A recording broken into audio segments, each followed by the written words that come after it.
ನಮ್ಮ ಕೂಟ ಪೂರ್ಣತೆಯನ್ನು ಪಡೆಯಬೇಕಿದ್ರೆ ಅವ ಒಬ್ಬ ಬರಲೇಬೇಕು. ಅವ ಇಲ್ಲದ ಕೆಲಸವೇ ಇಲ್ಲ. ನಮಸ್ಕಾರ ನಮಸ್ಕಾರ ನಮಸ್ಕಾರ. ನನ್ನನ್ನು ಬಿಟ್ಟು ಬಂದಿದೆ. ಎಲ್ಲಿ ಬಂದದ್ದು? ನಾನು ಈಗ ಪ್ರವೇಶ ಕೊಡ್ತಾರೆ ಅಂತ ಕಾಯುದು. ಮತ್ತೆ ಹೇಳಿದ್ರು ಪ್ರವೇಶ ಬೇಡ, ನೀನು ತೈಕ ತಗೊಂಡು. ಹೌದಾ? ನೀನು ಅಷ್ಟೊಂದು ಕಾಲದ ಅದಕ್ಕಾಗಿಯಾ? ಹೌದು. ನಾನು ಯಾಕೆ ಬರುದಿಲ್ಲ ಅಂತ ಆಲೋಚನೆ ಮಾಡಿ ಕಾಯುತ್ತಾ ಇದ್ದ. ಹೌದಾ? ಹೌದೌದು.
ನಾವೆಲ್ಲರೂ ಸಮಾನ ಮನಸ್ಕರು.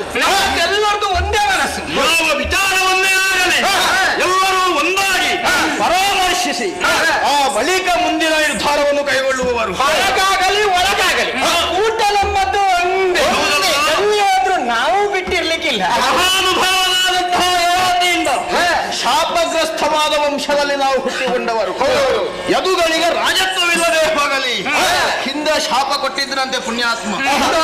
ಅದೇ ರೀತಿಯಲ್ಲಿ ಜಗತ್ತಿನಲ್ಲಿ ಒಳ್ಳೆದೇ ಆಗತ್ತಲ್ವ?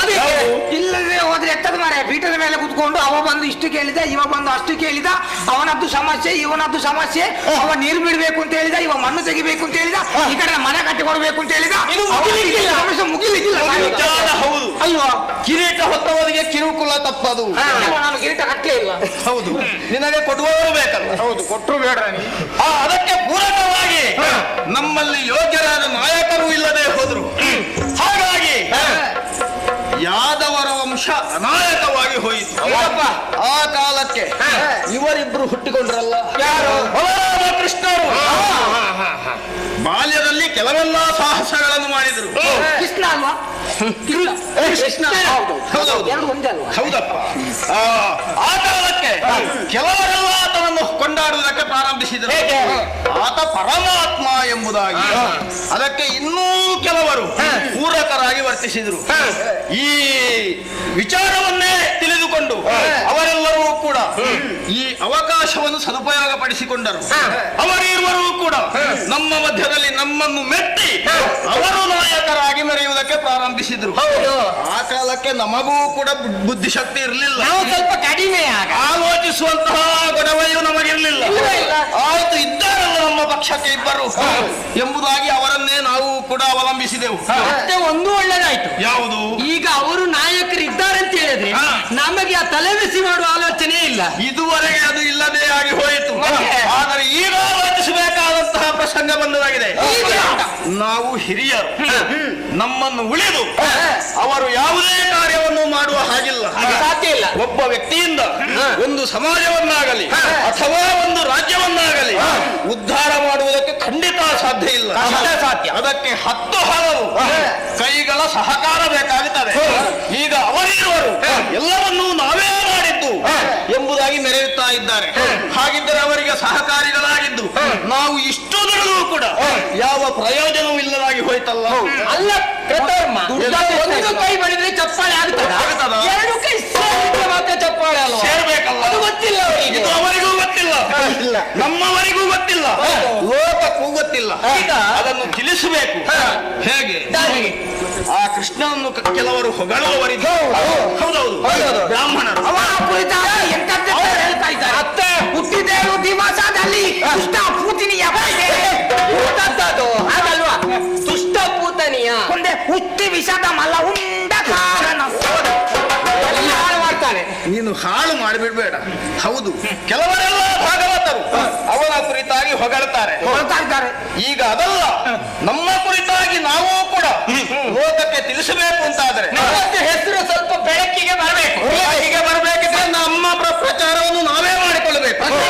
ಪ್ರಚಾರ ಮಾಡ್ಲಿಕ್ಕೆ ಎಂತ ಉಂಟಿಲ್ಲಿ? ಅದಕ್ಕೆ ಆರಂಭದ ಮೊದಲನೇ ಹೆಜ್ಜೆಯಾಗಿ ನಮ್ಮ ಮುಖ ಕಾಣಬೇಕು, ಎಲ್ಲರಿಗೂ ಪ್ರಚಾರ ಮಾಡಬೇಕು, ಎಲ್ಲರಿಗೂ ಕಾಣಬೇಕು. ನಾವು ಕೆಲಸ ಎಷ್ಟು ಮಾಡಿದ್ದೇವೆ. ಒಬ್ಬರಾದ್ರೂ ಅಭಿಮಾನಿಗಳು ನಮಗಿದ್ದಾರೆ, ಯಾವ ಕೇಳೋರಿದ್ದಾರೆ. ಮಣ್ಣು ಹಾಕಲಿ. ಹಾಗೆ ಏನಾದ್ರೂ ಒಂದು ವ್ಯವಸ್ಥೆ ಉಂಟಾ? ಆದ್ದರಿಂದ ಭಯ ಆಗ್ತದೆ. ಈಗ ಅವರು ಈಗ ಅವಕಾಶವನ್ನು ನಾವು ಕಲ್ಪಿಸಿಕೊಳ್ಳಬೇಕು. ಯಾವ ದಾರಿ ಹೇಳೋದು? ಹೇಗೆ? ಹೇಗೆ? ಕೆಲವರೆಲ್ಲ ಅವನನ್ನು ಹೊಗಳುವವರಿದ್ದಾರೆ ಅಂತ ಹೇಳಿದ್ದೇನಲ್ಲ. ಯಾವ ಪಂಗಡದು? ನಿತ್ಯವೂ ಇಲ್ಲಿಗೆ ಬರ್ತಾರೆ, ಅವನನ್ನು ಕಂಡು ಪೂಜಿಸ್ತಾರೆ. ಮಾತ್ರವೇ ಅಲ್ಲ, ಇವನು ಅವರನ್ನು ಪೂಜಿಸ್ತಾರೆ, ಅವರು ಇವನನ್ನು ಪೂಜಿಸ್ತಾರೆ.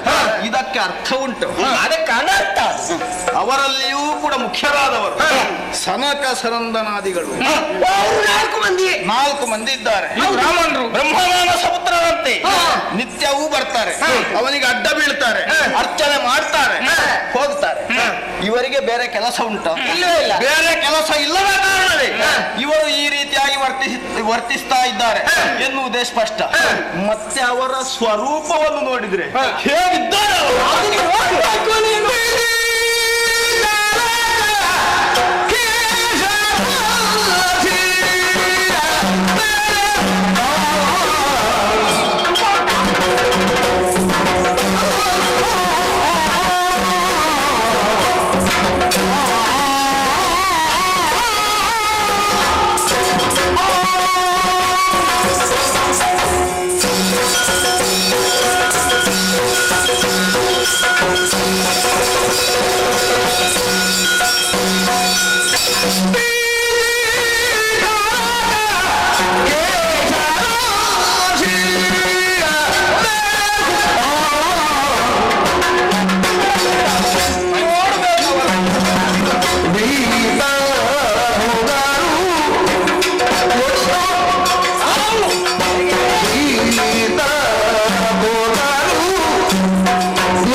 ಅನ್ನೋದು ಸಾತ್ಯಕ್ಕೆ ಅಲ್ವಾ? ಸಾತ್ಯಕ್ಕಿ ಇವನಿಗೆ ನಿನ್ನೆ ಉಂಡದ್ದು ಇವತ್ತು ನೆನಪಿರುವುದಿಲ್ಲ. ನಿನ್ನೆ ಏನೋ ಊಟ ಮಾಡಿದ್ದು ನಾವು.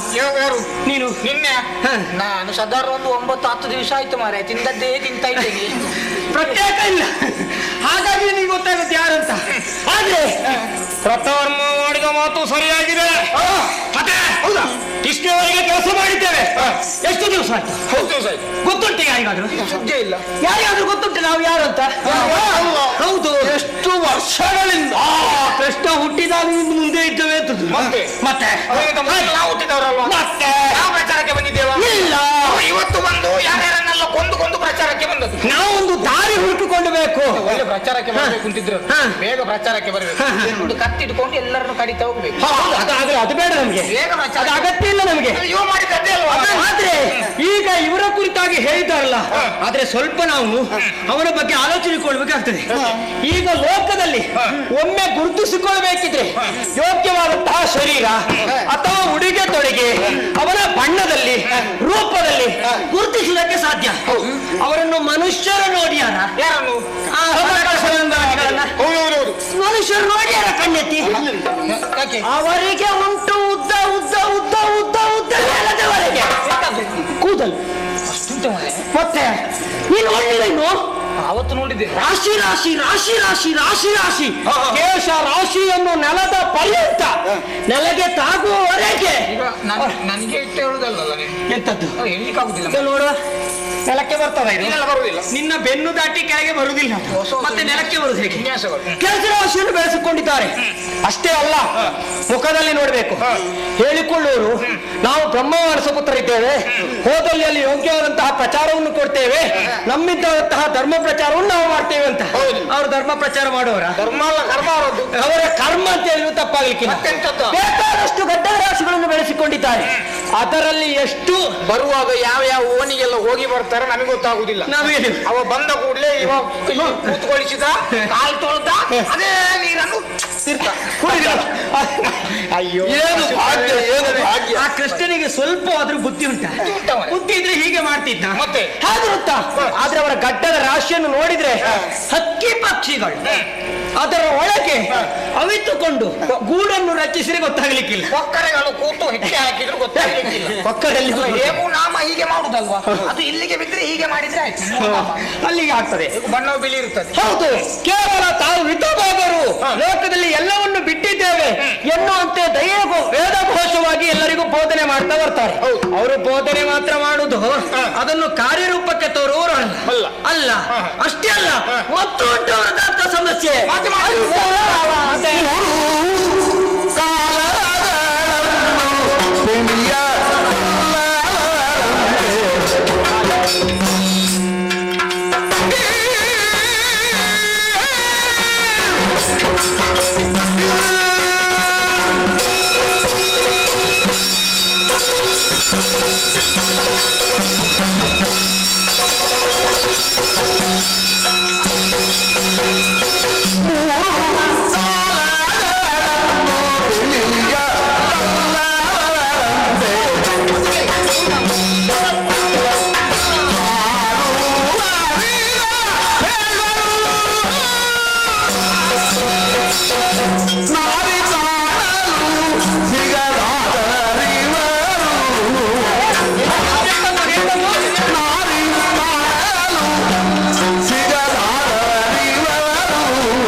ಮಕರಂದ, ಎಲ್ಲರೂ ಹೇಳ್ತಾರೆ ಮರಿ ಬಂದಿದ್ದಾರೆ ನಮ್ಮ ಹಾಗಲ್ಲ, ಯಾರು ಹೇಳುದು? ಬ್ರಾಹ್ಮಣರು ಹೇಳುವುದು. ಹೇಗೆ ಗೊತ್ತುಂಟ? ಸಲಗಾದಿಗಳಿಗೆ 3 ಕಾಲ ಗೊತ್ತುಂಟು. 3 ಕಾಲ ನಿನಗೆ ಗೊತ್ತುಂಟ? ಅದು ಯಾವ್ದಂದ ನೀನ್ ಆಗ ಹೇಳ್ತಾ ಇದ್ದಲ್ಲ, ಅದೇ ಇರ್ಬೇಕದು. ಯಾವುದು? 3 ಕಾಲ. ಯಾವ 3 ಕಾಲ? ಅದು ಯಾವ ಗೊತ್ತಿಲ್ಲ. ಚಳಿಗಾಲ, ಬೇಸಿಗೆಗಾಲ, ಮಳೆಗಾಲ. ಅದಲ್ಲ, ಅದೇ ಅದಲ್ಲ. ಭೂತ, ಭವಿಷ್ಯತ್, ವರ್ತಮಾನ. ಓ, ಇದು ಭೂತ, ಭವಿಷ್ಯ, ವರ್ತಮಾನ, ವಿಕಾರಜ್ಞಾನಿಗಳು. ಇದು 3 ಕಾಲ. ಭೂತಕಾಲ ಅಂತ ಹೇಳಿದ್ರಿ, ಹಿಂದೆ ನಡೆದ ಘಟನೆಯನ್ನು ಭೂತ ಅಂತ ಹೇಳಿ. ಹೌದು. ವರ್ತಮಾನ ಕಾಲ ಈಗ ನಡೆಯುತ್ತಾ ಇರುವುದು. ಭವಿಷ್ಯ ಅಂದ್ರೆ ಇನ್ನು ಮುಂದೆ ಬರುವುದು. ಅವರಿಗೆ ಮಾತ್ರ ಗೊತ್ತಿರುವುದು, ನನಗೆ ಗೊತ್ತಿಲ್ಲ. ನಡೆದದ್ದು, ನಡೀತಾ ಇರುವುದು, ಮುಂದೆ ನಡೆಯುವುದು. ನಿನ್ನೆ ಎಲ್ಲಿ ಹೋಗಿದ್ದೇವೆ, ಏನು ಮಾಡಿದ್ದೇವೆ, ಎಂತದ್ದೆಲ್ಲ ಬೇಡಂಗಟ್ಟೆ ಮಾಡಿದ್ದೇವೆ, ಏನೆಲ್ಲ ತಕ್ಕೊಂಡಿದ್ದೇವೆ, ಏನೆಲ್ಲ ತಿಂದಿದ್ದೇವೆ ಎಲ್ಲ ಗೊತ್ತಾಗುದಿಲ್ವಾ? ಹೋಗುವ ಜಾಗಕ್ಕೆ ಎಲ್ಲ ಹೋಗಿದ್ದೇವೆ. ಇವತ್ತು ಎಲ್ಲಿಗೆ ಹೋಗಿದ್ದೇವೆ, ಏನು ಮಾಡ್ತಾ ಇದ್ದೇವೆ, ಎಂತದ್ದೆಲ್ಲ ಇನ್ನು ಆಗ್ಲಿಕ್ಕೆ ಉಂಟು ಎಲ್ಲ ಗೊತ್ತಾಗ್ತದೆ. ನಾಳೆ ಅದು ಗೊತ್ತಿಲ್ವಾ? ನಾಳೆ ಹೋಗುದಲ್ಲ ಮಾರ, ಇಲ್ಲಿಂದ ಒಮ್ಮೆ ಹೋದ್ರೆ ಸಾಕು. ಅದು ಬಿಡುವ. ಈಗ ಅಲ್ಲ, ಇದು ಅವರು 3 ಕಾಲ ಅಲ್ವಾ? ಅದಲ್ಲ, ಇದು ಕಾಲ ಬೇರೆ ಬೇರೆ. ಅವರದ್ದು ಬೇರೆ, ಅವರದ್ದು ಬೇರೆ. ನೀನು ಹೇಳಿ ಮದುವೆ ಆಗ್ಲಿಲ್ಲ ಬ್ರಹ್ಮಚಾರಿಗಳು. ಬ್ರಹ್ಮಚಾರಿಗಳು ಯಾಕೆ? ಹೌದೌದು. ಯಾಕೆ? ಯಾಕೆ? ಅವರಿಗೆ ಹೆಣ್ಣು ಕೊಡುವವರಿಲ್ಲ, ಅದಕ್ಕೆ ಬ್ರಹ್ಮಚಾರಿ. ಏ ಪುಣ್ಯ ಎಂತ ನನ್ಗೆ ಗೊತ್ತೇ ಇಲ್ಲ. ಹೆಣ್ಣು ಕೊಡದೆ ಇರುವ ಕಾರಣ ನಾನು ಬ್ರಹ್ಮಚಾರಿ ಅಂತ ಹೇಳ್ಕೊಳ್ಳೋದಿರ್ಬೋದು. ಕಾರಣ ಇದೆ. ಯಾರಾದ್ರೂ ಹೆಣ್ಣು ಕೊಟ್ಟಾರ, ಈ ನಮ್ಮನ್ನ ಕೂದಲ ಅವರ ಅವತಾರ ನೋಡಿದ್ರೆ ಮೈಗೆಲ್ಲ ಇಷ್ಟಿಷ್ಟು ದಪ್ಪ ಗಂಧ ಬಳಿದುಕೊಳ್ತಾರೆ. ಹೌದು. ಲೆಕ್ಕ ಪ್ರಕಾರ ಅವರು ಪರಿಮಳ ಬರಬೇಕು, ಆದರೆ ವಾಸನೆ ಬರ್ತಾರೆ ಪುಣ್ಯಾತ್ಮ. ಹೀಗಿರುವಾಗ ಹೆಣ್ಣು ಸ್ನಾನ ಮಾಡುವುದಿಲ್ಲ, ದಿವಸವೂ ಬಲಿದ್ದದರ ಮೇಲೆಯೇ ಬಲಿಯುವುದು. ಬ್ರಹ್ಮಚಾರಿಗಳು ಬ್ರಹ್ಮಚಾರಿಗಳು ಅಂತ ಅಲ್ಲ, ಹೆಣ್ಣು ಕೊಡುವವರು ಇಲ್ಲದ ಮೇಲೆ ಮತ್ತೆ ಬ್ರಹ್ಮಚಾರಿ ಆಗುತ್ತೆ ಇನ್ನೆಂತ ಸಾಕ್ತಾರೆ ಅವರು. ಹೌದಷ್ಟು. ಇವರನ್ನು ಹೊಗರದು ಯಾರು? ಯಾರು? ಬ್ರಾಹ್ಮಣರೇ. ಅವರ ಜಾತಿಯವರು ಎಂತ ಮಾಡಿದ್ರು ಅವರಿಗೆ ಅಲ್ಲ, ಅವರು ಹೊಗಳಲ್ಲಿ ಬಿಡುವ. ಈಗ ಬ್ರಹ್ಮಚಾರಿಗಳು ಅಂತ ಹೇಳ್ತಾರೆ, ಮಾತ್ರ ಅಲ್ಲ, ಈಗ ಬ್ರಹ್ಮಚಾರಿಯಾದವರಿಗೆ ಹುಡುಗಿಯರ ಸಹವಾಸ ಬೇಕಾಗುವುದಿಲ್ಲ, ಕಣ್ಣೆತ್ತಿ ನೋಡಬಾರ್ದು ಅಂತ ಹೇಳಿ. ಆದ್ರೆ ಈ ಸ್ವಾಮಿಗಳೆಲ್ಲ ಬರುವಾಗ ನಮ್ಮ ಈ ಸರಕಾರಿಗಳು ಮುಂದಿನಿಂದ ಹೆಣ್ಣು ಮಕ್ಕಳೇ ಬೇಕು, ಕಳಶ ಕನ್ನಡಿ ಇಟ್ಕೊಂಡು. ಸ್ವಾಗತ. ಈಗ ಇವರಿಗೆ ಹೆಣ್ಣು ಮಕ್ಕಳು ಅಂತ ಹೇಳಿದ್ರೆ ಆಗುದಿಲ್ಲ. ಎಂತದ್ದು ಸನ್ಯಾಸವನ್ನು ಮಾಡಿ ಎಲ್ಲ ತಪಸ್ಸು ಮಾಡುತ್ತಾ ಇರುವ ಇವರಿಗೆ ಈಗ ಕಾರ್ಯಕ್ರಮಕ್ಕೆಲ್ಲ ಬರುವಾಗ ಮುಂದಿನಿಂದ ಕಳಶ ಕನ್ನಡಿ ಇಟ್ಕೊಂಡು ಹೆಣ್ಣು ಮಕ್ಕಳೇ ಬೇಕು, ಅವರೇ ಬೇಕು, ಗಾಳಿ ಹಾಕ್ಲಿಕ್ಕೂ ಅವರೇ ಬೇಕು, ನೀರು ಕೊಡ್ಲಿಕ್ಕೂ ಅವರೇ ಬೇಕು, ಅವರೇ ಆಗಬೇಕು, ಎಲ್ಲಕ್ಕೂ ಅವರೇ ಬೇಕು. ಮಾತ್ರ ಒಂದು ವಿಷಯಕ್ಕೆ ಅವರು ಬೇಡ. ಈ ರೀತಿ ಮಾಡ್ತಾ ಇದ್ದಾರೆ. ಮತ್ತೊಂದು ನೋಡಿದ್ದೆ ನೀನು, ಬರುವುದು ಇಲ್ಲಿಗೆ ಭಕ್ತಿ ಮಾಡ್ತಾ ಇರ್ತಾರೆ, ಆದ್ರೆ ಇನ್ನೊಂದು ಕಡೆ ದೃಷ್ಟಿ ಎಲ್ಲಿಗೆ? ನಮ್ಮ ಕೆಲಸದವರು ಹೆಂಗಸರು ಹೋಗುವಾಗ ಆ ಕಡೆ ಈ ಕಡೆ ಹೋಗುವಾಗ ಒಮ್ಮೆ ಅವರು ನೋಡುದು. ಏನಾಗ್ತದೆ? ಈಗ ನಿಜವಾದ ಸನ್ಯಾಸವನ್ನು ಬಯಸುವವ ಈ ರೀತಿಯಾದಂತಹ ಒಂದು ಪ್ರಾಪಂಚಿಕರ ಮಧ್ಯೆ ಇರಲೇಬಾರದು. ನಾನು ಹೇಳುವ ಪ್ರಕಾರ ಹೋಗಿ ಕಾಡಿನಲ್ಲಿ ಅಡ್ಡ ತಗೊಂಡು ಸಾಯ್ಬೇಕು. ಅದಲ್ಲ ಒಂದು ಮಾತಿಗೆ ಹಿಮಾಲಯಕ್ಕೆ ಹೋಗಬೇಕು, ಏನು ಬೇಡ ಅಂತಾದ್ರೆ ಆ ಕಡೆ ಹೋಗ್ಬೇಕು. ಅದನ್ನೆಲ್ಲ ಬಿಟ್ಟುಕೊಂಡು ಒಂದು ಸಂಘಟನೆ ಮಾಡಿಕೊಂಡು ನಾನು ಸ್ವಾಮಿ ನಾನು ಅಂತದ್ದು ಮಾಡ್ತೇನೆ ಇಂಥದ್ದು ಮಾಡ್ತೇನೆ, ನನ್ಗೆ ಅದು ಕೊಡಿ ಇದು ಕೊಡಿ, ಅದು ಸರಿಯಾ? ಇವ ಮಾಡಿ ಕೊನೆಗೆ ಅಷ್ಟಕ್ಕೆ ಮುಗಿಲಿಲ್ಲ. 3 ಕಾಲ ಗೊತ್ತುಂಟ ಅಂತ ಹೇಳ್ತಾರೆ, ಅವರದ್ದೊಮ್ಮೆ ಪರೀಕ್ಷೆ ಮಾಡ್ಬೇಕು. ಅದು ಹೇಗೆ?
ಅನಿರುದ್ಧ ಎಂತದ್ದು ಹಾಗೆ ಗೊತ್ತಾಗುದಿಲ್ಲ. ಅನಿರುದ್ಧ.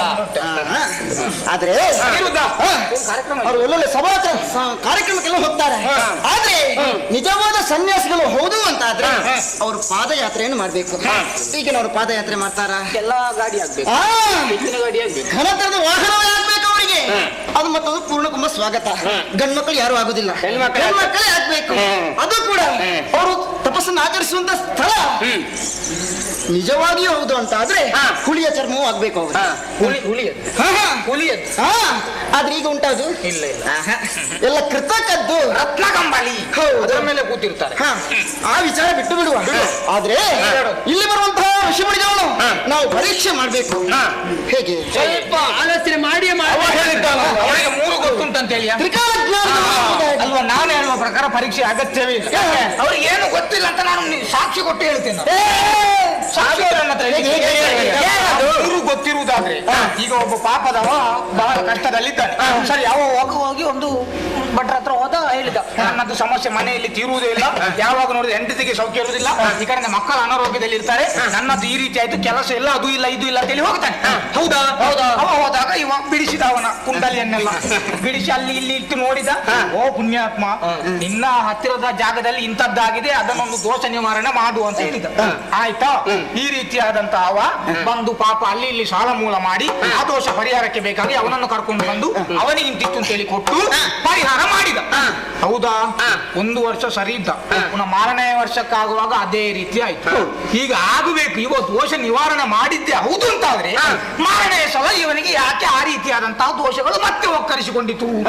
ಕಾರಣ ಉಂಟು. ಇವ ಏನು ಮಾಡ್ಲಿಲ್ಲ, ಇವನಿಗೆ ಗೊತ್ತಿದ್ದದ್ದು ಸ್ವಲ್ಪ, ಅದನ್ನು ಮಾಡಿದ. ಇವನದ್ದು ಒಂದೇ ಉದ್ಯೋಗ, ಹಣ ಮಾಡುದು ಬಿಟ್ಟರೆ ಬೇರೆ ಏನಿಲ್ಲ. ನೀನು ಹೇಳಿದ ವಿಚಾರ ಸರಿ. ಒಂದುಂಟು ಅವರಿಗೆ.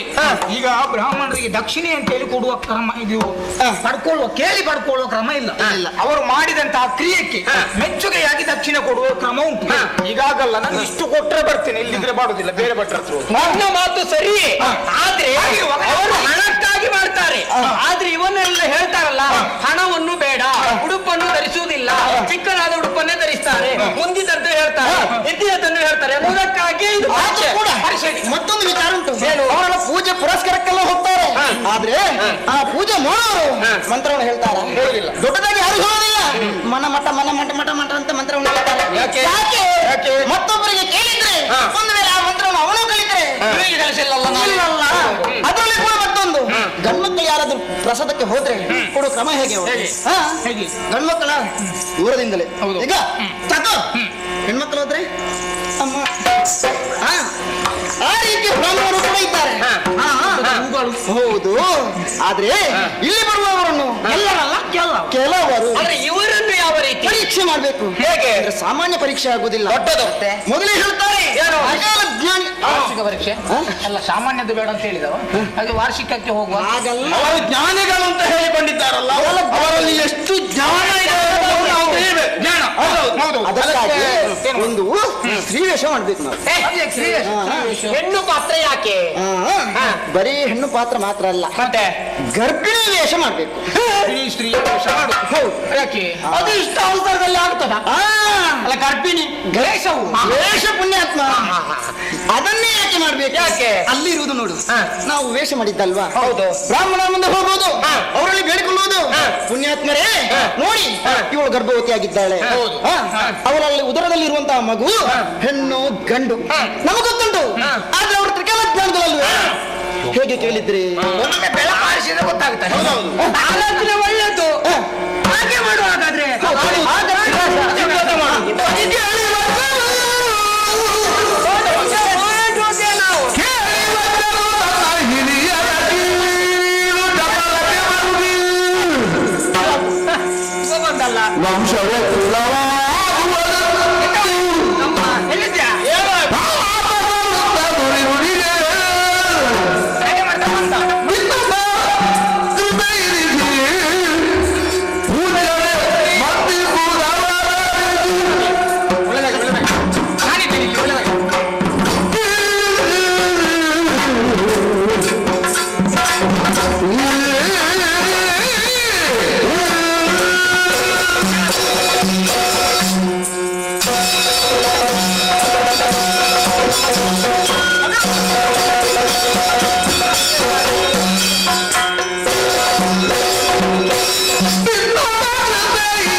ಹಾಗಲ್ವ ವಜ್ರ ನಾನು ನಿಮ್ಮವನೇ ಅಲ್ಲವೇನೋ ಮಕ್ಕಳೆಲ್ಲ? ಹೌದೌದು.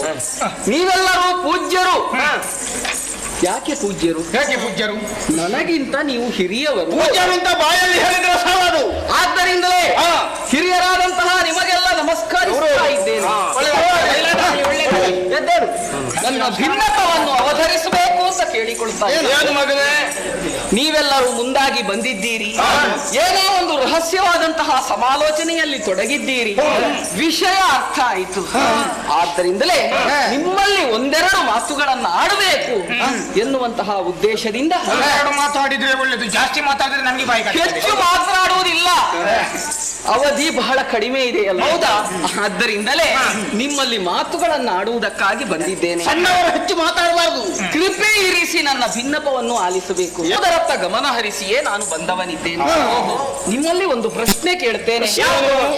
ನಾಗಾರಾಧನೆ ಅದೊಂದು ಶ್ರೇಷ್ಠವಾದಂತಹ ಸಂಪ್ರದಾಯ ತಾನೆ. ಹರಿಯುವ ಹಾವಿನಲ್ಲಿ ಹೆಡೆತ್ತಿ ಭೂತ್ಕರಿಸುವಂತಹ ಹಾವನ್ನು ಪೂಜ್ಯತೆಯಿಂದ ಎಲ್ಲರೂ ಕಾಣುತ್ತಾರೆ. ಕೆಲವರು ಅದನ್ನು ಹೊಡೆದೋ ಬಡಿದೋ ಕೊಲ್ಲುವುದಕ್ಕೆ ಮುಂದಾಗುವವರು ಇದ್ದಾರೆ, ಇಲ್ಲ ಅಂತ ಅಲ್ಲ. ಆದರೆ ವಿಶೇಷವಾದಂತಹ ಆಸ್ತಿಕತೆಯ ಭಾವದಿಂದ ನಾವು ನಾಗರ ಹಾವನ್ನು ಪೂಜೆ ಮಾಡುತ್ತೇವೆ. ಅಂತಹ ಹಾವೊಂದು ಕೆಟ್ಟದ್ದಾದಂತಹ ಸ್ಥಳದಲ್ಲಿ ಸಂಚರಿಸ್ತದೆ ಅಂತ ಆದ್ರೆ ಅದಕ್ಕೆ ಅದರ ಪೂಜ್ಯತೆ ಉಳಿಯುತ್ತದೋ ಹೇಳಿ? ಖಂಡಿತವಾಗಿ ಇಲ್ಲ. ಇಲ್ಲ. ಶುದ್ಧ ಸಂಪ್ರದಾಯತೆಯಿಂದ ಕೂಡಿದಂತಹ ನಾಗರ ಹಾವೊಂದು ನೇರವಾಗಿಯೇ ಅದು ಸಂಚರಿಸ್ತದೆಯೇ ವಿನಃ ಕೆಟ್ಟದ್ದಾದಂತಹ ಕಲ್ಮಶಯುಕ್ತವಾದಂತಹ ಸ್ಥಳಕ್ಕೆ ಇಳಿಯುವುದಿಲ್ಲ. ಎಂತ ಕಲ್ಮಶ ಸ್ಥಳದಲ್ಲಿ ಹುಟ್ಟಿದ್ದೆ ಹೌದು ಅಂತ ಆದ್ರೆ ಅದು ಶುದ್ಧ ನಾಗನಿಗೆ ಹುಟ್ಟಿದ್ದಲ್ಲ ಅಂತಲೇ ಲೆಕ್ಕ. ಹೌದಾ? ಆ ನಿರ್ಣಯಕ್ಕೆ ನೀವು ಬಂದಿದ್ದೀಯಲ್ಲ ಮಕರಂದ. ಈ ಉದಾಹರಣೆಯನ್ನು ಯಾಕೆ ಕೊಟ್ಟೆ ಬಲ್ಲಿರಾ? ಒಳಪೆಟ್ಟಿತ್ತೆ. ಎಂತದ್ದು ಒಳಪೆಟ್ಟಿತ್ತೆ? ಅದು ಯಾವ ಊರಿನ ಭಾಷೆ? ಒಳಪೆಟ್ಟಂತೆ. ಹಾಗಲ್ವಾ ನಾನು ಹೇಳಿದ್ದೆ. ನಮ್ಮ ವಂಶ ಯದುವಂಶ. ಹೌದು. ಒಂದು ಕಾಲದಲ್ಲಿ ಚಂದ್ರವಂಶವು ಶಾಪಗ್ರಸ್ತವೇ ಆಗಿತ್ತು. ಆ ಬಳಿಕ ಕವಲೊಡೆದುದು ನಮ್ಮ ಯದುವಂಶ ತಾನೆ. ಯದುವಂಶಕ್ಕೂ ಶಾಪಗ್ರಸ್ತವಾಗಿಯೇ ಬೆಳೆದು ಬಂದದ್ದಲ್ಲವೇ? ಸಮಾಜದಲ್ಲಿ ಜನಮಾನಸದಲ್ಲಿ ನಮ್ಮ ವಂಶಕ್ಕೊಂದು ಸರಿಯಾದಂತಹ ಸ್ಥಾನ ಮಾನ ನಿರ್ಣಯ ದೊರಕಿದ್ದಿದ್ರೆ ಅದು ಯಾರಿಂದ? ಕೃಷ್ಣ ಬಲರಾಮರಿಂದ. ಅವರಿಗೊಂದು ಅವರದ್ದಾದಂತಹ ಪೂಜ್ಯತೆಯ ಸ್ಥಾನವನ್ನು ಗುರುತಿಸಿಕೊಂಡಂತಹ ಎಲ್ಲರೂ ಕೂಡ ನಮ್ಮ ವಂಶಕ್ಕೂ ಒಂದು ಸರಿಯಾದಂತಹ ಸ್ಥಾನವನ್ನು ಕಲ್ಪಿಸಿಕೊಟ್ರು. ನಮಗೂ ಒಂದು ಸಹಪಂಕ್ತಿಯ ವ್ಯವಸ್ಥೆಯನ್ನು ಮಾಡಿದ್ರು. ಹಾಗಿದ್ದ ಸಂದರ್ಭದಲ್ಲಿ ನಮ್ಮ ವಂಶದ್ದಾದಂತಹ ಹಿರಿತನ, ಅದರದ್ದಾದಂತಹ ಯೋಗ್ಯತೆಯನ್ನು ನಾವು ವಂಶದಲ್ಲಿ ಹುಟ್ಟಿಕೊಂಡವರು ಉಳಿಸಬೇಕೋ ಬೆಳೆಸಬೇಕು? ಮುಂದಿನವರಿಗೆ ನಮ್ಮ ವಂಶದ್ದಾದಂತಹ ಯಾವ ಕೊಡುಗೆ ಇದೆಯೋ ಅದನ್ನು ನಾವು ಉಳಿಸುವುದಕ್ಕೆ ಮುಂದಾಗಬೇಕೋ ಬೇಡವೋ? ಅದನ್ನು ಯೋಚಿಸಿಕೊಂಡು ನೀವು ಕೈಗೊಂಡಂತಹ ನಿರ್ಣಯ ಇದೆಯಲ್ಲ, ಬರುತ್ತಿರುವಂತಹ ಸನಕ ಸನಂದನಾದಿ ಮಹರ್ಷಿಗಳು ಅವರನ್ನು ಪರೀಕ್ಷಿಸುವುದಕ್ಕೆ ಮನ ಮಾಡಿದ್ದೀರಲ್ಲ, ಇದರ ಪರಿಣಾಮ ಏನಾದೀತು ಬಲ್ಲಿ?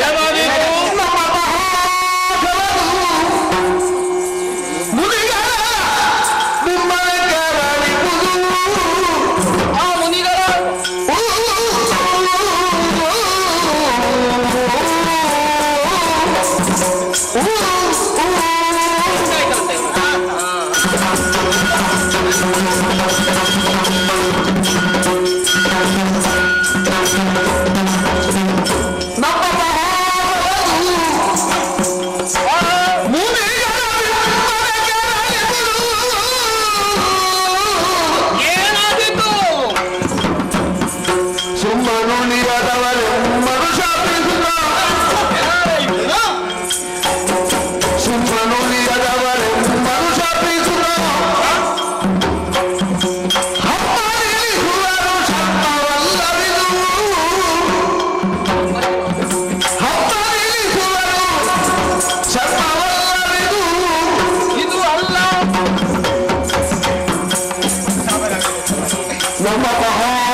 ಮಾನವನ್ನು ಉಳಿಸಿಕೊಳ್ಳುವುದಕ್ಕಾಗಿ ಮುಂದಾಗುತ್ತಾರೆ. ಹೌದು.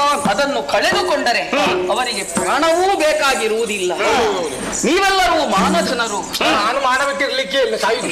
ಮಾನ ಅಂದ್ರೆ ಅರ್ಥ ಏನು? ಮಾನ ಅಂದ್ರೆ ಅಳತೆ. ಅಳತೆ ಯಾಕೆ ಬೇಕು?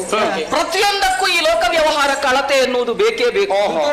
ತನ್ನದ್ದಾದಂತಹ ವ್ಯಾಪ್ತಿ ಏನು, ಎಷ್ಟು, ಹೇಗೆ ಇದನ್ನು ತಿಳಿದುಕೊಂಡು ವ್ಯವಹರಿಸಿದರೆ ಮಾತ್ರ ವ್ಯಕ್ತಿತ್ವವೂ ಉಳಿಯುತ್ತದೆ.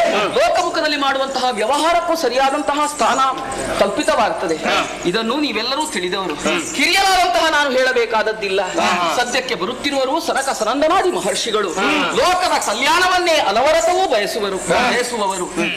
ಪ್ರಸಿದ್ಧವಾದಂತಹ ಒಂದು ಲೋಕೋಕ್ತಿ ಇದೆ, ಮೌನಿನಃ ಕಲಹೋ ನಾಸ್ತಿ. ಯಾವತ್ತೂ ಮೌನವಾಗಿದ್ದರೆ ಅಲ್ಲಿ ಕಲಹವೇರ್ಪಡುವುದಕ್ಕೆ ಸಾಧ್ಯವೇ ಇಲ್ಲ. ಆ ಮುನಿಗಳಾದರೂ ಯಾವುದೇ ಕಲಹಗಳಲ್ಲಿ ಭಾಗಿಯಾಗುವವರೂ ಅಲ್ಲ. ನೀವಾದ್ರೆ ಹಾಗಲ್ಲ. ಈ ಕಾಲಕ್ಕೆ ಪ್ರತ್ಯೇಕವಾದಂತಹ ಕಲಹವೊಂದನ್ನು ಸೃಷ್ಟಿಸುವುದಕ್ಕೆ ಮನ ಮಾಡಿದ್ದೀರಿ.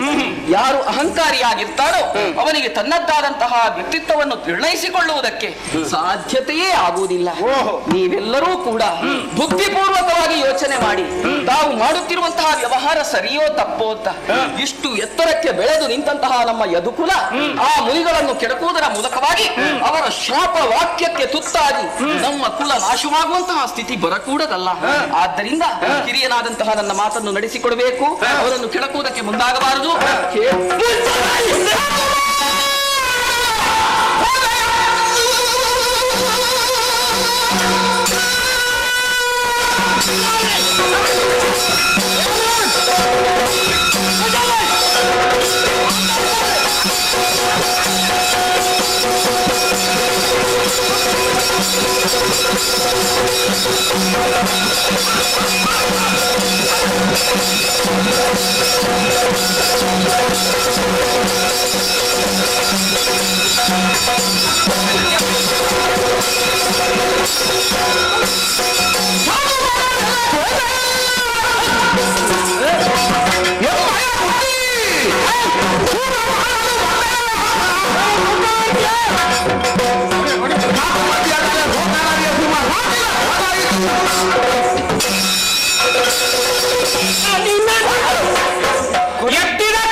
ಮಕರಂದ ಸ್ವಲ್ಪ ಹೇಳೋ. ನನ್ನ ಮುಖಕ್ಕೆ ಹೊಡೆಯುವುದಕ್ಕೆ ಹೊಡಿಲಿಕ್ಕೆ ಮುಂದಾದ ಮಾತಾಡಿದೆ.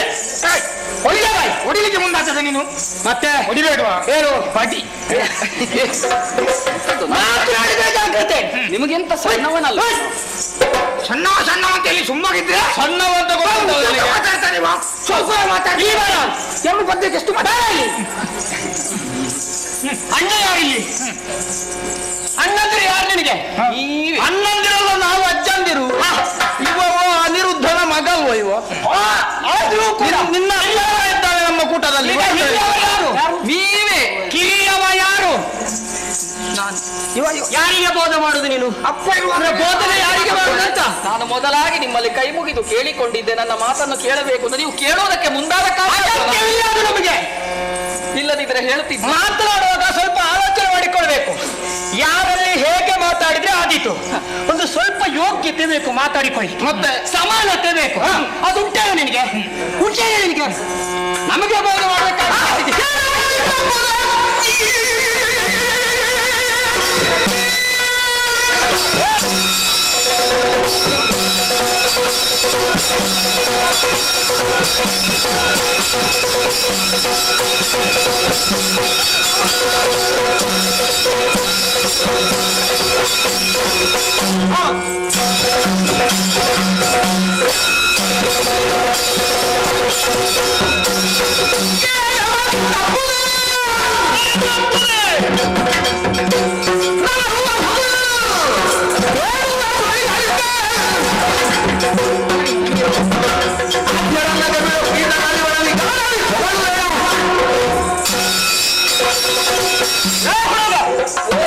ನಮ್ಮ ಮುಂದೆ ನಿಂತು ಮಾತನಾಡುವುದಕ್ಕೂ ಯೋಗ್ಯತೆ ಇಲ್ಲದವ ನೀನು.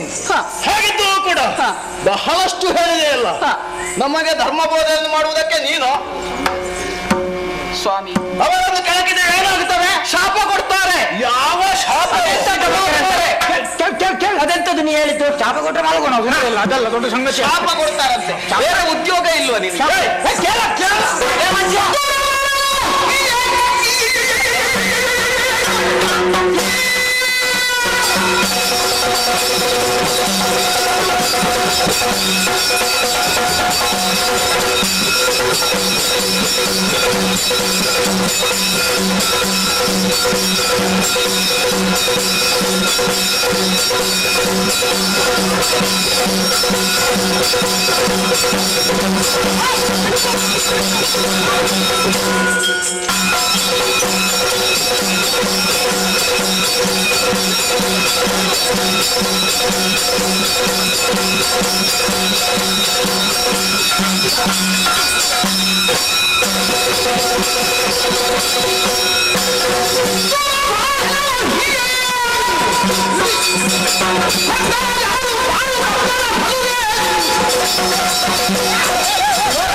ವಜ್ರವನ್ನು ಹೊಡೆದು ಹಾಕಿದ್ದೇನೆ. ಎಲ್ಲಿ ವಜ್ರವನ್ನು ಹೊಡೆದು ಹಾಕಿ ಅವನಿಗೆ ಕೆಳಗೆ ನೋಡೊಮ್ಮೆ. ಅವನಿಗೆ ಗಂಭೀರ ಕೊಡಿ ಕೈಯಲ್ಲಿ. ಅಲ್ಲ ಅವನಿಗೆ ಸಿಟ್ಟು ಬಂದ್ರೆ ಯಾರು ಅಂತ ಏನಂತ ಗೊತ್ತಾಗೋದಿಲ್ಲ ಅವನಿಗೆ. ಅವನಿಗೆ ಸಿಟ್ಟು ಬಂದ್ರೆ ಅಕಸ್ಮಾತ್ ಹೊಡೆದ ಇವನಿಗ ಸಕಾರಂದ ಮುಂದೆ ಬಾ. ಮುಂದೆ ಬರಲ್ಲ. ಹೋಗಲಿಲ್ಲ. ಬೇಸರ ಮಾಡಿದೆ. ವಜ್ರ ಈ ಕಡೆ ಬಾ. ನಾವು ಯಾರು? ಹಿರಿಯರು. ಹಿರಿಯರಿಗೆ ಯಾರು ಹಿರಿಯ ನೀನು? ಇವನಿಗೆ ನಿಮ್ಮೆಲ್ಲರಲ್ಲಿ ಕಿರಿಯ ಅಂದ್ರೆ ನಾನೇ. ಈಗ ಪರಂಪರೆಯಲ್ಲಿ ಹಿರಿಯರಿಗೆ ಬುದ್ಧಿ ಹೇಳುದು ಉಂಟೇನಾ? ಒಂದು ಸಂದರ್ಭದಲ್ಲಿ ಬುದ್ಧಿ ಹೇಳುವುದು ಅಂತಲ್ಲ, ಸರಿಯಾದಂತಹ ಸಂದರ್ಭದಲ್ಲಿ ಸಲಹೆಯನ್ನು ಕೊಡಬಾರದು ಅಂತ ಏನೂ ಇಲ್ಲ. ಹಾಗೆ ನನ್ನ ಯೋಚನೆ.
ಅವನಿಗೆ ನಿನ್ನ ಮಗನನ್ನು ಹುಡುಕುವುದಲ್ವ?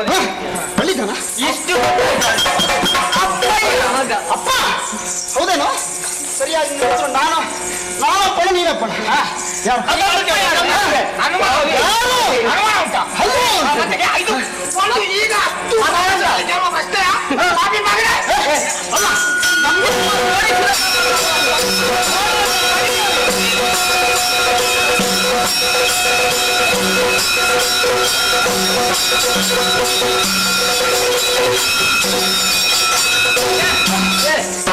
ಎಷ್ಟು ಒಳ್ಳೆ ರೀತಿಯಲ್ಲಿ ಒಂದು ಕೆಲಸ ನಡೀತಾ ಇತ್ತು. ಮಧ್ಯದಲ್ಲಿ ಒಂದು ಹಾಳು ಮಾಡಿದೆ. ಬರುವಾಗ ಇನ್ನೊಂತೆಂತದ ಎಂತದೆಲ್ಲ ಹುಟ್ಟಿಸಾಕಿ. ಹೌದು. ಒಂದು ಸಂತೋಷ ಆಯ್ತು ನನಗೆ. ಎಂತ ಸಂತೋಷ ಆಯ್ತು. ಮಗ ಬಂದು ಮಾತಾಡಿದ, ಹಾಲಾರಣ ಮಾಡಿದ. ಸಮಯ ಹೆಚ್ಚಾಯ್ತು. ಇನ್ನು ಬರುವಾಗ ಆಯ್ತು. ವಿಮರ್ಶೆಯಲ್ಲಿತ್ತು ನಮ್ದು. ಅಲ್ಲಿಗೆ ವೇಷ ವೇಷ ವೇಷ ಮಾಡೋದು. ನೋಡುವ, ನಾವು ಆಯ್ಕೆ ಮಾಡುವ. ನಾನೀಗ ಕಲಾವಿದರ ಸಂಯೋಜನೆ ನನಗೆ ಗೊತ್ತು. ಹೌದಾ? ಹೌದು. ನಾನು ಹಮ್ಮಿಕೊಂಡಿದ್ದೇನೆ. ಅದಾಗ್ಲಿಕ್ಕಿಲ್ಲ. ಅದಕ್ಕೆ ಕಷ್ಟ ಆಗಿತ್ತ. ಅವರಿಗೆ ಸ್ವಂತ ಅನುಭವ ಉಂಟು. ಪಾಪ ಇಂಥದ್ದೆಲ್ಲ ಮಾಡಿ ಹಾಗಾಗಿ ಕೈ ಸುಟ್ಟುಕೊಂಡಿದ್ದಾರೆ. ಇವತ್ತು ತುಂಬಾ ತಲೆ ಹೌದು. ಆದಿತ್ಯ ಸಾಕು ಅಂತೇಳಿ ಉಂಟು. ನೋಡುವ ಇವ ಬೇಗ ಶ್ರೀವೇಶಕ್ಕೆ ಇವ ಆದಿತ್ತು. ಮುಖ ಒಳ್ಳೆದುಂಟು. ಹೇಗಾದೀತು? ನೋಡುವ, ಒಂದು ಪ್ರಯತ್ನ ಮಾಡುವ. ಒಂದು ಶ್ರೀವೇಶ ಮಾಡಿ ಒಂದು ನದಿಗೆ ನೋಡುವ. ನಿನ್ನ ನಮ್ಮ ಗರ್ಭಿಣಿ ಆಗ್ಬೇಕು. ಗರ್ಭಿಣಿ ಶ್ರೀವೇಶ ನೀನು ಹಾಗೆ ಮತ್ತೆ ನಾವು ಹಾಕೊಂಡು ಬರ್ಬೇಕಷ್ಟೇ ವೈದ್ಯರನ್ನು. ಅಲ್ಲ ನಟಿಗೆ ಹಾಗಲ್ವ? ಗರ್ಭಿಣಿ ಶ್ರೀ ಹೀಗೆ ನಡೀತಾರೆ. ನೀನು ನೋಡುವ, ನೀನು ನೋಡುವ ಮುಖ ಚಂದ. ಒಮ್ಮೆ ಮಾತಾಡು ನೋಡುವ. ಗರ್ಭಿಣಿ ಶ್ರೀವೇಶ. ಗರ್ಭಿಣಿ ಶ್ರೀವೇಶ ಮಾತಾಡು. ನೋಡು ಒಮ್ಮೆ ಮಾತಾಡು ನೋಡುವ. ಮಾತುಗಾರಿಕೆ ನೋಡುವ. ಏನದು ಮಾತಾಡು. ಹೇಗಾದ್ರು ರಮಣ ಎಲ್ಲಿದ್ದೀಯ ನೀನು? ಬಾಯ್ ಇವನ ಕರ್ಮ ರಮಣ ಎಲ್ಲಿ ರಾಮಣ್ಣ ಬರ್ತಾರೆ ರಮಣ ಆಗ್ಲಿಕ್ಕಿಲ್ಲ ನೋಡುವ ನೀನೊಮ್ಮೆ ಒಂದು ನಾಟ್ಯ ಮಾಡು ನೋಡು ಅಲ್ಲಿ ಯಾವುದು ಇವಾಗ್ಲಿಕ್ಕಿಲ್ಲ ಇವನಿಗೆ ಶ್ರೀವೇಷ ಕೊಟ್ಟು ಶ್ರೀವೇಷದ ಮರ್ಯಾದೆ ತೆಗಿತಾನೆ ಅದು ಬೇಡ ನೋಡ ನೀನು ಮುಂದೆ ಹೌದು ಇವನದ್ದು ಎಂತದ್ದು ಇವನದ್ದು ಆದಿತ್ತು ಶರೀರ ಆದಿತ್ತು ಎಲ್ಲ ಆದಿತ್ತು ಸ್ವಲ್ಪ ರಕ್ತ ಕೊಡ್ಬೇಕಾಗ್ತದೆ ಗರ್ಭಿಣಿ ಅಲ್ವಾ ಗರ್ಭಿಣಿ ಅಲ್ಲ ರಕ್ತ ಕಡಿಮೆ ನಡೆ ಅಲ್ಲ ನಡೆ ಅಲ್ಲ ಹೊಡೆ ಎಂತದ ಇದು ಅಲ್ಲೂ ಮುಂದೆ ಬಂದಿದ್ದು ಇದು ಸಾಕ ಇದಾಗ್ಲಿಕ್ಕೆ ಈ ಶ್ರೀವೇಷ ಹಿಂದಕ್ಕೆ ಹೋಗಿ ಇವಾಗ ಬೇಡ ಸ್ವಲ್ಪ ಅವರಿ ಮಾಡಿ ಯಾಕೆ ಒಂದು ವೇಷ ಮಾಡಿ ನೋಡಿದ್ರೆ ಎಷ್ಟು ಜನ ಹುಡುಕ್ಬೇಕು ನಾವು. ಇದು ಮುಖ ಮುಖ ನೋಡೋದು. ಮುತ್ತಾದ ಮುಖ ಭಾವನೆ ಬರುದು ನೋಡಿ ವೇಷವನ್ನು ಆದಿತ್ತಲ್ಲ ನನಗೆ ಗೊತ್ತುಂಟು ನಿಮ್ಮಿಂದ ಯಾರಿಂದ ಆಗುದಿಲ್ಲ ನಾನೇ ಮಾಡ್ಬೇಕು ಅಂತ ಮಾಡಿದ ದಿನ ಉಂಟು ಏನಾದ್ರು ವೇಷ ಮಾಡಿದ್ದು ಈಗಲ್ಲ ನನ್ನದು ಒಂದು ಸಮಯದಲ್ಲಿ ಶ್ರೀವೇಷವೇ ಭಯಂಕರ ಅವಾಗ ಸಭೆ ಸೇರುದು ನೋಡ್ಬೇಕು ಮಾರ ಕಲ್ಲು ಬಿಸಾಕಲಿಕ್ಕ ನನ್ನ ಶ್ರೀವೇಷವನ್ನು ಅಷ್ಟು ಲಾಲಿತ್ಯ ಸ್ಥಳಕ್ಕೆ ಬಂದ್ರೆ ಸಾಕು ಎಲ್ಲ ಸಭೆಯಿಂದಲೇ ಅಲ್ಲಿಯೇ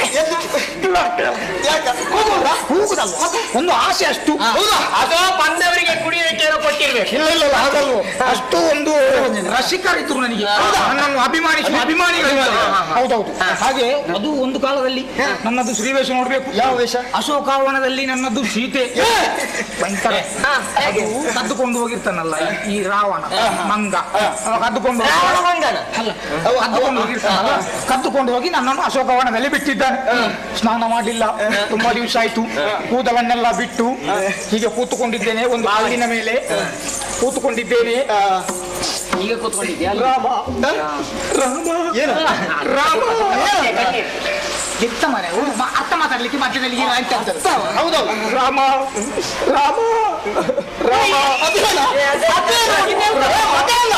ಎಲ್ಲಿದ್ದೀವಿ ರಾಮ ಯಾವ ಇದ ಅದು ತುಂಬಾ ದಿವಸ ಆಯ್ತಲ್ಲ ಸ್ನಾನ ಮಾಡದೆ ಈ ಏನುಗಳೆಲ್ಲ ತುಂಬಾ ಉಂಟು ಅದನ್ನು ಮತ್ತೆ ಸಮಯ ಸಿಕ್ಕಾಗ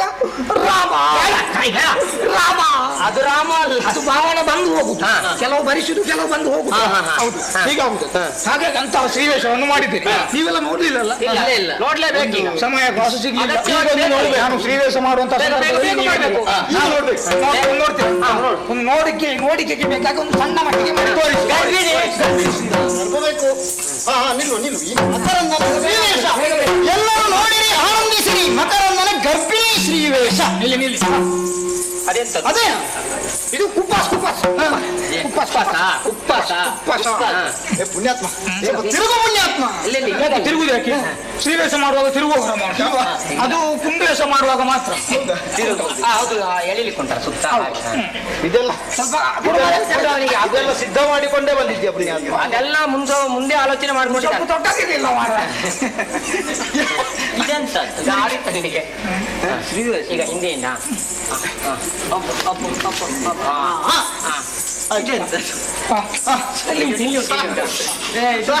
ಸದ್ಯಕ್ಕೆ ಶ್ರೀವೇಷ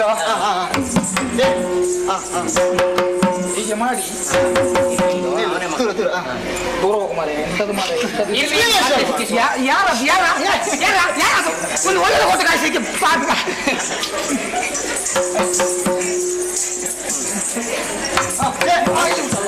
ನಮಗೆ ವ್ಯವಸ್ಥೆ ಎಲ್ಲ ಉಂಟು ಬೇಕಾದದ್ದು ಅದು ನಿಲ್ಲುವುದಿಲ್ಲ ಹೌದಾ ಅದು ಆವತ್ತಿನದಲ್ವಾ ಅವತ್ತಿನದ್ದಲ್ಲ ನಾನು ಬೇರೆಯವರಿಗೆ ದಾನ ಮಾಡಿ ಅದೇನಾ ಅದ್ಯಾಕೆ ಪುಣ್ಯಾತ್ಮ ಯಾವುದು ಅದು ಗೆರಟೆ ಮತ್ತೆ ಶ್ರೀ ಅಂತ ಹೇಳಿದ್ರೆ ಹಾಗೆ ಅದ್ಯಾಕೆ ಒಂದು ಸ್ತ್ರೀಗೆ ಏನೇನು ಇರ್ತದೆ ಎಂತದ್ದು ಗೊತ್ತಾಗುದಿಲ್ಲ ಎಂತದ ಕದು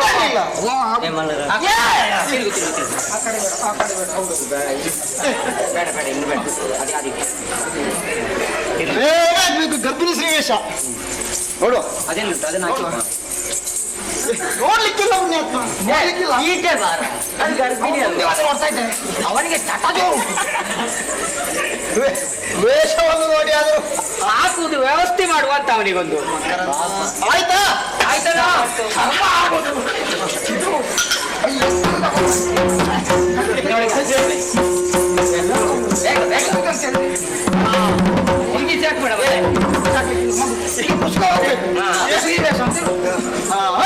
ಮತ್ತೆ ಇದು ಅವನ ಹೆಂಡತಿಗೆ ಆಗ್ತದಂತೆ ಗಿಟ್ಟಿಕೊಂಡಿದ್ದೇನೆ ಪಾಪಿ ಮಾಡಿ ಸಂಧಿಯಲ್ಲ ಗೊತ್ತಾದದ್ದು ಆಯ್ತು ಪುಣ್ಯಾತ್ಮ, ಬೇಗ ಬೇಗ ಆಗ್ಬೇಕು. ಸನಕದಿಗಳು ಹೋಗ್ತಾರೆ, ಕೆಲಸ ಕೆಟ್ಟು ಹೋಗ್ತದೆ.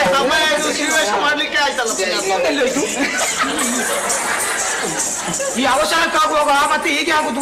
ಆವತ್ತಿನ ಕಾಲದಲ್ಲಿ ಒಂದು ಸಲ ಹೀಗೆ ಆಯ್ತು ಮಾರೆ ನನ್ನದು.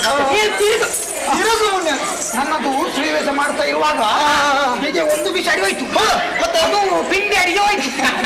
ಮತ್ತೆ ಮತ್ತೊಂದು ಏನು ಮಾಡಿದ್ದು? ಹುಡುಕಿ ನನಗೆ ಸಾಕಾಗಿ ಹೋಯ್ತು. ಮತ್ತೆಂತ ಮಾಡುದು, ಇಲ್ಲಿ ಚೆಂಡೆ ಹೊರತ ಹೇಳಿದ್ದು ಇನ್ನು ಸ್ವಲ್ಪ ಹೊತ್ತು ಬಡಿ, ನನ್ನದು ವೇಷ ಇನ್ನೂ ಆಗಬೇಕು. ನಿನ್ನದು ಅಜ್ಜಿಯ ಪಾತ್ರ ಗರ್ಭಿಣಿ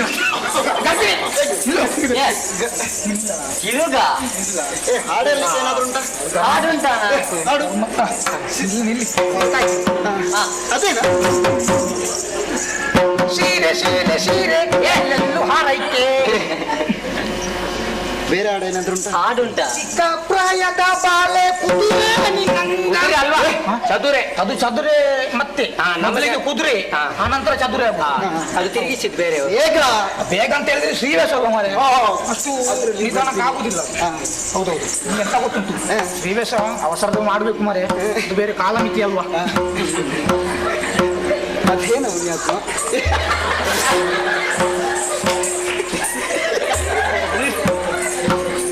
ಅವಕಾಶ ಎಲ್ಲುಂಟ ಉಂಟ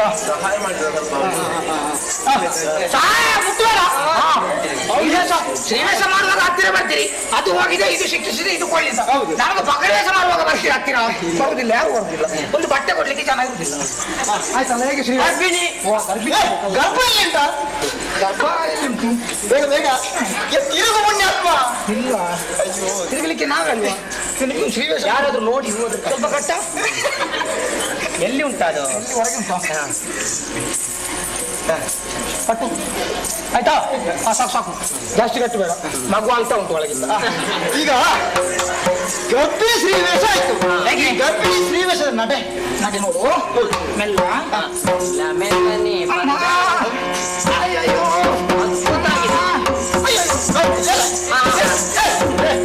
ಎಂತ ಓದಿತಾ ಉಂಟು ಅಮ್ಮ. ಹೇಗೆ ಶ್ರೀವೇಷ? ಶ್ರೀವೇಷ ವೇಷಕ್ಕೆ ತಕ್ಕಂತೆ ಗರ್ಭಿಣಿ ಸ್ತ್ರೀಯರು ಹೇಗೆ ಮಾಡ್ಬೇಕು ಅದೆಲ್ಲ ನೀನು ಮಾಡ್ತಿ. ಎಂತದ್ದು ಹೀಗೆ ಹೇಗೆ ಒಳ್ಳೆದಿಲ್ಲ. ಇದೆಂತದ್ದು? ಯಾವುದು? ವೇಷ ಏನಾಗ್ಬೋದು? ಮೀಸೆ ಮೀಸೆ ತೆಗೀವಿ. ಮೀಸೆ ತೆಗಿವೆ. ಮೀಸೆ ಉಂಟಾ? ಮೀಸೆ ತೆಗೆದು ವೇಷ ಮಾಡ್ಬೇಕು.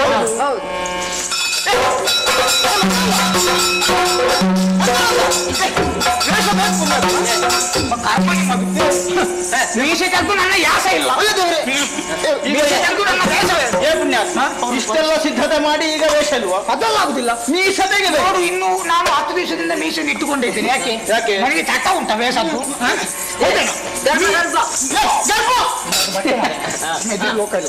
ನಾನು ಮೀಸೆ ತೆಗೆದು ವೇಷ ಮಾಡುದಿಲ್ಲ. ಹಾಗಿದ್ರೆ ಇನ್ನ ವೇಷ ಇಲ್ಲ. ನನ್ನ ವೇಷ ಇಲ್ಲ. ಮತ್ತೆ ವೇಷದ್ದು ಮಾಡಲಾಗಿದೆ. ಯಾರನ್ನು?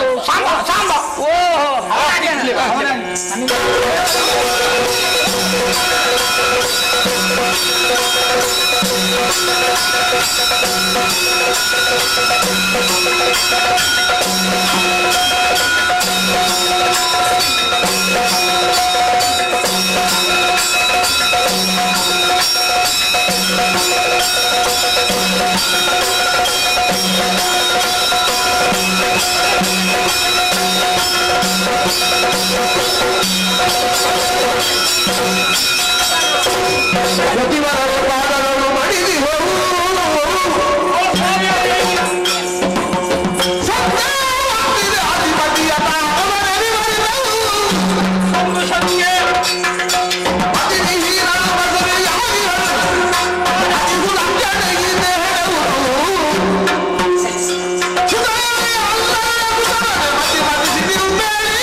ಅಡ್ಡ ಬೀಳ್ತಾರೆ. ಆಗ್ಲಿಕ್ಕಿಲ್ಲ, ಹಾಗಾದ್ರೆ ಬೇಡ. ನನ್ನದು ಇಲ್ಲಿಂದಲೇ. ಓ ಎತ್ತಿವರರೇ, ಓ ಮಣಿಪಾಲ ಮುನಿಪಾಲ ಮಣಿಪಾಲ ಅಂತ ಮುನಿಪಾಲ ನಮ್ಮ ಕುರು ದಿನಕ ಎಂತದ ನಮ್ಮ ಕುರು ದಿನಕ ಅದೆಂತದ್ದು? ನಮ್ಮ ಕುಲು ತಿಲಕ ಮುನಿಕುಲ ತಿಲಕ. ಮುನಿಕುಲ ತಿಲಕ ಹೌದು. ವಂದಿಸಿಕೊಂಡಿದ್ದೇವೆ ಸ್ವಾಮಿ. ನೀವು ಯಾರು, ನಿಮ್ಮ ಯೋಗ್ಯತೆ ಏನು ಎಲ್ಲವನ್ನೂ ಕೂಡ ನಾವು ಅಪ್ಪ ಲೋಕದಲ್ಲಿ ಇವರ ಯೋಗ್ಯತೆ ಎಷ್ಟು ಹೊಗಳಿಕೊಳ್ತಾರೆ. 3 ಲೋಕದಲ್ಲಿಯೂ ಕೂಡ ಎಲ್ಲರೂ ನಿಮ್ಮನ್ನು ಕೊಂಡಾಡ್ತಾ ಇದ್ದಾರೆ.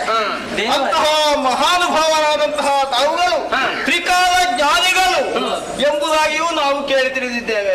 ಕಣ್ಣು ಆದ್ರೆ ಸ್ವಾಮಿ ಕಣ್ಣಿಗೆ ಕಾಣುವ ದೇವರಂದ್ರೆ ಇವರು. ಸ್ವಲ್ಪ ಈ ಕಡೆ ಸ್ವಲ್ಪ ಎದುರಿಗೆ ಸಾಕು. ಮುನಿಪೋತ್ತಮರೇ, ತಾವು ತ್ರಿಲೋಕಜ್ಞಾನಿಗಳು ಎಂಬುದನ್ನು ನಾವು ಕೂಡ ತಿಳಿದುಕೊಂಡಿದ್ದೇವೆ, ಲೋಕದವರು ತಿಳಿದುಕೊಂಡವರಿದ್ದಾರೆ. ಹಾಗಾಗಿ ನಮ್ಮಲ್ಲಿ ಒಂದು ಪ್ರಶ್ನೆ ಉದ್ಭವ ಆಗಿದೆ ಮಹರ್ಷಿಗಳೇ.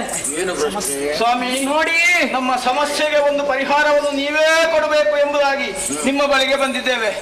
ನೋಡಿ ಸ್ವಾಮಿ, ನೋಡಿ, ಗರ್ಭಿಣಿ ಹುಡುಗಿ ಸುಲಕ್ಷಣ ಇದ್ದಾಳೆ, ಸೌಂದರ್ಯವತಿ ಇದ್ದಾಳೆ. ಆದರೆ ಏನು ಮಾಡೋಣ, ಸಣ್ಣ ಪ್ರಾಯದಲ್ಲಿಯೇ ತನ್ನ ಗಂಡವನ್ನು ಕಳೆದುಕೊಂಡಿದ್ದಾಳೆ. ಮೊನ್ನೆ ಒಂದು ವಾಹನ ಬಂದು ಹೊಡ್ಕೊಂಡು ಹೋಯ್ತು ಪಾಪ ಇವನ. ವಿಧವಾದಂತಹ ಆಕೆ ಏನು ಮಾಡಬೇಕು ಈಗ ಗರ್ಭಿಣಿಯಾಗಿದ್ದಾಳೆ. ಸ್ವಾಮಿ, ನಾವೆಲ್ಲರೂ ಹಿರಿಯರು, ಮುಂದೆ ನಿಂತು ಅವರದ್ದಾದಂತಹ ಯೋಗಕ್ಷೇಮವನ್ನು ವಿಚಾರಿಸುವಂತಹ ಹೊಣೆಗಾರಿಕೆ ಉಳ್ಳವರು. ಹಾಗಾಗಿ ನಮ್ಮಲ್ಲಿ ಹುಟ್ಟಿದಂತಹ ಒಂದು ಶಂಕೆಗೆ ನಿಮ್ಮಿಂದಲೇ ಪರಿಹಾರವನ್ನು ಕಂಡುಕೊಳ್ಳಬೇಕು ಎಂಬಂತಹ ಉದ್ದೇಶದಿಂದ ಬಂದಿದ್ದೇವೆ, ಬೇರೇನೂ ಅಲ್ಲ. ಆಕೆ ಉದರದಲ್ಲಿರುವಂತಹ ಗರ್ಭ, ಅದರಲ್ಲಿ ಹುಟ್ಟುವಂತಹ ಮಗು ಹೆಣ್ಣು ಅಥವಾ ಗಂಡು ಎಂಬುದನ್ನು ನೀವು ಹೇಳಬೇಕು ಸ್ವಾಮಿ.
ನಿಮ್ಮನ್ನೇ ಎತ್ತಿಗೊಳ್ಳಬೇಕು ಅಂತ ಕಾಣ್ತದೆ. ನಮಗೆ ಋಷಿಗರ್ಭವನ್ನೇ ಪ್ರಶ್ನಿಸುವುದಕ್ಕೆ ಹೋದಂತಿದೆಯಲ್ಲ. ಇಲ್ಲ, ಋಷಿಗರ್ಭ ಅಲ್ಲ, ಸ್ತ್ರೀಯ ಗರ್ಭವನ್ನು ಪ್ರಶ್ನೆ. ಸ್ತ್ರೀಯ ಗರ್ಭ ಅಲ್ಲ, ಋಷಿಗರ್ಭ ಅಲ್ಲ. ನಿಮಗೆ ಬಂದಂತಹ ಅಹಂಕಾರ ನಮ್ಮನ್ನು ಅಪಹಾಸ್ಯ ಮಾಡಬೇಕು ಅಂತ ತಿಳಿದುಕೊಂಡಿದ್ದೀರಿ. ಬೇಕಾಗಿಲ್ಲ, ಇದು ವೇಷ. ಸಾಂಬಾರನಿಗೆ ಶ್ರೀವೇಷವನ್ನು ಮಾಡಿಸಿ ಗರ್ಭಿಣಿ ಅಲ್ಲೂ ಹುಟ್ಟುವಂತಹ ಮಗು ಏನಾಗಬೇಕು ಅಂತ ನೋಡಿದ್ರೆ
ಎಲ್ಲೋ ವಿವೇಕಿಗಳೇ, ಮುಸಲವನ್ನು ಕಟ್ಟಿಕೊಂಡು ಬಂದು ಹುಟ್ಟುವಂತಹ ಮಗು ಯಾವುದು ಅಂತ ಹೇಳಿಕೊಳ್ಳುವಲ್ಲಿ ಎಂತದ್ದಾದಂತಹ ಮನಸ್ಥಿತಿ ನಿಮ್ಮದು. ನಿಮ್ಮ ಆಣೆಗೂ ಹೆಣ್ಣವಳು, ನಮ್ಮಾಡೆಗೂ ಹೆಣ್ಣು ಅಂತ ಹೇಳಬೇಡ.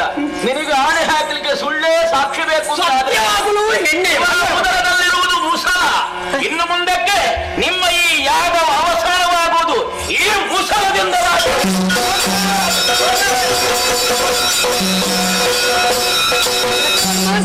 ಇವರಿಗೆಂತದ್ದು ತಲೆ ಎಂತಾದ್ರೂ ಕೆಟ್ಟಿದೆ ಅಂತ? ತಲೆ ಕೆಟ್ಟದ್ದು ಅವರಿಗಲ್ಲ, ಮತ್ತೆ? ನಮ್ಮ ವೇಷ ಹಾಳದ್ದು.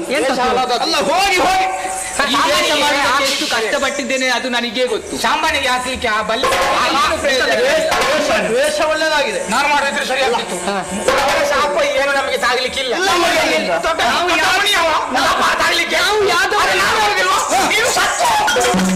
ಸಾಕಿದ್ದೇನೆ ಇಲ್ಲ ಸುಮ್ಮನೆ ಮಾತಿಗೆ ಅಷ್ಟೇ. ಹೆದರಿಸುವುದು ಮಾತ್ರ. ನಾವು ಹೆದರುವ ಬಾಬಾ ನಾವು ಹೋಗುವ. ಎಂತದ್ದು ಏನು ನೋವಂತ ಇಲ್ಲ. ಸ್ವಲ್ಪ ಕಟ್ಟಿದ್ದು ಗಟ್ಟಿಯಾಗಿದೆ. ಅದನ್ನು ಬಿಚ್ಚು ಇನ್ನು. ಗಟ್ಟಿ ಅಲ್ಲ, ಅದು ಏನು ಅಲ್ಲ. ಇಲ್ಲ ಅದು ಅಲ್ಲಿ ತಿಂದದ್ದೇ ಪರಿಣಾಮ. ಅದಾಗಿರ್ಬೋದು. ಏನು ಅಂತಂದ್ರೆ ನನಗೆ ಹೌದು. ಹೌದಾ? ಅಲ್ಲೆಂತ ನೋವು? ಎಂತ ಏನು? ಅದು ಬಹುಶಃ ಮಧ್ಯಾಹ್ನ ಕ್ಷೀರದಿಂದದು ಹೆಚ್ಚಾಗಿರ್ಬೇಕು. ಯಾಕೆ ಅಷ್ಟು ಕಡಿಮೆ ಸಿಹಿಯಲ್ಲೋ? ಅದೇ, ಅದೇ.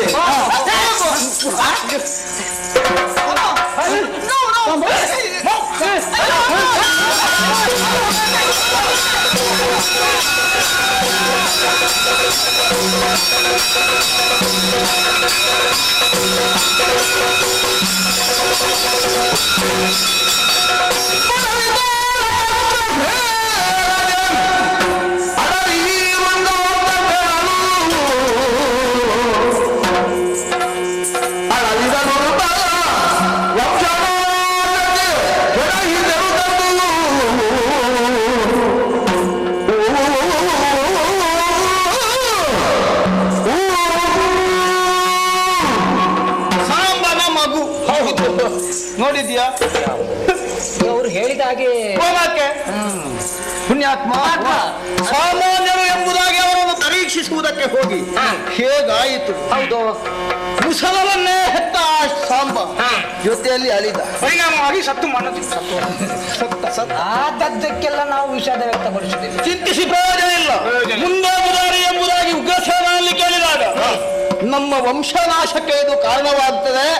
ಹಾಗಾಗಿ ಸಮುದ್ರ ತೀರಕ್ಕೆ ಕೊಂಡು ಹೋಗಿ ಇದನ್ನು ಚೆನ್ನಾಗಿ ತೇದು ಸಮುದ್ರದ ನೀರಿನಲ್ಲಿ ಬಿಡಿ ಎಂಬುದಾಗಿ ಹೇಳಿದ್ದಾನೆ. ಸಮುದ್ರ ತೀರಕ್ಕೆ ಹೋಗೋಣ. ಅಲ್ಲೇ ವ್ಯವಸ್ಥೆ ಮಾಡೋಣ.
ಪ್ರಪಂಚದಲ್ಲಿ ಹುಟ್ಟಿದವರೆಲ್ಲ ಮಾಡುವುದಿಲ್ಲ ಎಂಬುದು ಅರ್ಥವೂ ಅಲ್ಲ.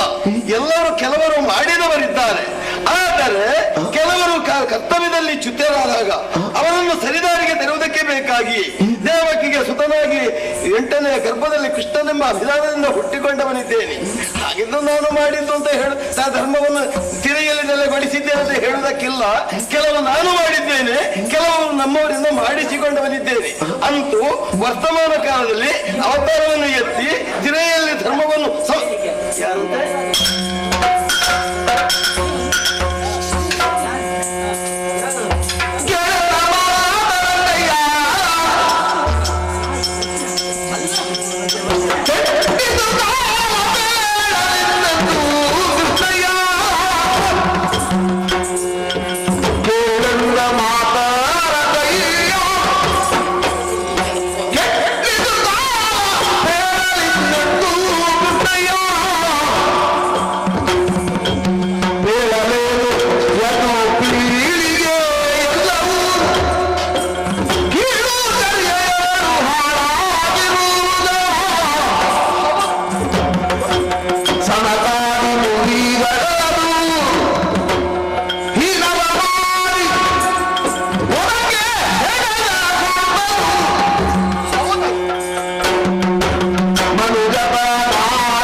ಇಂದು ನೋಡಿದರೆ ಹಾಗಲ್ಲ. ಮಾಡಿದ ವದನ, ನೆಲನ ನೋಟಕ, ಅಂದ ಭಕ್ತ ಇಲ್ಲ, ದುಃಖೇಶು. ಯಾಕಪ್ಪ ಅಜ್ಜ, ನಮ್ಮ ಯದುಕುಲಕ್ಕೆ ಅಪಾಯ ಬಂದೊದಗಿದೆ. ಅಪಾಯ? ಹೌದು. ಮರ ಬಿರಿಯುತ್ತಾ ಉಂಟಂತ ಹೇಳುವಾಗ ಇದು ಮುರಿಯುತ್ತಾ ಇದೆ ಅಂತ ಹೇಳ್ತೀವಿ. ಏನಾಯ್ತು? ನಮ್ಮವರೇ ಸಾತ್ಯಕಿ, ಕೃತವರ್ಮ ಮೊದಲಾದವರೆಲ್ಲ ಒಂದು ಕೆಟ್ಟ ಯೋಚನೆಯನ್ನು ಮಾಡಿದರು. ಕೆಟ್ಟ ಯೋಚನೆ? ಹೌದು. ಏನು? ಅದರ ಪರಿಣಾಮವಾಗಿ ನಮ್ಮ ಯದುಕುಲಕ್ಕೆ ಬಹುದೊಡ್ಡದಾದಂತಹ ಗಂಡಾಂತರ ಬಂದೊದಗಿದೆ. ನಮ್ಮ ಕುಲಕ್ಕೆ ಗಂಡಾಂತರ? ಯಾವ ರೀತಿಯಲ್ಲಿ? ಹೇಗೆ? ಈ ವಂಶವನ್ನು ಕಟ್ಟಿ ಬೆಳೆಸುವಲ್ಲಿ ನಿಮ್ಮದ್ದಾದಂತಹ ತ್ಯಾಗ ಅದೆಷ್ಟು ದೊಡ್ಡ, ಅದನ್ನು ಅರ್ಥ ಮಾಡಿಕೊಳ್ಳುವುದಕ್ಕೂ ಅವರು ಮುಂದಾಗದೆ ಹೋದರು. ಅಂದ್ರೆ ಸನಕ ಸನಂದನಾದಿ ಮಹರ್ಷಿಗಳು ಬ್ರಹ್ಮಮಾನಸ ಪುತ್ರರು ನಿತ್ಯವೂ ತಮ್ಮ ದರ್ಶನಕ್ಕಾಗಿ ಬರುವವರು. ವಿಶೇಷತೆ ಇಲ್ಲ. ಹರೆಯ ವೈಕುಂಠ ಅಂತ ಕರೆಸಿಕೊಂಡಂತಹ ಇಲ್ಲಿಗೆ ಬಂದು ನಿಮ್ಮ ದರ್ಶನವನ್ನು ಮಾಡುವುದರ ಮೂಲಕವಾಗಿ ಲೋಕ ಕಲ್ಯಾಣದತ್ತ ಮನ ಮಾಡುವವರು. ಅಂತಹ ಅವರನ್ನು ಪರೀಕ್ಷಿಸುವಂತಹ ಕೆಟ್ಟ ಯೋಚನೆಯನ್ನು ಮಾಡಿದರು. ಸನಕಾದಿಗಳನ್ನು ಪರೀಕ್ಷೆ? ಹೌದು. ಯಾವ ತರದಿ? ಸಾಂಬನಿಗೆ ಸ್ತ್ರೀವೇಷವನ್ನು ಮಾಡಿಸಿ ಅದರಲ್ಲೂ ಗರ್ಭಿಣಿಯಂತೆ ನಟಿಸಿ ಹೆರುವಂತಹ ಶಿಶು ಹೆಣ್ಣೋ ಗಂಡೋ ನೀವು ಹೇಳಬೇಕು, ನೀವು ಜ್ಞಾನಿಗಳು ಅಂತ ವ್ಯಂಗ್ಯವಾಡಿದರು. ಅವರಲ್ಲೇ ಹೋಗಿ ಕೇಳಿದ್ರ? ಹೌದು. ಆಗ ಪರಿಣಾಮವಾಗಿ ಅವರು ಮುನಿದರು, ಶಾಪವನ್ನು ಕೊಟ್ಟರು. ಶಾಂತ ಸ್ವರೂಪರು ಶಾಪ ಕೊಟ್ಟದ್ದು. ಹೌದು. ಏನಂತ? ಮುನಿಗಳಾದಂತಹ ಅವರು ನೊಂದು ಆಡಿದ ಮಾತು ಸತ್ಯವಾಗಿ ಹೋಯಿತು. ಒನಕೆಯ ತುಂಡನ್ನು ಹೆರಲಿ ಎನ್ನುವ ಹಾಗೆ. ಹೌದೇ? ಒನಕೆಯ ತುಂಡನ್ನು ಕೆತ್ತದ್ದು ಮಾತ್ರವಲ್ಲ, ಆ ಮುಸಲವನ್ನು ಅವರು ಬಲರಾಮ ದೇವರಲ್ಲಿ ಹೇಳಿಕೊಂಡ್ರೆ ಅದನ್ನು ತೇದು ಸಮುದ್ರದಲ್ಲಿ ಬಿಡುವುದಕ್ಕೆ ಮನ ಮಾಡಿದ್ದಾರೆ. ಅದರಂತೆ ಕಾರ್ಯಪ್ರವೃತ್ತರೂ ಆದರು. ಇಂತಹ ಒಂದು ಸಂದಿಗ್ಧ ಸ್ಥಿತಿ ಉಂಟಾಗಿದೆ. ನಮ್ಮ ವಂಶದ ಗತಿ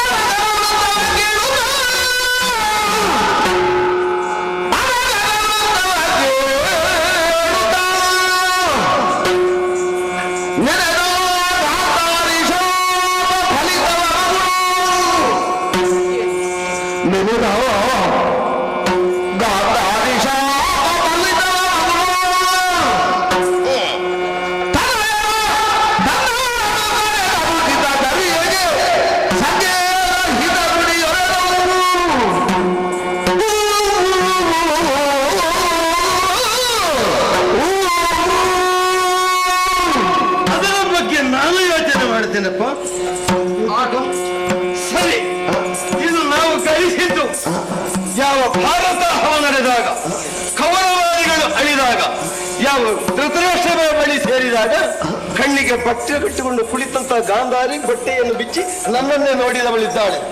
ಈ ಸಂದರ್ಭದಲ್ಲಿ ಅವಳು ಆಡಿದಂತಹ ಮಾತು, ಪುತ್ರ ಶೋಕದಿಂದ ನುಡಿದಂತ ನುಡಿ, ನನ್ನ ಮಕ್ಕಳನ್ನು ಮತ್ತು ಅಣ್ಣ ತಮ್ಮಂದಿರ ಮಕ್ಕಳನ್ನು ಅವರವರಲ್ಲಿ ಹಿಡಿಸಿ ಹಾಕಿ ಬಳಿಸಿಕೊಂಡೆಯ ಕೃಷ್ಣ.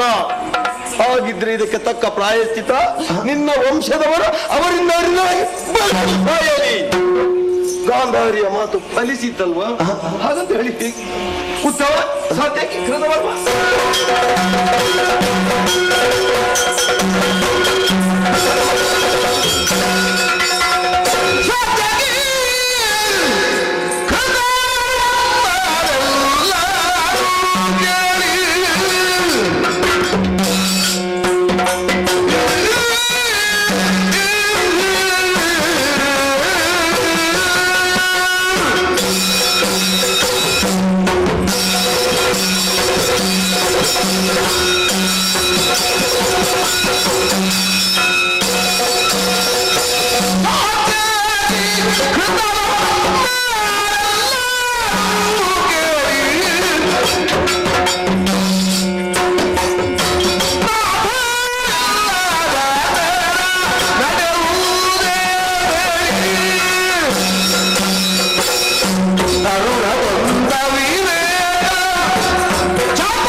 ಕೃತವರ್ಮ ಕೃಷ್ಣ, ಎಲ್ಲರೂ ನಾನಾಡುವ ಒಂದೆರಡು ಮಾತುಗಳನ್ನು ಕೇಳ್ತೀರಪ್ಪ. ಈ ಮೊದಲು ಕೇಳಿದವರಲ್ಲ ಅಂತ ಅರ್ಥ ಅಲ್ಲ, ಇನ್ನು ನಾನು ಕೇಳಬೇಕಾಯ್ತು ನಿಮ್ಮಲ್ಲಿ. ನಾವೀಗ ಇಷ್ಟವರೆಗೆ ನಿಮಗೆ ಉಪದೇಶ ಮಾಡಿದ್ದಾದ್ರೆ ಏನು?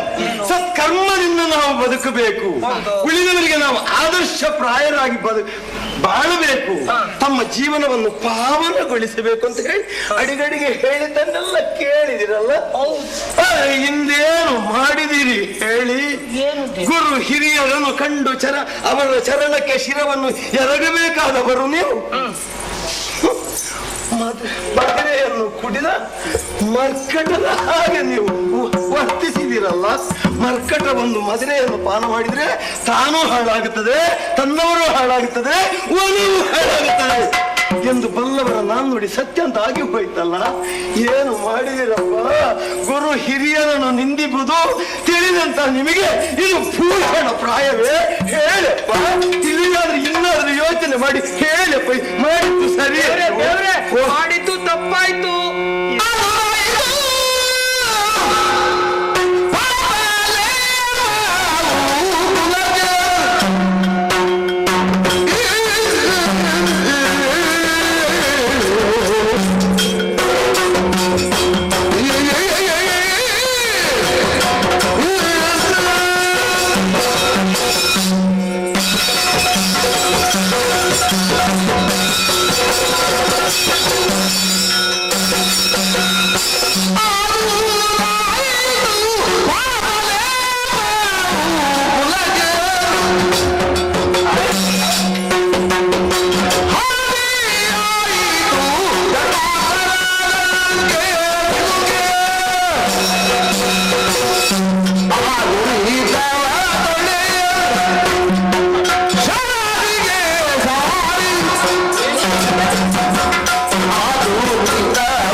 ತಪ್ಪಾಯ್ತು ಅಂತ ಹೇಳಿದ ಮಾತ್ರಕ್ಕೆ ಅದು ಸರಿಯಾಗುವುದಕ್ಕೆ ಸಾಧ್ಯವೇ ಹೇಳಿ?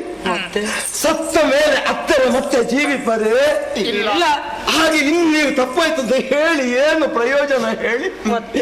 ನಾವು ಉತ್ತಮರಾಗಿ ಬೆಳಗಬೇಕಾದವರು ಇಂದು ನೀವು ಅನ್ಯಾಯವನ್ನು ಮಾಡಿದ ದೆಸೆಯಿಂದ ಏನಾಗಿ ಹೋಯಿತು? ನಮ್ಮ ಕುಲವೇ ನಾಶವಾಗುವ ಒದಗಿ ಬಂತಲ್ಲ. ಮುನಿ ಶಾಪ ಎಂದಿಗಾದರೂ ಖುಷಿಯಾಗುವುದಕ್ಕೆ ಸಾಧ್ಯವೇ ಹೇಳಿ? ಅಂದ ಮೇಲೆ ಋಷಿಯ ವಾಕ್ಯವು ತಪ್ಪದು, ತಪ್ಪಿದವರನ್ನು ಋಷಿಗಳು ಅಂತ ಹೇಳುವುದರಲ್ಲಿ ಅರ್ಥ ಇಲ್ಲ. ಅಂದ ಬಳಿಕ ಇನ್ನು ಸರಿ ಏನು ದೇವರೇ? ತಿಳಿದವರನ್ನು ಮಾತ್ರ ಹೇಳಿದ್ದಾರೆ. ಏನು? ಮಾಡಿದ ತಪ್ಪು ಅರಿತ ಮೇಲೆ ಪಶ್ಚಾತ್ತಾಪ ಮಾಡುವುದರಿಂದ ಪರಿಹಾರ ಅಂತ ಹೇಳುತ್ತಾರೆ. ಇನ್ನೊಂದು ವಿಚಾರವು ಹೇಳಿದ್ದಾರೆ. ಏನು? ಅನ್ಯಕ್ಷೇತ್ರದಲ್ಲಿ ಅಪರಾಧವನ್ನು ಮಾಡಿದ್ರೆ ಪುಣ್ಯಕ್ಷೇತ್ರ ಸಂದರ್ಶನದಿಂದ ಪರಿಹಾರ ಅಂತ ಹೇಳಿದ್ದಾರೆ. ಹೌದಲ್ಲ? ಆದ್ರೆ ಪುಣ್ಯಕ್ಷೇತ್ರದಲ್ಲಿ ಎಲ್ಲಿಯಾದ್ರೂ ತಪ್ಪು ಮಾಡಿದ್ರೆ ಅದು ವಜ್ರವೇ ಹೋಗುದಿಲ್ಲ.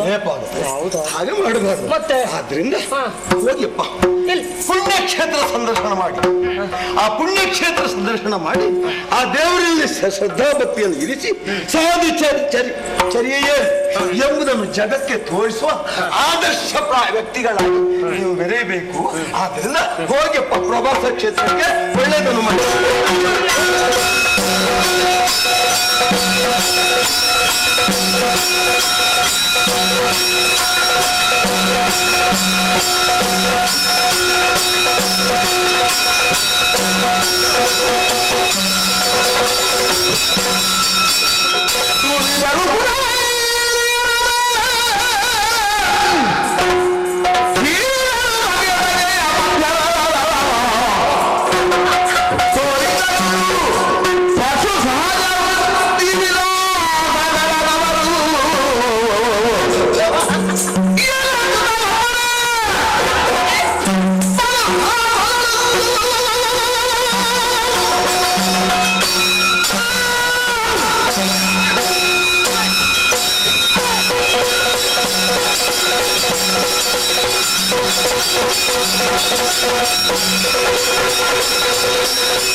ಶಿಶು ಹತ್ಯಾ ಪಾತಕೀವ ಬೇಡ ಬೇಡ ಆಗ್ಲೇ ಕುಡಿಬೇಡ ಕುಡಿಬೇಡ. ಅವರವರ ಪಕ್ಷದಲ್ಲೇ ಇದ್ದುಕೊಂಡು ಪಂಚಪಾಂಡವರು ಮೊಳಗಿದ್ದಂತ ಸಮಯ ಈಗ ಅವರ ತಲೆಯನ್ನು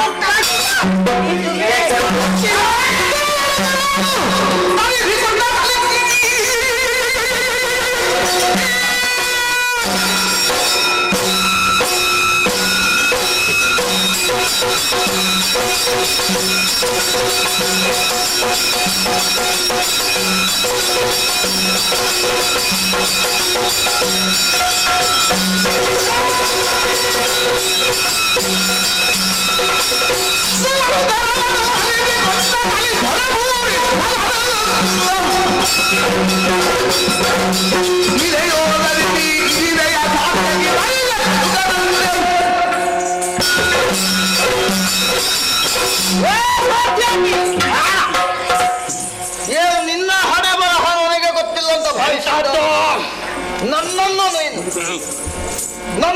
ನೀನು ತೆಗಳುವ ನೀನೆಂಥವ ಎಂಬುದಾಗಿ ನಾನು ತಿಳಿದಿದ್ದೇನೆ.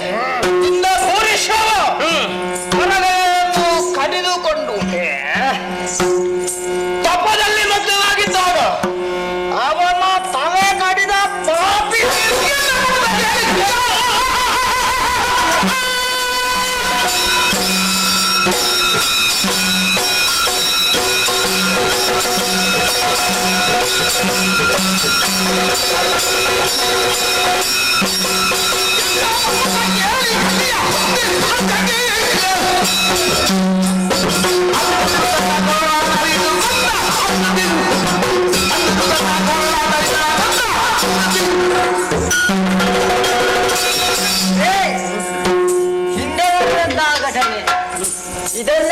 ಕೇಳಬೇಕಿತ್ತ.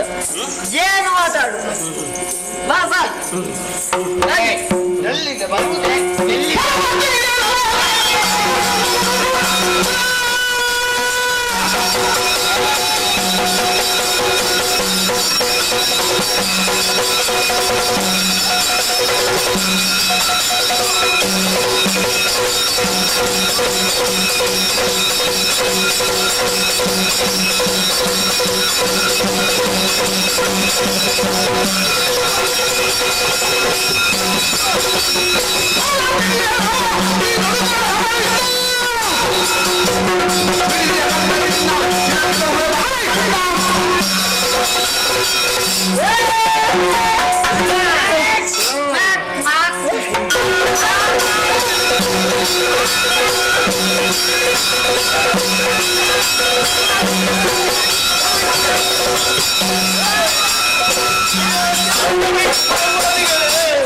ಏನು ಮಾಡಿರಪ್ಪ? ಮಾನವಂತರಾಗಿ ಬದುಕಬೇಕಾದವರು ಪ್ರಾಣಿಗಳ ಹಾಗೆ ವರ್ತನೆ ಮಾಡಿದ್ರ? ಪ್ರಾಣಿಗಳು ಬದುಕುವುದೇ ಹಾಗೆ ತುಂಬ ತಿಂದಲ್ವಾ? ಇದನ್ನೇ ತಿನ್ನು.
ಪಾಲಿಗೆ ಬಂತಲ್ಲ ಅಂದ್ರೆ ನಾವೆಲ್ಲವರು ಯಾದವರು ಹೌದಪ್ಪ.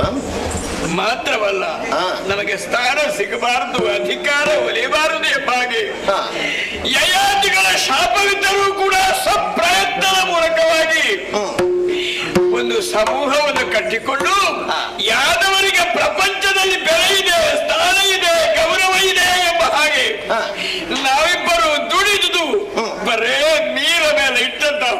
ಹಾಗಾಗಿ ಹೋಯ್ತು ಸಹೋದರ. ಶ್ರಮ ಸಾರ್ಥಕ ಇಲ್ಲ. ನಮ್ಮದಾದಂತಹ ಸಂಸಾರ ಬೆಳೆಯಬೇಕು, ನಮ್ಮ ವಂಶದ ಅಭ್ಯುದಯವಾಗಬೇಕು ಎಂಬ ಹಾಗೆ ನಾವು ಪ್ರಯತ್ನ ಮಾಡಿದ್ದು ಗಾಳಿ ಗೋಪುರದ ಹಾಗಾಗಿ ಹೋಯ್ತಲ್ಲ. ಅಂದ್ರೆ ನೋಡಿದ್ಯಾ? ಯಾರದ್ದು? ನಾವು ನಮ್ಮ ಕಣ್ಣಾರೆ ನೋಡಿದಂತಹ ದೃಶ್ಯ. ನಮ್ಮದಾದಂತಹ ಉತ್ತರಾಧಿಕಾರಿಗಳೆಲ್ಲ ನಮ್ಮ ಕಣ್ಣ ಎದುರಲ್ಲೇ ಹೊಡೆದಾಟವನ್ನು ಮಾಡಿ ಗತಪ್ರಾಣರಾಗಿರುವುದನ್ನು ನೋಡಿದೇವಲ್ಲ. ಯಾದವ ಕುಲವೇ ನಿರ್ನಾಮವಾಗಿ ಹೋಯಿತು, ನಿರ್ನಾಮವಾಗಿ ಹೋಯಿತು. ಇನ್ನು ನಮ್ಮದಾದಂತಹ ಈ ಕುಲ ಉದ್ಧಾರವಾಗುವುದಕ್ಕೆ ಸಾಧ್ಯ ಇಲ್ಲ. ಉಳಿದುದು ನಾವಿಬ್ಬರೇ.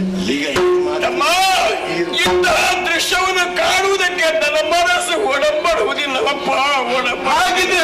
ಅಂತಿಮ ತೀರ್ಮಾನ ಏನಣ್ಣ?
ಪ್ರಯೋಜನವಿಲ್ಲವಪ್ಪ. ಅಂದ್ರೆ ಯಾದವರ ಅಭ್ಯುದಯವಾಗಬೇಕು ಎಂಬ ಹಾಗೆ ನಾವು ದುಡಿದಂತಹ ದುಡಿಮೆಗೆ ಈಗ ಬೆಲೆ ಇಲ್ಲದ ಹಾಗೆ ಮಾಡಿಬಿಟ್ಟಲ್ಲ ನಮ್ಮ ಮಕ್ಕಳು. ಇದನ್ನು ಕಂಡಾಗ ಯಾರಿಗಾದರೂ ಜೀವನವೇ ಬೇಡ ಎನಿಸುವುದಿಲ್ವೇ? ನಮ್ಮ ನನಗಂತೂ ಇದನ್ನು ಕಂಡಾಗ ಈ ಜನ್ಮವೇ ಸಾಕು ಸಾಕೆನಿಸ್ತದಪ್ಪ.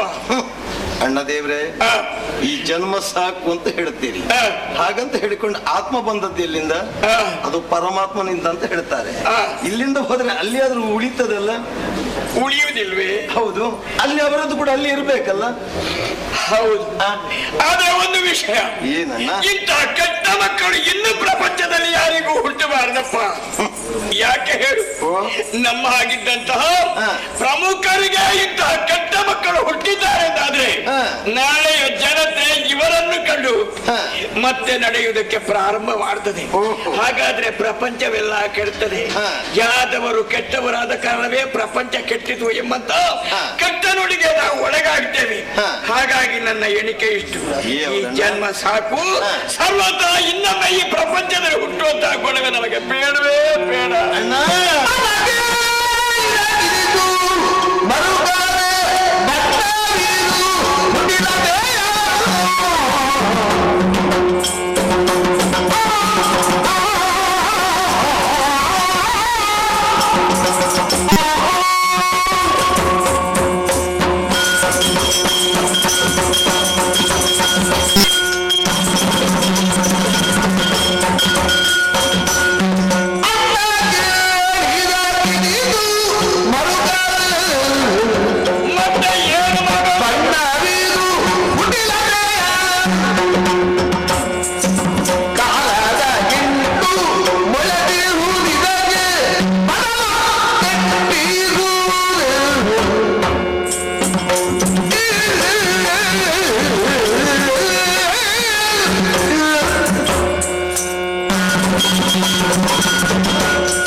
ಶ್ರಮ ನೀರಿನ ಮೇಲೆ ಹೋಮದ ತೆರನಾಗಿ ಹೋಯಿತು.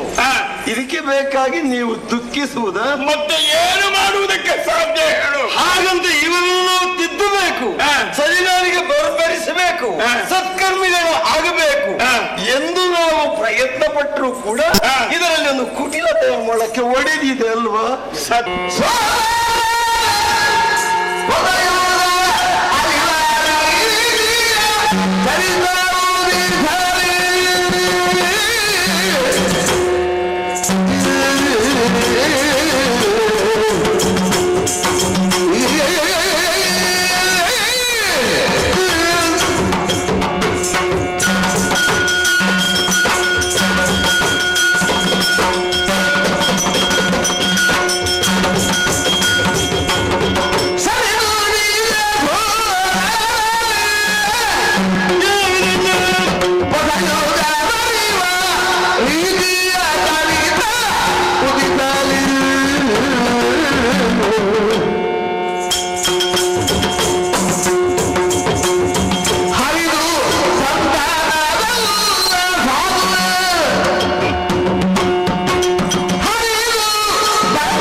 ನೆನಪಿಸಿಕೊಳ್ಳುವುದಕ್ಕೆ ಅಸಾಧ್ಯವಾಗಿತ್ತು.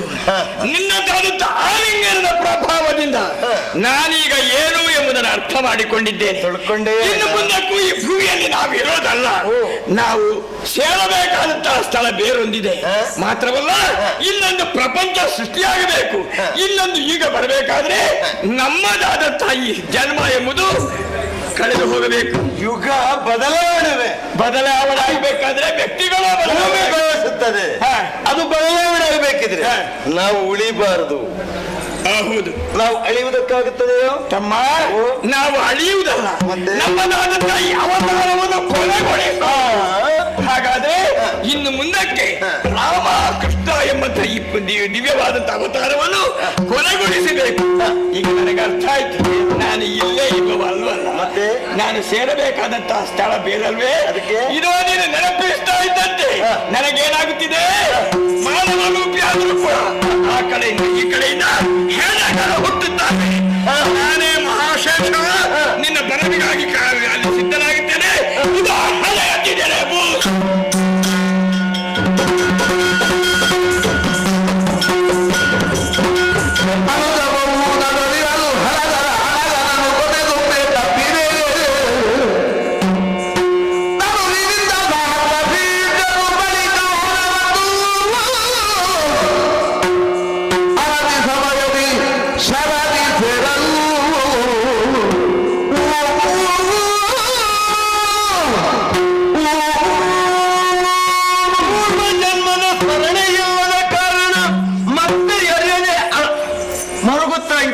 ಮತ್ತೆ ಗೊತ್ತಾಯ್ತು ನಾನು ಯಾರು ಅಂತ ಹೇಳಿ.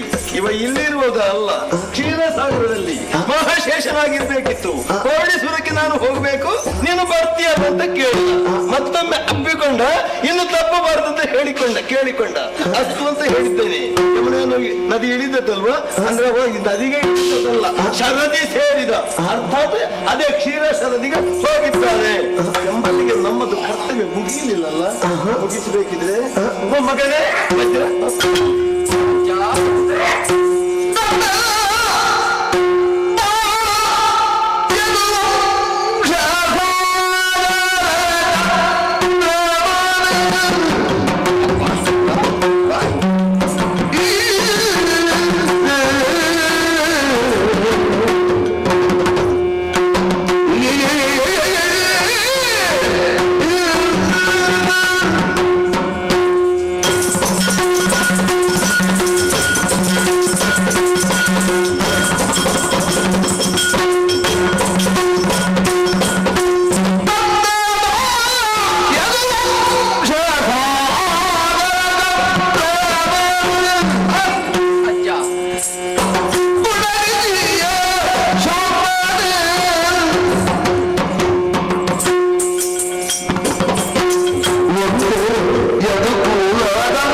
ತೋಡಿಕೊಳ್ಳುವುದಕ್ಕೆ ಶಬ್ದ ಇಲ್ಲವಪ್ಪ, ತೋಡಿಕೊಳ್ಳುವುದಕ್ಕೆ ಮಾತು ಇಲ್ಲ, ಅಪ್ಪಿಕೊಳ್ಳುವ ಕೈಗಳಿಗೆ ಏನು ಕೊರತೆ ಇಲ್ಲ ಮಗನೇ. ನಿನ್ನನ್ನ ಈ ಉಭಯ ಹಸ್ತಗಳಿಂದ ಅಪ್ಪಿಕೊಂಡು ನಿನ್ನನ್ನು ತಬ್ಬಿಕೊಂಡು ನಿನ್ನ ನೆತ್ತಿಯನ್ನು ಆಗ್ರಣಿಸಿದಾಗ ನನ್ನ ಮನಸ್ಸಿಗೆ ಆದಂತಹ ಆನಂದ ವರ್ಣನಾತೀತ ಮಗನೇ. ಅಜ್ಜ, ಓ, ಈ ರೀತಿಯಾಗಿ ಭಾವೋದ್ವೇಗಕ್ಕೆ ಒಳಗಾಗುತ್ತಾ ಇದ್ದೀರಲ್ಲ, ಹೌದು. ಯಾಕೆ ಅಂತ ಅರ್ಥವಾಗಲಿಲ್ಲ. ಕಾರಣ ಇದೆ ಮೊಮ್ಮಗನೇ. ಏನಜ್ಜ? ನಮ್ಮವರನ್ನು ಕಟ್ಟಿ ಬೆಳೆಸಿದವರು ನಾವು, ಆದ್ರೆ ಉಳಿಸಿಕೊಳ್ಳುವುದಕ್ಕೆ ಆಗಲಿಲ್ಲ ಮಗ. ಎಲ್ಲರನ್ನು ಕಳಕೊಂಡ್ರು ಕೂಡ ಈ ಯದುವಂಶದ ಬಳ್ಳಿ ಉಳಿದವ ನೀನೊಬ್ಬನೇ ಮಗನೇ. ಯಾವ ರೀತಿಯಲ್ಲಿ ಅಂತ ಹೇಳಿದ್ರೆ, ಆಕಾಶದಲ್ಲಿದ್ದಂತಹ ನಕ್ಷತ್ರಗಳು ಹಗಲು ಹೊತ್ತಿಗೆ ಮಾಯವಾದರೂ ಕೂಡ ಚಂದ್ರನನ್ನು ಕಾಣುವುದಕ್ಕೆ ಸಾಧ್ಯವಂತೆ ಮಗನೇ. ಅಂದ ಅಂದ ಅಂದ ಹಾಗೆ ಎಲ್ಲರೂ ಹೋದ್ರು ಕೂಡ ನೀನು ಒಬ್ಬ ಉಳಿದಿದೆಯಲ್ಲ, ನಾನು ಧನ್ಯನಾದೆ. ಯಾಕೆ ಗೊತ್ತಿಲ್ಲ ಮಗನೇ,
ನಿನ್ನನ್ನು ಅಪ್ಪಿಕೊಳ್ಳುವುದಕ್ಕಾಗೆಲ್ಲ ತಪ್ಪಿಕೊಳ್ಳುವುದಕ್ಕಾಗೆಲ್ಲ ನೀನು ಹೋಗಬೇಕು ಮಗ.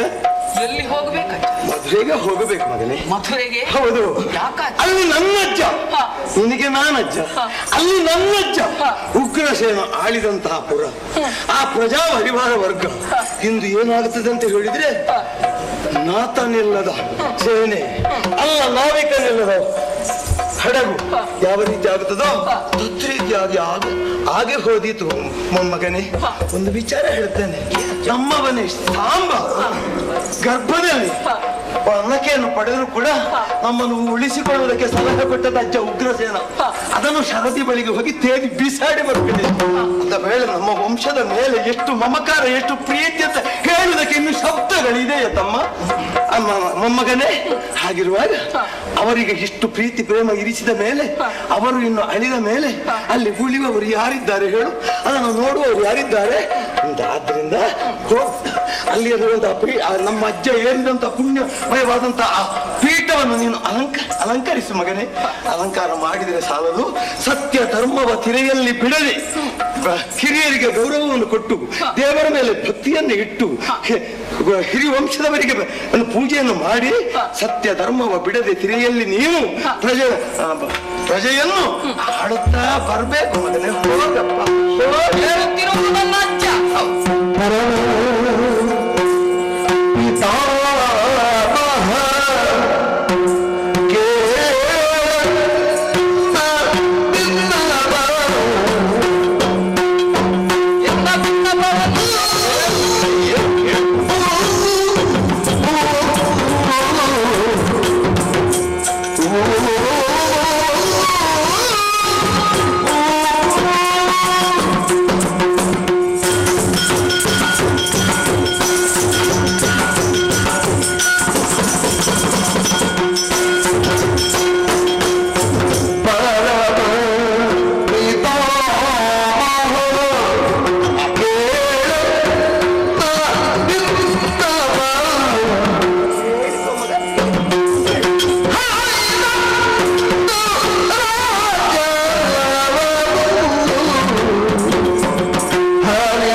ಅಜ್ಜ, ಮೊಮ್ಮಗ ವಜ್ರ, ನಮ್ಮ ಸಂಬಂಧ ಅದೆಷ್ಟು ಗಾಢವಾದದ್ದು. ಆಹಾ, ನಿಮ್ಮ ಮಾತನ್ನು ಕೇಳಿದಾಗ ಭಾವೋದ್ವೇಗಕ್ಕೆ ನಾನೂ ಕೂಡ ಒಳಗಾಗುತ್ತಾ ಇದ್ದೇನೆ. ಓಹೋ, ನೀವು ಕಟ್ಟಿದಂತಹ ವಂಶ ಈ ಕಾಲಕ್ಕೆ ಅವರದ್ದಾದಂತಹ ದುಷ್ಪ್ರವೃತ್ತಿಯಿಂದ ನಾಶವಾಗಿ ಹೋಗಿದ್ದಾರೆ. ಯಾರೂ ಉಳಿದಿಲ್ಲ. ಉಳಿದವನಾದಂತಹ ನಾನು ಒಳ್ಳೆಯವನಾಗಿ ಬಾಳಬೇಕು, ಬದುಕಬೇಕು, ರಾಜ್ಯದ ಪರಿಪಾಲನೆಗೆ ಮುಂದಾಗಬೇಕು, ಹೌದಪ್ಪ, ಸಿಂಹಾಸನವನ್ನೇರಬೇಕು. ಸರಿಯಪ್ಪ. ಹಿರಿಯರು ಆಳಿ ಬಾಳಿದಂತಹ ಆ ಕೀರ್ತಿಯನ್ನು ಬಾಳೆತ್ತರಕ್ಕೆ ಸಿಂಹಾಸನವನ್ನು ಏರುವುದರ ಮೂಲಕವಾಗಿ ತೋರಿಸಿಕೊಡಬೇಕು ಜಗತ್ತಿಗೆ. ತಾವು ಆಡಿಕೊಳ್ಳುತ್ತಾ ಇದ್ದೀರಲ್ಲ. ಸರಿ ಅಜ್ಜ, ನನ್ನ ಅಂತರ್ಯದ ಮಾತನ್ನು ತಮ್ಮಲ್ಲಿ ಹೇಳಿಕೊಳ್ಳುವುದಕ್ಕೆ ಅವಕಾಶವಿದೆಯಷ್ಟೇ. ನೀನು ಒಂದು ನಾಲಿಗೆಯಿಂದ ಹೇಳಿದ್ರೆ ಎರಡು ಕಿವಿಯಿಂದ ಕೇಳ್ತೇನೆ ಮಗನೇ. ಈ ಲೋಕದ ಸೃಷ್ಟಿಕರ್ತನಾದಂತಹ ಬ್ರಹ್ಮದೇವನಿಗೆ ನೀನು ಪಿತನಂತೆ. ಆದ್ದರಿಂದಲೇ ನೀನು ಪರಮ ಪಿತಾಮಹ ಎಂದು ಕರೆಸಿಕೊಂಡೆ. ಮಾನವನಾಗಿದ್ದುಕೊಂಡು ಈ ಲೋಕದಲ್ಲಿ ಅದಾವ ವಿಶೇಷತೆಯನ್ನು ಕೊಡುಗೆಯಾಗಿ ನೀಡಿದೆಯೋ. ದೇವತ್ವವನ್ನು ಪ್ರಕಟಪಡಿಸುವುದರ ಮೂಲಕವಾಗಿ ಮಂದರನ್ನು, ಮಧ್ಯಮರನ್ನು ಉತ್ತಮರನ್ನಾಗಿಸುವುದಕ್ಕೆ, ಮೇಲೆತ್ತರಿಸುವುದಕ್ಕೆ ಕೈಗೊಂಡಂತಹ ಕಾರ್ಯಗಳು ಅದಾವುದಿದೆಯೋ ಎಲ್ಲವನ್ನೂ ನಾನು ಕಂಡವನು, ತಿಳಿದವನು. ಅಜ್ಜ, ಬಹುದೊಡ್ಡ ಹೊಣೆಗಾರಿಕೆಯನ್ನು ನನಗೆ ಹೊರಿಸಿದರೆ ಅದನ್ನು ಕಿರಿಯನಾದಂತಹ ನನ್ನಿಂದ ಮುನ್ನಡೆಸುವುದಕ್ಕೆ ಸಾಧ್ಯವಾಗಿದೆ. ಪ್ರಜೆಗಳನ್ನು ಪರಿಪಾಲಿಸುವಂತಹ ಹೊಣೆಗಾರಿಕೆ ಧರ್ಮ ಮಾರ್ಗದಿಂದ ಏನಾದರೂ ಮುನ್ನಡಿ ಇಡುವುದಕ್ಕೆ ಸಾಧ್ಯತೆ ಇದೆ. ಪ್ರತಿಯೊಬ್ಬರ ಕರ್ತವ್ಯವೂ ಹೌದು ಅಲ್ವೇ? ಹಿರಿಯರಿಗೆ ಗೌರವವನ್ನು ಸಲ್ಲಿಸುತ್ತಾ, ಹಿರಿಯರ ಪ್ರೀತಿಯನ್ನು ಸಂಪಾದಿಸುತ್ತಾ, ಭಗವಂತನನ್ನು ಸ್ಮರಿಸುತ್ತಾ ಬದುಕುವುದು ಕಷ್ಟವಲ್ಲ. ಆದರೆ ಒಂದು ಹೊಣೆಗಾರಿಕೆ, ರಾಜ್ಯದ ಪರಿಪಾಲನೆ, ಆ ಬಳಿಕ ಆರ್ಷ ಸಂಸ್ಕೃತಿಯನ್ನು ಮುನ್ನಡೆಸಿಕೊಂಡು ಹೋಗುವುದು, ಇದೆಲ್ಲ ಕಷ್ಟವಲ್ಲವೇ ಅಜ್ಜ? ಹಿರಿಯನಾದಂತಹ ನನ್ನಿಂದ ಮಾಡುವುದಕ್ಕೆ ಸಾಧ್ಯವಾದೀತೋ ಇಲ್ಲವೋ ಎನ್ನುವ ಸಂದೇಹ ನನಗೊಡಮೂಡುತ್ತಾ ಇದೆ. ಆದ್ದರಿಂದ ನೀವೇ ಮಧುರೆಗೆ ಬಂದು ಅಜ್ಜ ಉಗ್ರಸೇನರು ಅದೇನು ಹೇಳುತ್ತಾರೋ ಅದರಂತೆ ನನಗಜ್ಜರಾಗಿರುವಂತಹ ನೀವು ಆ ಕಾರ್ಯವನ್ನು ಮಾಡಬೇಕು. ಸುಪಥದಲ್ಲಿ ಎಲ್ಲರನ್ನೂ ಮುನ್ನಡೆಸಬೇಕು, ರಾಜ್ಯವನ್ನು ಕಾಪಾಡಬೇಕು.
ಮಗನೇ, ಯಾವುದಲ್ಲ ಅಂತ ನಾವು ತಿಳಿಬೇಕು.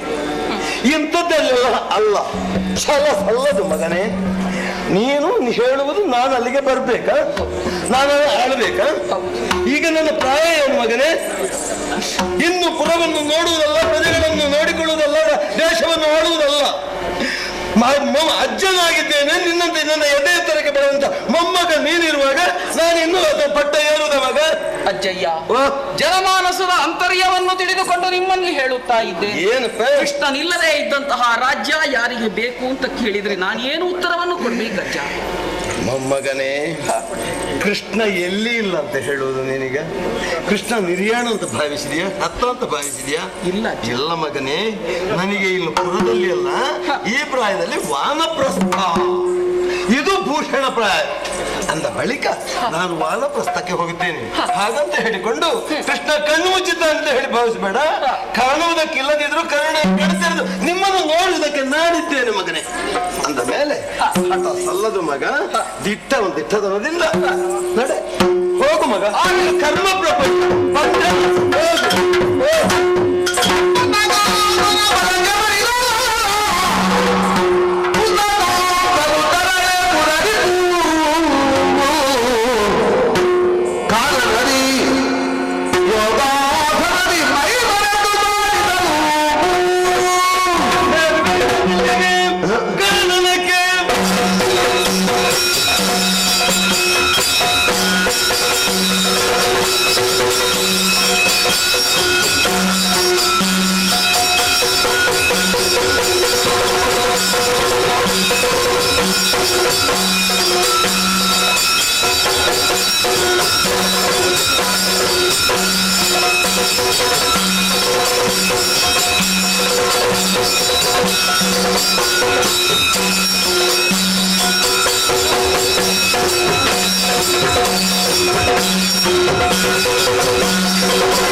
ಸಿಕ್ಕಿದ ಮೃಗಗಳೆಲ್ಲ ಬೇಟೆಯಾಡಿದ್ದೇನೆ. ಆದರೆ ಮುಂದುವರೆದ ಬಂದು ನೋಡಿದಂದರೆ ಏನದು ದೂರದಲ್ಲಿ ಒಂದು ಬಲ ತನ್ನ ಎರಡು ಕಿವಿಗಳನ್ನು ಅಲ್ಲಾಡಿಸ್ತಲ್ಲ. ಹಾಗಾದ್ರೆ ತಡ ಮಾಡುವ ಆ ಬಲದ ಕಿವಿಗೆ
ದುಃಖಿಸಬೇಡಪ್ಪ, ದುಃಖಿಸಬೇಡ. ಹೆದರಬೇಡ, ಧೈರ್ಯವಂತನಾಗು.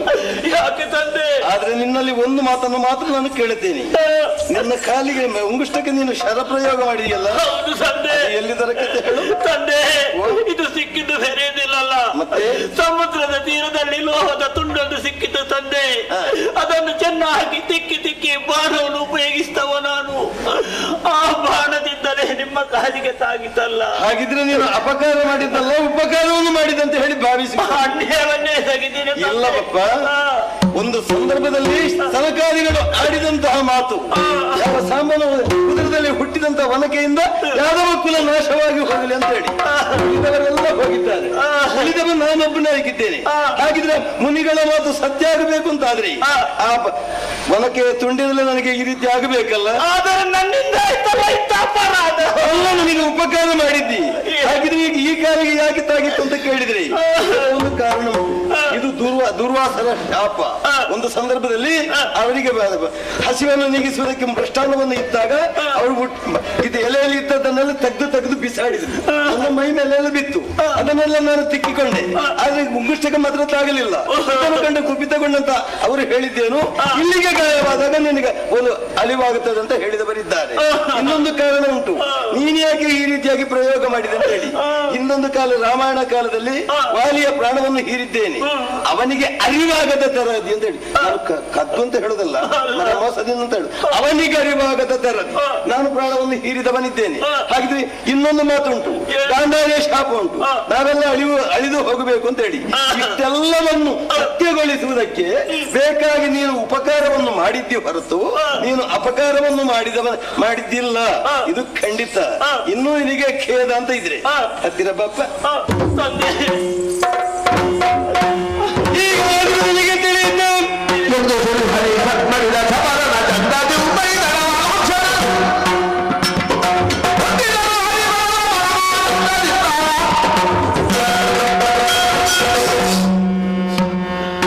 ಈಗ ಮೈ ದಡಬಲು ನಿನಗೆ ಅರಿವಾಯ್ತಲ್ಲ, ಅವನು ಹೊಂದಿದೆಯಲ್ಲ, ಮುಕ್ತಿಯನ್ನು ಬಿಡ.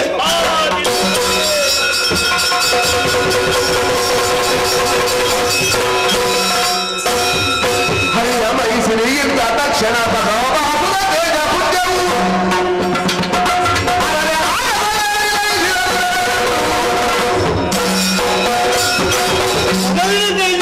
ಇಷ್ಟೇ ಹೇಳಿದ್ರೆ ಹಾಗಂತ ಹೇಳಿಕೊಂಡು ಕೃಷ್ಣ ನಿರ್ಯಾಣದಲ್ಲ, ಅದಕ್ಕೆ ನಾಂದಿ ಆಯ್ತು ಅಂತ ಹೇಳಿದ್ದಾರೆ. ಹೇಗಾಗುತ್ತದೆ ಬೇಕಾಗಿ ನಾವು ಅನುಕೂಲ ಮಾಡಿಕೊಟ್ಟದನ್ನು ನಾವಿದನ್ನು ಕಾಲವನ್ನು ಕಳೆದುಕೊಳ್ಳುವುದಲ್ಲ, ಮಾಡಬೇಕಾದ ನಿಮಿತ್ತ ನಿರೀಕ್ಷೆಯಲ್ಲಿ ಇರ್ತೇನೆ.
ಅರ್ಜುನ, ಅಣ್ಣದೇವ, ನಕುಲ ಸಹದೇವಾದಿಗಳೇ, ದ್ರೌಪದಿ, ವಲ್ಲಭ,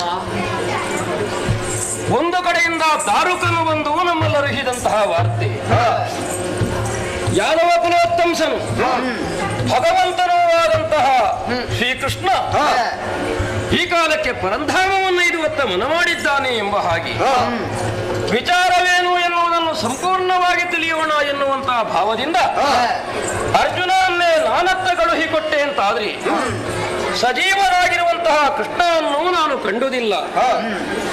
ತನ್ನ ಹಸುವನ್ನುಳಿದು ಅವನು ಪರಂಧಾಮವನ್ನು ಹಿಡಿದ ಎನ್ನುವಂತಹ ಸತ್ಯವಾರ್ತೆಯನ್ನು ಅವನು ರುಹಿದ.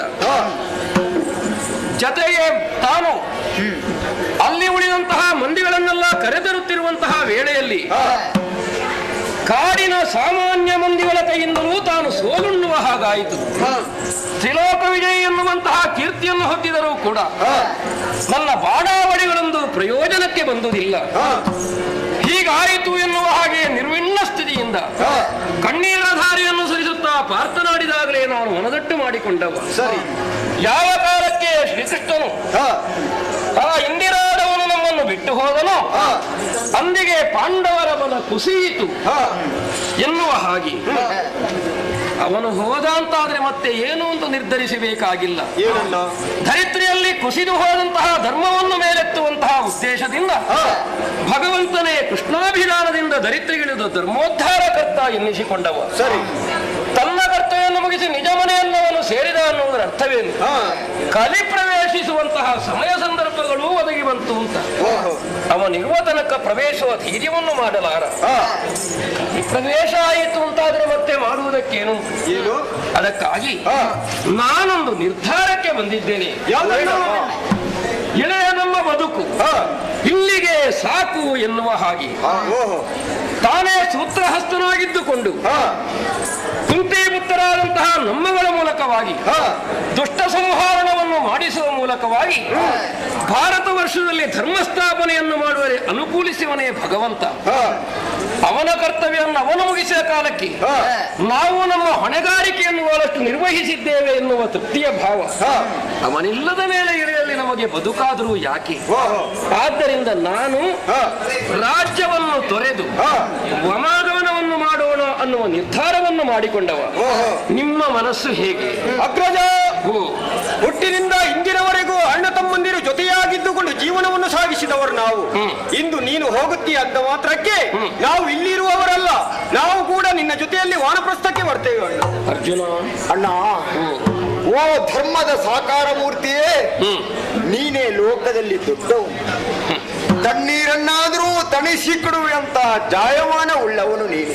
ಈ ಹಿಂದಿನ ಘಟನೆಯನ್ನು ಸಿಂಹಾವಲೋಕನ ಮಾಡಿದೆವು ಎಂದಾದ್ರೆ ನಮ್ಮ ಇವರ ಮಡದಿಯಾದಂತ ಪಾಂಚಾಲೆಯ ಸೀರೆಯನ್ನು ದುರುಳನಾದಂತ ದುಶ್ಯಾಸನ ಬಿಡದಿ ಎಳೆಯುವಂತಹ ಸಮಯದಲ್ಲಿ ಧರ್ಮ ಧರ್ಮ ಎನ್ನುವ ಹಾಗೆ ನೆಲನೋಟಕನಾಗಿ ನೀನು ಕುಳಿತವ. ಅಣ್ಣ, ಯಾವತ್ತು ನೀನು ಇಟ್ಟಂತ ಹೆಜ್ಜೆಯನ್ನೇ ಹಿಂಬಾಲಿಸಿಕೊಂಡು ಬಂದವರು ನಾವು. ನಿನ್ನ ನೆರಳಾಗಿ ಬಾಳಿ ಬದುಕಿದವರು ನಾವು. ಆದ್ರೆ ಇನ್ನು ನಮ್ಮ ಉದ್ದೇಶ ಏನು ಬಲ್ಲೆಯ? ಏನು? ನೀನೊಂದು ಕಾರ್ಯವನ್ನು ಕೈಗೊಳ್ಳುತ್ತೀ ಎಂದಾದ್ರೆ ನಾವು ಕೂಡ ಬರುವುದಕ್ಕೆ ಸಿದ್ಧರಾಗಿ ಬದ್ಧರಾಗಿ ಹೊರಟಿದ್ದೇವಲ್ಲ. ಸರಿಯಪ್ಪ, ನಿಮ್ಮ ಅಭಿಪ್ರಾಯ ಏನು? ಅಲ್ಲ, ಕೇಳಲಿಕ್ಕಿಲ್ಲ. ಅಣ್ಣ ಏನು ಹೇಳ್ತಾನೋ ಅದಕ್ಕೆ ನಾವು ಸರಿ ಅಂತ ಅವರು ಆಡುವುದು. ನಿಮ್ಮಲ್ಲಿ ಕೇಳುವುದಕ್ಕಿಂತ ಮೊದಲು ನನ್ನ ನಿರ್ಣಯ ಬೇರೆಯೇ ಉಂಟು. ಏನದು? ನಾನು ಹೊರಟು ಹೋದೆ ಅಂತ ಆದ್ರೆ ಇಳೆಗೆ ಅಧಿಕಾರಿ ಯಾರು ಅನ್ನುವುದನ್ನು ಯೋಚಿಸಬೇಕಾಗ್ತದೆ. ಅದಕ್ಕೆ ಮನಸ್ಸಲ್ಲಿ ನಿರ್ಧಾರ ಮಾಡಿದ್ದೇನು ಗೊತ್ತ? ಹೇಗೆ? ದರೆಯ ಅಧಿಪತಿತ್ವವನ್ನು ಅಭಿಮನ್ಯು ಕುಮಾರನಾದಂತಹ ಪರೀಕ್ಷಿತನಲ್ಲೇ ಒದಗಿಸಿ ಮತ್ತೆ ಮುಂದುವರಿಯೋಣ ಎಂಬ ಹಾಗೆ ಧೌಮ್ಯರನ್ನು ಕರೆದು ಕೇಳಿದ್ರೆ ಸುಮುಹೂರ್ತ ಉಂಟು ಸದ್ಯದಲ್ಲೇ ಅಂತ ಅವರು ಆಡಿದರು. ಹೊರಟು ಹೋಗುವ ನಿರ್ಧಾರ ನಮ್ಮದ್ದು ಹೌದಾದರೂ ನಮ್ಮ ಇವರ ಮಡದಿಯಾದಂತಹ ಪಾಂಚಾಲೆಯನ್ನು ಪ್ರಶ್ನಿಸಬೇಕಾದಂತಹ ಅವಶ್ಯಕತೆ ನನಗುಂಟು. ನಿಜ. ಕಾಂತೆಯೇ, ಕಾಂತ, ಓ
ಮಾಡಿಕೊಂಡವಳು.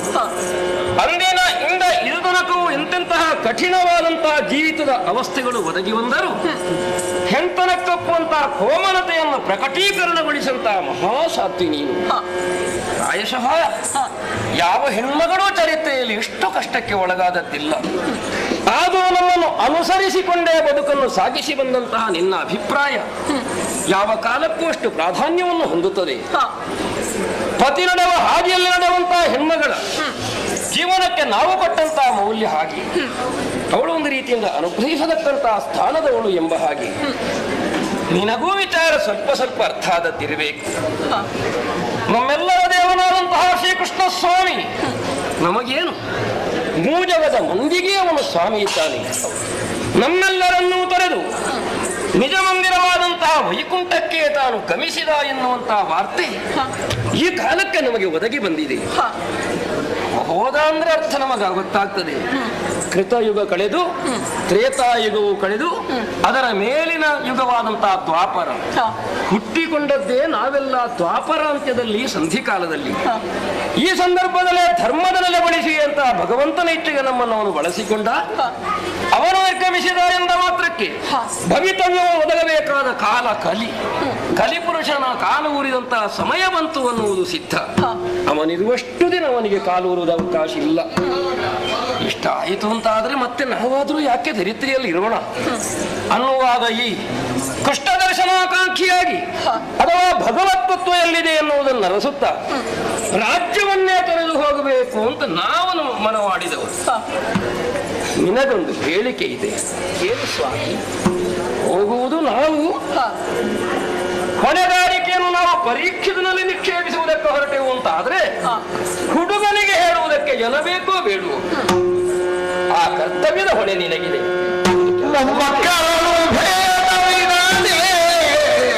ಆ ಕುವರನಲ್ಲಿ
ಭಗವಂತನಾದಂತಹ ಕೃಷ್ಣನಿಗೆ ಅತ್ಯಂತ ಪ್ರಿಯರಾದವಳು ನೀನು ಎನ್ನುವುದರಿಂದಲೇ ಕೃಷ್ಣ ಎನ್ನುವಂತಹ ಅಭಿಧಾನ ನಿನಗುಂಟು. ಅವನ ದೂರವಾದರೂ ನೋರಿನಗಿದ್ದರೂ ಕೂಡ ಹೊಣೆಗಾರಿಕೆ ಎನ್ನುವುದು ಬೇರೆ ಇದೆಯಲ್ಲ. ಹಿರಿತನ ನಿನ್ನದ್ದು. ಮೊನ್ನೆಯ ಪ್ರಕರಣವನ್ನು ಎನ್ನಿಸಿಕೊಂಡ್ರೆ ತಾಯ್ತನದ ಹಿರಿಮೆಯನ್ನು ನೀನೆಷ್ಟು ಎತ್ತರಕ್ಕೆ ಪ್ರಕಟಿಸಿದ್ದಿ ಅಂತ ಅರ್ಥವಾಗ್ತದೆ.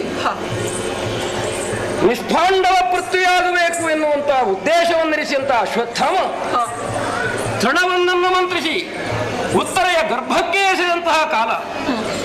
ಕ್ರೋಧವಶನಾಗಿ ನಿನ್ನ ಹೊಟ್ಟೆಯಲ್ಲಿ ಹುಟ್ಟಿದಂತಹ ಮಕ್ಕಳನ್ನು ಮದಿಸಿದಂತಹ ಅಶ್ವತ್ಥಾಮನ ತಲೆ ಕಡಿಯುತ್ತೆ ಅಂತ ಭೀಮಸೇನ ಹೊರಟ್ರೆ ಓಡೋಡಿ ಬಂದಾಡಿದ್ದಿ. ಹೆತ್ತ ಮಕ್ಕಳನ್ನು ಕಳೆಕೊಂಡಂತಹ ಮಾತೃತ್ವದ ದುಃಖ ಏನು ಅಂತ ನನಗೆ ಚೆನ್ನಾಗಿ ಗೊತ್ತು. ಕೃಪೆಯು ಆ ಕರುಣ ವೇದನೆಯನ್ನು ಅನುಭವಿಸದಿರಲಿ. ಹಾಗೆ ಮಾತ್ರ ಮಾಡಬೇಡಿ. ಬ್ರಾಹ್ಮಣವಧಿ ನಿಷಿದ್ಧ ಅಂತ ಆಡಿದವಳು. ಹೌದು, ಅದರಿಂದ ನಿನ್ನ ಹಿರಿತನ ಕಾಣಿಸಿದ್ದಿ. ನೀನು ಖಂಡಿತವಾಗಿ ನಿರ್ಮಲಾಂತಕರಣ ಉಳ್ಳವಳೆ. ಹುಡುಗ ಎಳೆಯವ. ಆದ್ದರಿಂದಲೇ ನಿನ್ನ ಮಕ್ಕಳನ್ನು ನೀನು ಕಳಕೊಂಡಿದ್ದಿ ಎಂಬ ಮಾತ್ರಕ್ಕೆ ಸುಭದ್ರೆಯ ಮಗನಾದಂತಹ ಪರೀಕ್ಷಿತನಲ್ಲಿ ಯಾವ ಭೇದವನ್ನು ಇರಿಸದೆ ಸಮಬುದ್ಧಿಯಿಂದ ನಿರ್ಮಲಾಂತಕರಣದಿಂದ ಸತ್ಯ ಧರ್ಮದ ಪಥ ಬಿಡದೆ ಅವನನ್ನು ಪೋಷಿಸಿ ಪಾಲಿಸಿ ಪೀಠದಲ್ಲಿ ಸತ್ಪ್ರಜೆಯಾಗಿಯೋ ಉತ್ತಮ ರಾಜನಾಗಿಯೂ ರೂಪಿಸುವಂತಹ ಹೊಣೆ ನಿನಗುಂಟು. ಅಷ್ಟನ್ನು ಮಾಡಿ ನೀನಿರುವಾಗದೆ ಹೃದಯೇಶ್ವರ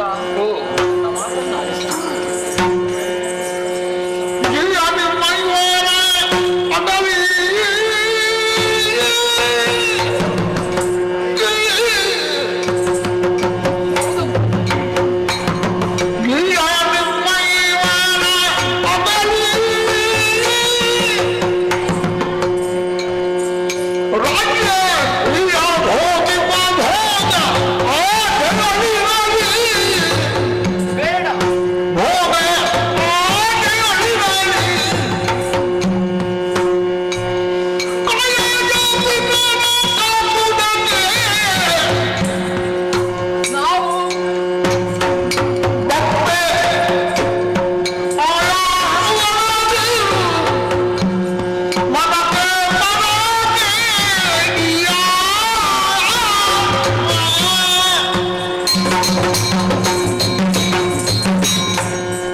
ಪ್ರಾಣೇಶ್ವರ, ದ್ರುಪದಾತ್ಮಜಿ, ನಿಮ್ಮ ಮಾತುಗಳನ್ನು ಕೇಳುತ್ತಾ ಇದ್ದಂತೆಯೇ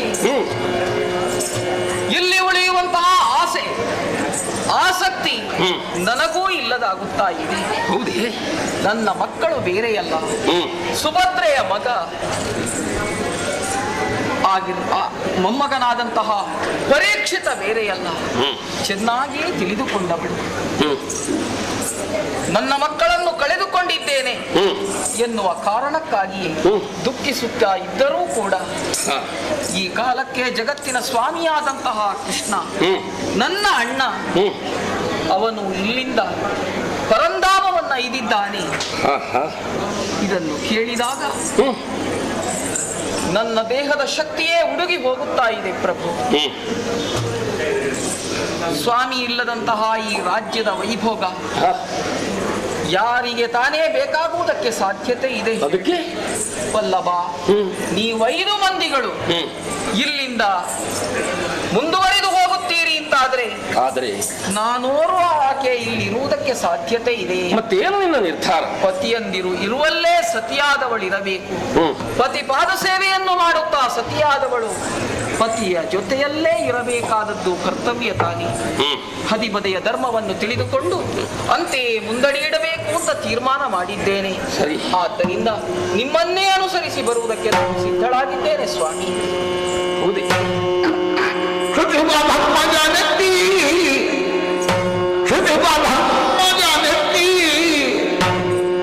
ಮುಗ್ಧಿಸಿ ಸತಿ ಶಿರೋಮಣಿ ಬಲಲ ಬೇಡ. ಸರಿ ಸರಿ, ಎಂದತಿ ಹಲವ ಕರುಣದಲ್ಲಿ, ಎಂದತಿ ಹಲವ ಕರುಣದಲ್ಲಿ ಕರೆದು ಸುಭದ್ರೆಯ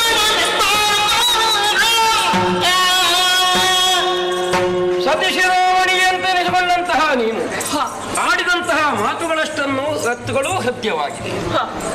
ಮನಸ ನಾನು ಒಪ್ಪಿದ್ದೇನೆ. ಅದಕ್ಕಾಗಿ ನೀನು ಪಾದಗಳಿಗೆ ಬಡಬಡುವುದು, ಕಣ್ಣೀರನ್ನು ಸರಿಸುವುದು ಬೇಕಾಗಿಲ್ಲ. ಹಿತವಾದಂತಹ ನುಡಿ ಎನ್ನುವುದರಿಂದ ನಾನು ಅದನ್ನು ಒಪ್ಪಿದ್ದೇನೆ. ಆದರೆ ಏನು ಹೊಣೆ ವಹಿಸುವುದಕ್ಕೆ ಜನ ಬೇಕು, ನಾನು ಮಾತನಾಡುವುದಕ್ಕೆ ವ್ಯಕ್ತಿಯೂ ಇದೆ ಅಥವಾ ಇದ್ದಾಳೆ. ಸುಭದ್ರಾ, ಹೇಗೆ ಬಾಬುಗಳೇ? ಮುಂದೆ ಬಾ, ಮುಂದೆ ಬಾ. ಭದ್ರೆ, ತರುಣಿ ಕೇಳು ನಿನ್ನ ಮೊಮ್ಮಗನಿಗೆ.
ಮೆಚ್ಚಿಕೊಂಡವ.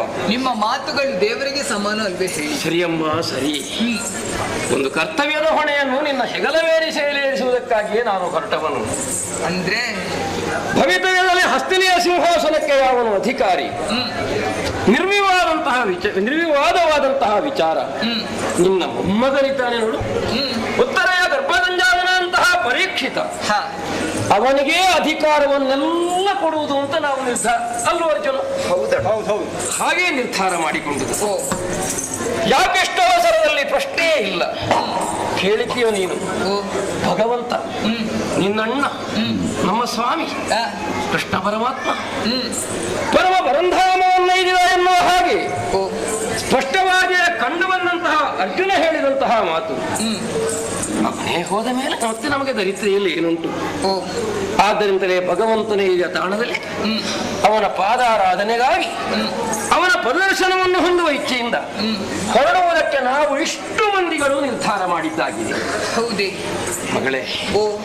ಆದ್ರಿಂದ ಹುಡುಗನಿಗೆ ಪಟ್ಟವನ್ನು ವಿರಚಿಸಿದ ಮೇಲೆ ಅವನನ್ನು ಚೆನ್ನಾದ ರೀತಿಯಿಂದ ನೀನು ಕಾಪಾಡಿಕೊಂಡು ಬರಬೇಕು.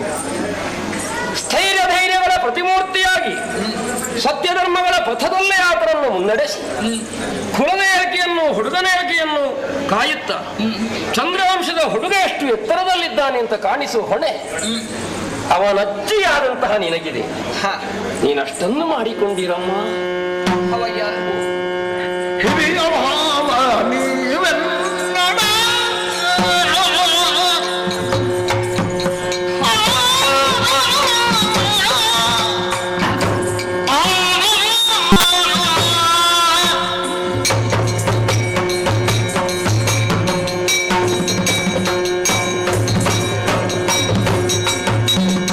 ಹಿರಿಯ ಭಾವ ನೀವೆನ್ನಡ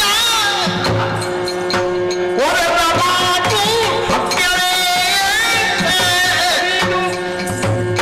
ಹೇಳೆನ್ನಳು ಹರುಬಿ ನೊಂದಳು ಬೇಡ ಬಾವ. ಹಿಂದುಗೊಂದು ಕಿಳಿಯದ ಹಿಂದುಗೊಂದು ಕಿಳಿಯದ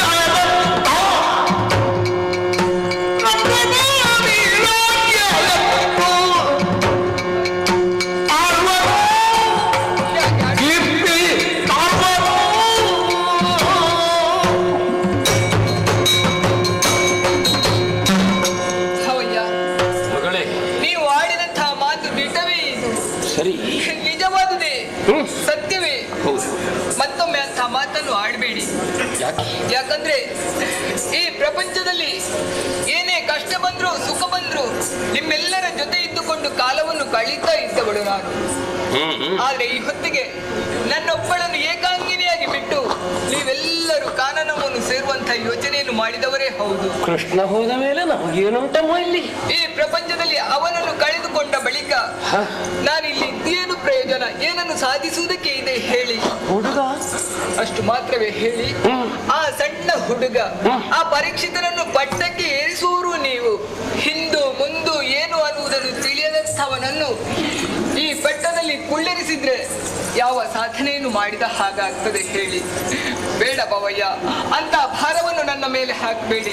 ನನ್ನಿಂದ ಅಸಾಧ್ಯ ಇದು. ಇಲ್ಲ ತಿಳಿದ ಎಲೆ ಸುಭದ್ರಾದೇವಿ ಕೇಳಿದ ಇಳೆಯ ಪರಿವಾರವು ಕೊನೆದನು ನಮ್ಮಿಂದ ಬಲವತ್ತನೆನಿಸಿಕೊಂಡು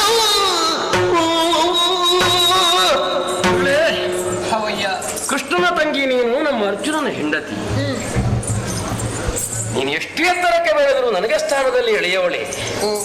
ಗೆಳಸುತನದ ಮಾತನ್ನಾಡಿದ್ದಿ ಎನ್ನುವಲ್ಲಿಗೆ ನಾನು ಅದನ್ನು ದೊಡ್ಡದಾಗಿ ಪರಿಗಣಿಸುವುದಿಲ್ಲವಮ್ಮ. ಯಾಕೆ? ಆದ್ರೂ ಸುಭದ್ರಾದೇವಿ ನೀನು. ನಿನ್ನ ಬದುಕಿಗೆ ಭದ್ರತೆಯನ್ನು ಕಲ್ಪಿಸಿಕೊಟ್ಟವನೇ ಕೃಷ್ಣಸ್ವಾಮಿ, ಬಲಭದ್ರ ಸ್ವಾಮಿ. ನನಗೆ ಅರ್ಥವಾಗಿದೆಯಮ್ಮ ಇದೆಲ್ಲ. ಧೀಮಂತನಾದಂತಹ ಭಾವನವರಿರುತ್ತಾ ಹೇಗೆ? ನಿನಗದು ಪ್ರಶ್ನೆಯಾದದ್ದೀಗ. ನಿಜ. ನಿಮ್ಮ ಆರೈಕೆಯಲ್ಲಿ ಬೆಳೆದಂತಹ ಹುಡುಗ ಇನ್ನು ಎಳೆಯವನಾಗಿರುವಾಗ ಇಂತಹ ವೈಭವವನ್ನು ಮತ್ತೊಮ್ಮೆ ಕಾಣಿಸಿಕೊಟ್ಟಾನೋ ಹೇಗೆ? ಕಾಣುವುದಕ್ಕೆ ಇದೆಯೇ? ಅಂತಹ ಚಿಂತನೆ ನೀನು ಮಾಡಬೇಡುವಮ್ಮ. ಓ ಹುಡುಗ ಎಳೆಯವ ಎಂಬ ಭಾವವನ್ನು ಬಿಡು. ನೋಡುವುದಕ್ಕೆ ಹರೆಯದಲ್ಲಿ ಎಳೆಯವನಿರಬಹುದು, ಓ ದೇಹವೂ ಎಳಸಾಗಿರಬಹುದು, ಸಾಮ್ರಾಜ್ಯವನ್ನು ಹೊರಬಲ್ಲಂತಹ ಸ್ಥೈರ್ಯಗಳು ಅವನಲ್ಲಿ ಮನೆ ಮಾಡಿವೆ. ಆಳಿಯಾನೆ ಎನ್ನುವಂತಹ ನಿನ್ನ ಪ್ರಶ್ನೆಗೆ ಉತ್ತರ ಒಂದೇ. ಅಧಿಕ ವಿಭವದಳು ಹಸ್ತಿನೆಯನ್ನು ಕೇಂದ್ರೀಕರಿಸಿಕೊಂಡು ಭಾರತ ವರ್ಷವನ್ನು ಆಳಬಲ್ಲಂತಹ ಯೋಗ್ಯತೆ ಹುಡುಗನಿಗೆ ಇದೆ. ಯೋಚಿಸು.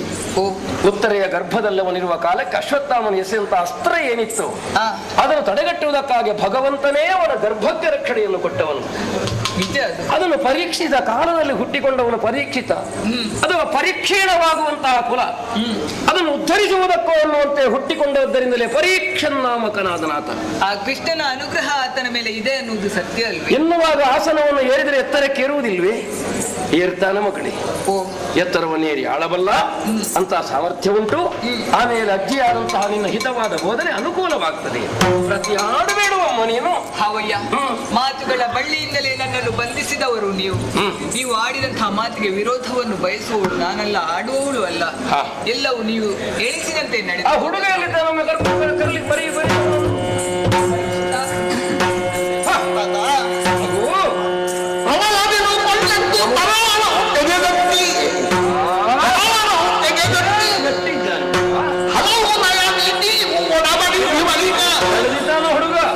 ಮುನಿಗಳಿಗೆಲ್ಲ ಕರವಾದ ಮುಗಿದುಬಿಟ್ಟು, ಮುನಿಗಳಿಗೆಲ್ಲ ಕರವಾದ ಮುಗಿದು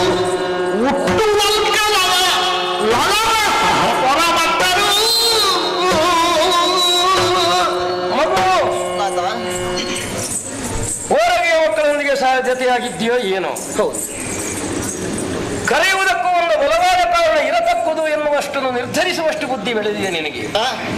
ಕಾರಣ ಇದೆ ಮಗನೇ. ಹಸ್ತನೇ ಸಂಪೂರ್ಣವಾದಂತಹ ಅಧಿಕಾರವನ್ನು ನಿನಗೆ ಕೊಡಬೇಕು ಅನ್ನುವಂತಹ ನಿರ್ಧಾರವನ್ನು ಮಾಡಿದ್ದು ಮಾತ್ರ ಅಲ್ಲ, ನಮ್ಮ ಗುರುಗಳಾದಂತಹ ದೌಮ್ಯರು ಸುಮುಹೂರ್ತ ಈ ಕ್ಷಣದಲ್ಲಿ ಉಂಟು ಅಂತ ಹೇಳಿ ಆಗಿದೆ. ಅದಕ್ಕಾಗಿ ನಿನ್ನನ್ನು ಕರೆದದ್ದು. ಅಂದವಾಗಿ ಶೃಂಗರಿಸಿಕೊಂಡು ಬಂದದ್ದು ಒಳ್ಳೆಯದಾಗಿದೆ. ನೋಡು, ಪುರ ಪ್ರಮುಖರು ಸೇರಿದ್ದಾರೆ, ವಯೋವೃದ್ಧರಿದ್ದಾರೆ, ಜ್ಞಾನವೃದ್ಧರಿದ್ದಾರೆ, ಅದು ಧೌಮ್ಯರೇ ಮೊದಲಾದವರು ಸೇರಿದಂತಹ ಪುಣ್ಯ ಸಭೆ ಇದು. ಅನೇಕ ಮಾಂಡಲಿಕ ವರ್ಗದವರು ಸೇರಿದ್ದು. ಶುಭ್ರ ಜಲವನ್ನು ತಂದು ಅಭಿಷೇಕಿಸುವುದಕ್ಕೆ ಅವರೆಲ್ಲ ಸಿದ್ಧರಾಗಿದ್ದಾರೆ. ಪ್ರತಿ ಮಾತಾಡಬೇಡ ಮಗನೇ. ಒಮ್ಮೆ ಸಿಂಹಾಸನದಲ್ಲಿ ನೀನು ಏರಿ ಕುಳಿತುಕೊಳ್ಳಬೇಕು. ಆವಾಗ ಅವರೆಲ್ಲ ಶುಭ್ರ ಜಲದಿಂದ ಅಭಿಷೇಕಿಸಿ ನಿನಗೆ ಬೇಕಾದಂತಹ ಹಿತವಾಕ್ಯವನ್ನು ಆಡುವುದಕ್ಕಿದ್ದಾರೆ. ನೋಡೋಣೊಮ್ಮೆ ಆ ಕೃಷ್ಣ ಪರಮಾತ್ಮವನ್ನು ವಂದಿಸಿ ಒಮ್ಮೆ ಪೀಠವನ್ನೇರು ಮಗನೇ.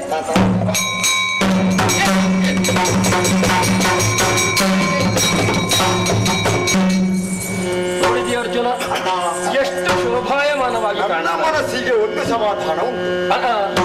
ಪರಂಪರೆ ಉಳಿಸುವುದಿದ್ರೆ ಇವನು ಮಾತ್ರ. ಅವನು ಉಳಿಸ್ತಾನೆ. ನಮ್ಮ ಕುಲದ ಉಂಟು. ಈಗ ಮಗನೇ, ಇದು ಹಿರಿಯರಿಂದ ನಮಗೆ ಒದಗಿ ಬಂದದ್ದು. ಇಕೋ ಈ ಪಟ್ಟದ ಕತ್ತಿ ಇದೆ. ಆಮೇಲೆ ಇಕೋ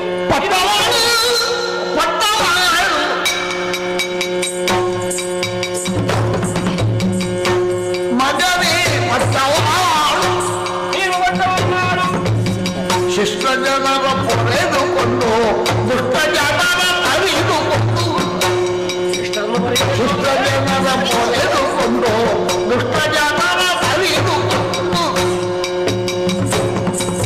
ಶ್ರೇಷ್ಠದಲ್ಲಿ ಜಗತ್ತಿಗೆ ಸಂತುಷ್ಟಿಯಾಗಿ ಹರಿಯ ಮನಕ್ಕೆ ಪಟ್ಟವಾಳು ಪಟ್ಟವಾಳು. ಹಾಗೆ ಕುಳಿತಿರುವುದನ್ನೇ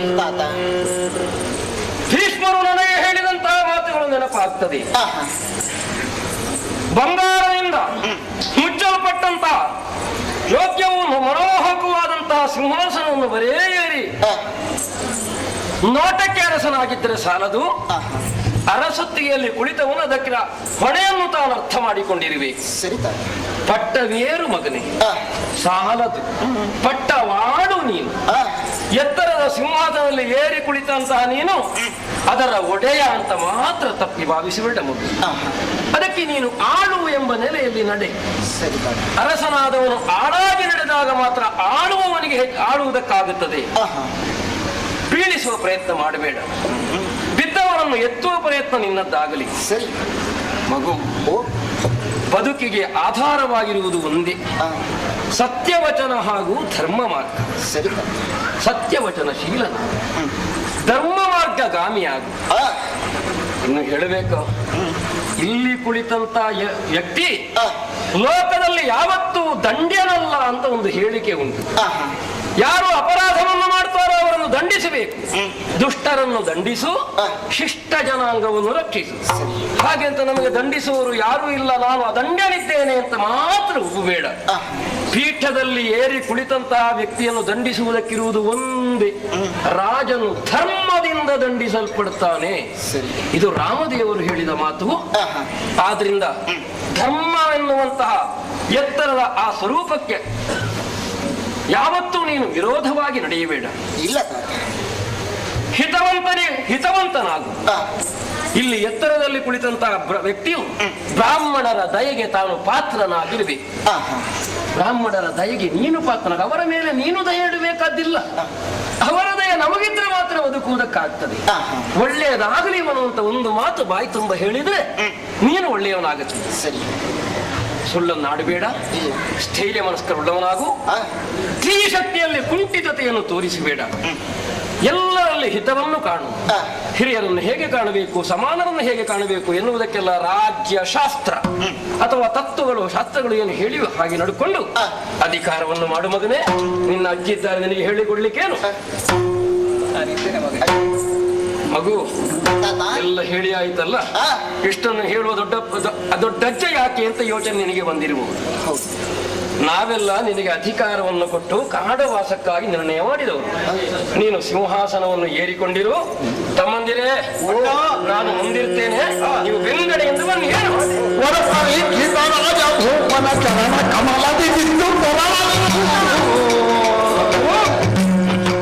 ಎರಡು ಕರಾದೆ ಎತ್ತಿ ಕುಟ್ಟಿಸಿ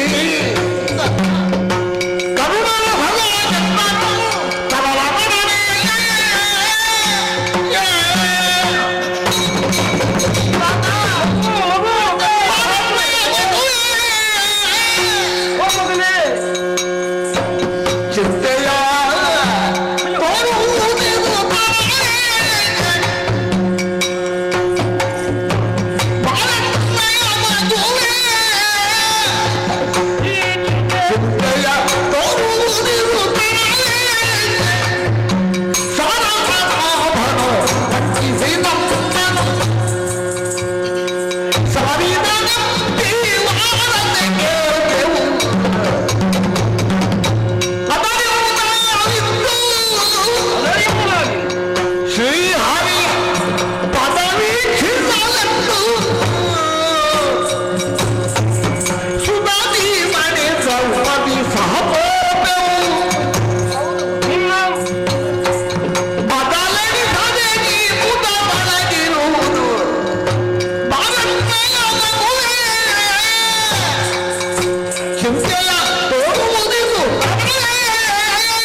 ಬಾಗಬೇಕಾದ್ದು ದೊಡ್ಡ ಗುಣ ಮಗನೇ. ಆದರೆ ಎಲ್ಲಿ ಬಾಗಬೇಕು ಅಂತ ಬೇಕು. ನಾವೆಲ್ಲರೂ ಒಂದಾಗಿ ಇನ್ನೇನು ವನಗಮನಕ್ಕಾಗಿ ಸಿದ್ಧರಾಗಿದ್ದೇವೆ ಎನ್ನುವುದಷ್ಟು ಅರ್ಥ ಮಾಡಿಕೊಂಡ್ರೆ ಕಣ್ಣೀರನ್ನು ತುಂಬಿ ನಮ್ಮ ಕಾಲ್ಗಳಿಗೆ ತಡೆಯಾಗಿ ನೀನು ನಿಲ್ಲುವುದಕ್ಕೆ ತೊಡಗಿದ್ದಿ. ಮಗನೇ, ಬಾರೆಲ್ಲಯ್ಯ ಮಗನೇ, ಚಿಂತೆಯನ್ನು ತಾಳಿಕೊಂಡು ಕಣ್ಣೀರು ಸುರಿಸಬೇಕಾದ ಹುಡುಗ ಅಲ್ಲ ಮಗನೇ. ಪೀಠವನ್ನು ಏರಿದ ಹುಡುಗ ಕಣ್ಣೀರು ಸುರಿಸಬೇಕಾದರೆ ಯಾರು ಕಣ್ಣೀರು ಸುರಿಸ್ತಾರೋ ಅದನ್ನು ದೂರ ಮಾಡಬೇಕಾದ ಹೊಣೆ ಹೊತ್ತ ಮಗು. ಸಾರಸನಾಭನೆ ಇಲ್ಲದಂತಹ ಊರಿನಲ್ಲಿರುವುದಲ್ಲ ಎಂಬ ನಿರ್ಧಾರವನ್ನು ಮಾಡಿ ಅವನನ್ನು ನೋಡುವುದಕ್ಕಾಗಿ ಅವನ ಪಾದ ವೀಕ್ಷಣೆಗಾಗಿ ಹೊರಟವರು ನಾವು. ಅದು ಹೇಗೆ? ಆ ಕಡೆಗೆ ನೋಡು, ನನ್ನ ದೊಡ್ಡ ಸತಿ ಶಿರೋಮಣಿಯಾದಂತಹ ದ್ರೌಪದಾದೇವಿಯೂ ತಾನಿದ್ದಾಳೆ. ಅವರೊಂದಿಗೆ ನಾವು ಅವಳನ್ನು ಜತೆಗೂಡಿಸಿಕೊಂಡು ನಾವು ಹೋಗುವ ಮನ ಮಾಡಿದ್ದು. ದುಃಖ ಮಾಡಬೇಡ ಮಗನ, ದುಃಖ ಮಾಡಬೇಡ.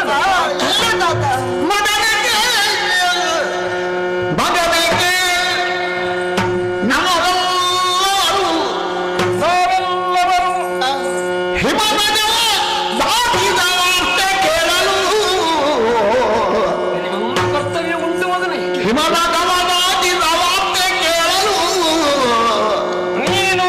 ಸೊಗಸಿನಿಂದಲೇ ಮಾಡು ನಮಗೆ ಪರೇತ ಕೃತ್ಯವನ್ನು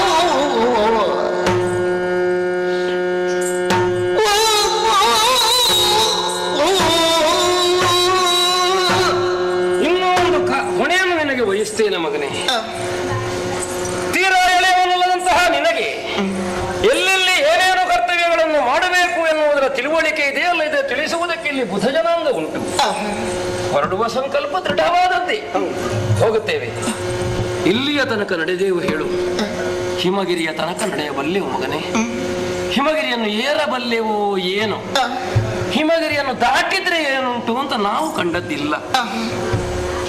ಹಿಮಗಿರಿಯನ್ನು ನಾವು ದಾಟಿದ ವರ್ತಮಾನ ನಿನ್ನ ಕಿವಿಗೆ ತಲುಪಿದ್ರೆ ಮತ್ತೆ ಹಿರಿಯರ ಮೇಲೆ ನೀನು ಯಾವ ಭಾವ ಇಡಬೇಡ ಮಗನೇ. ಅದನ್ನು ದಾಟಿದ್ರೆ ಈ ಲೋಕ ಬಿಟ್ಟರು ಅಂತ ಅರ್ಥ. ಆವಾಗ ನಮ್ಮ ಅಳಿವಿನ ಸುದ್ದಿ ದೃಢವಾದ್ರೆ ಸರಿ, ಅಳಿದವರಿಗೆ ಔರ್ಧ್ವದೈಹಿಕ ಕರ್ಮವಂತೂ ಮಾಡುವುದಕ್ಕಾಗುವುದಿಲ್ಲ. ಅಳಿದವನಿಗೆ ಮಾಡಬೇಕಾದಂತಹ ಕರ್ಮಗಳು ಅಂತ ಉಂಟು. ನಿನಗೆ ಆ ಗುರುಜನರು ಹೇಳ್ತಾರೆ ಅಂತ ಪ್ರೇತ ಕೃತ್ಯ ಅಥವಾ ಪರೇತ ಕೃತ್ಯಗಳು ಅಂದ್ರೆ ಆಮೇಲೆ ಆಗುವಂತಹುದು. ಅದನ್ನು ಮಾಡುವ ಇದು ನನ್ನ ಒಂದು ಹೇಳಿ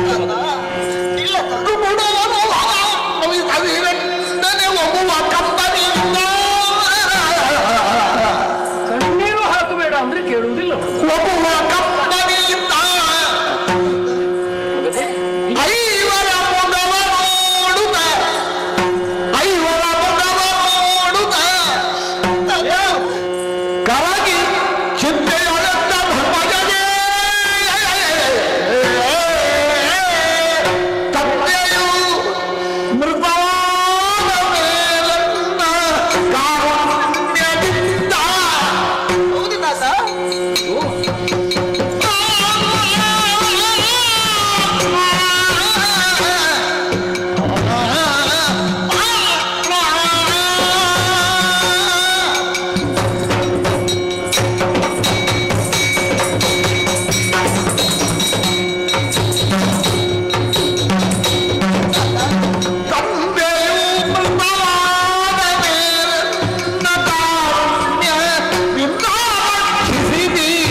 ಮನಸ್ಸಿನಲ್ಲಿ ಎಣಿಸಲಿಲ್ಲ ತಾತ. ಯಾವ ಮಾತು ಮಗು? ನನ್ನ ತಂದೆಯವರು ಅಳಿದ ಬಳಿಕ ನನ್ನನ್ನು ಸಾಕಿ ಸಲಹಿದವರು ನೀವು. ತಪ್ಪು ದಾರಿಯಲ್ಲಿ ನಡೆದಿರುವಂತಹ ಸಂದರ್ಭದಲ್ಲಿ ಮೊಮ್ಮಗನೇ ಆ ದಾರಿಯಲ್ಲಿ ಹೋಗ್ಬೇಡ, ನೀನು ಈ ದಾರಿಯಲ್ಲಿ ಹೋಗು, ಸರಿ ದಾರಿಯಲ್ಲಿ ನಡೆದುಕೊಂಡು ಬಾ ಮಗನೇ ಎಂಬುದಾಗಿ ತಿದ್ದಿ ತೀಡಿ ನನಗೆ ಹಿತವಚನವನ್ನು ಹೇಳಿದವರು ನೀವು, ಸರಿ ದಾರಿ ತಂದವು ತಾವು. ಆದ್ರೆ ಈ ಸಂದರ್ಭದಲ್ಲಿ ನೀವು ಪಟ್ಟವನ್ನು ನನಗೆ ಒಪ್ಪಿಸಿದಾಗ ಸಂತೋಷ ನಾನು ಒಪ್ಪಿಕೊಂಡೆ. ಯಾಕಾಗಿ? ಯಾಕೆ ಮಗನೇ? ನೀವೆಲ್ಲರೂ ನನ್ನ ಜೊತೆಯಲ್ಲಿ ಇದ್ದೀರಿ ಎಂಬಂತಹ ನಂಬಿಕೆಯಿಂದ. ಆದ್ರೆ ನೀವೇ ಇಲ್ಲದಾದ ಮೇಲೆ ನನಗೆ ಈ ಸಂಪತ್ತು ಪಟ್ಟ ನನಗೆ ಯಾಕೆ ಬೇಕು ತಾತ? ಅದ್ಯಾವುದು ಬೇಕಾಗಿಲ್ಲ ನನಗೆ. ನಿಮ್ಮನ್ನು ಬಿಟ್ಟು ರಾಜ್ಯವ ಆಳುವ ಹೇಗ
ನನ್ನೊಬ್ಬರನ್ನು ಬಿಟ್ಟು ಹೋಗಬೇಡಿ, ನನ್ನೊಬ್ಬರನ್ನು ಬಿಟ್ಟು ಹೋಗಬೇಡಿ. ಬೇಡ ಮಗನೇ. ಛಲವಾಗದೆ ಹೋಗಿ ರಾಜ್ಯವಾಳಾಳೆಂದು, ಛಲವಾಗದೆ ಹೋಗಿ ರಾಜ್ಯವಾಳಾಳೆಂದು, ತಿಳುಹೆ ಬುದ್ಧಿಯ ಬಾರಿಸಿದನು, ತಿಳುಹೆ ಬುದ್ಧಿಯ ಬಾರಿಸಿದನು. ಬಳಿಕ ಐವರ ಪಾದ ರೇಣುವ ತಲೆಯೋಳು, ಮಗನೇ, ಬಳಿಕ ಐವರ ಪಾದ ರೇಣುವ ತಲೆಯೋಳು, ಭರಿಸುತ್ತ ಮನೆಗಾಗಿ ತೆರಳ.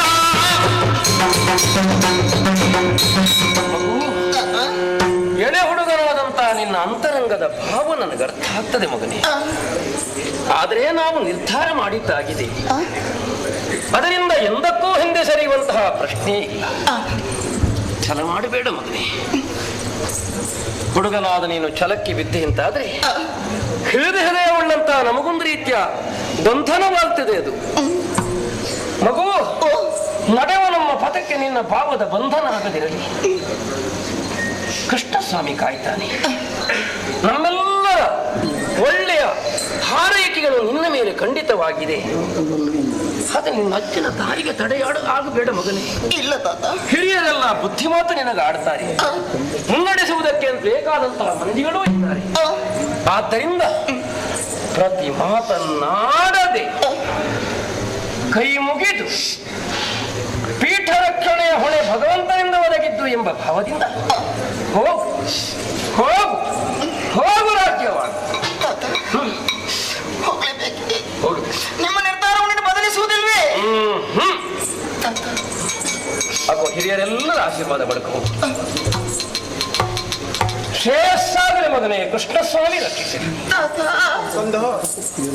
ಪರೀಕ್ಷಿತ, ಕಣ್ಣೀರು ಸುರಿಸಬೇಡ ಮಗನಿ. ರಾಜ್ಯವನ್ನು ಆಳು, ಎಲ್ಲರ ಪ್ರೀತಿಗೆ ಪಾತ್ರನಾಗು ಕಂದ. ಹೋಗು. ದುಃಖಿಸಬೇಡ ಮಗನೇ, ದುಃಖಿಸಬೇಡ. ಅಣ್ಣ ಹೇಳಿದಂತ ಮಾತನ್ನು ಶ್ರದ್ಧೆಯಿಂದ ಪಾಲಿಸುವಂತ ಹೊಣೆ ನಿನ್ನಲ್ಲಿಂಟು. ಪೂರ್ಣವಾದಂತ ಕೈಯನ್ನು ಆಶೀರ್ವಾದವನ್ನು ಕೊಟ್ಟಿದ್ದೇವೆ.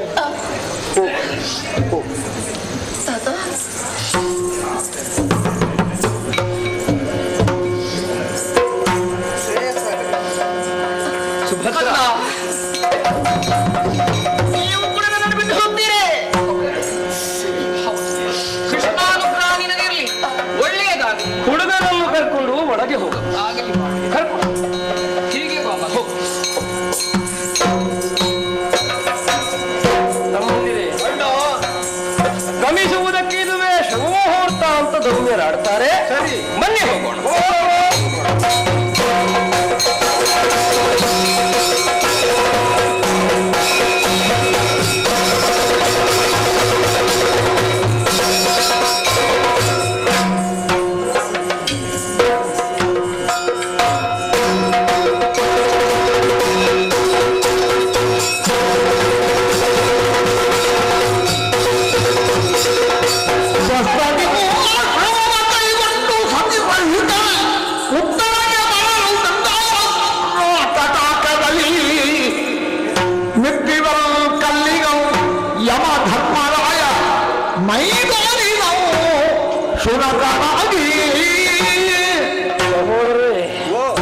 ದ್ರೌಪದಿ, ಪ್ರಾಣೇಶ್ವರ, ಮುಂದೆ ನಾನು, ಹಿಂದೆ ಭೀಮ ಮತ್ತೆ ಅರ್ಜುನ.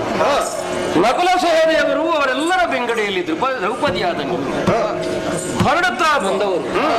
ಕೃಷ್ಣ ನಿರ್ಯಾಣವಾಯಿತು ಎನ್ನುವಾಗಲೇ ಮನಸ್ಸು ಅಸ್ವಸ್ಥವಾಗಿತ್ತು.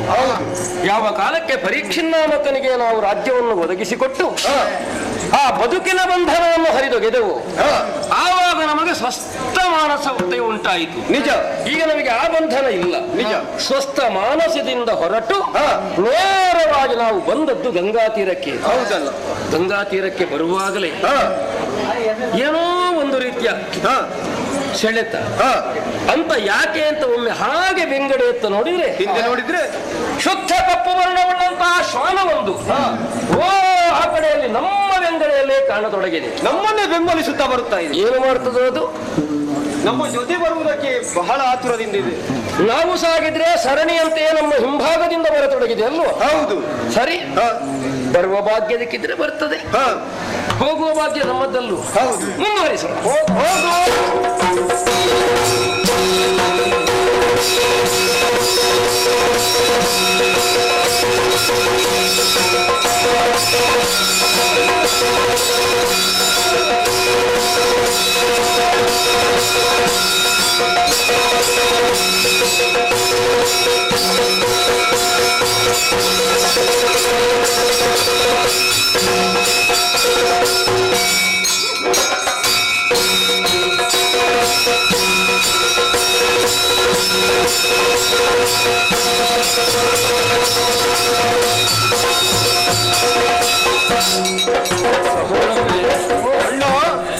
ಹಾಗೆ ಮುಂದತ್ತಿ ನಾವು ಬಂದವರು, ಬಹಳಷ್ಟು ಮುಂದತ್ತಿ ಬರುತ್ತಿರುವಂತಹ ವೇಳೆಯಲ್ಲಿ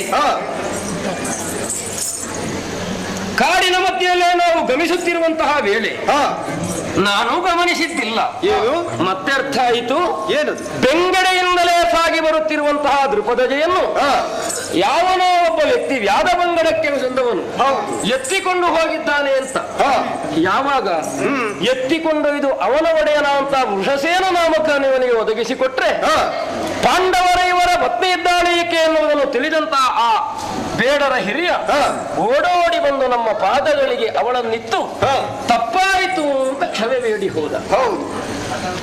ಅವನತ್ತ ಹೋದರೆ ಮತ್ತೆ ಮುಂದುವರಿಯಬೇಕು ಎನ್ನುವಂತೆ ಉತ್ತರಿಸುತ್ತಾ ಬಂದ್ರೆ ಅತ್ರಿ ಮಹರ್ಷಿಗಳ ನಮಗೆ ಮುಂದಕ್ಕಿಪ್ಪತ್ತೈದು ಯೋಜನದಿಂದ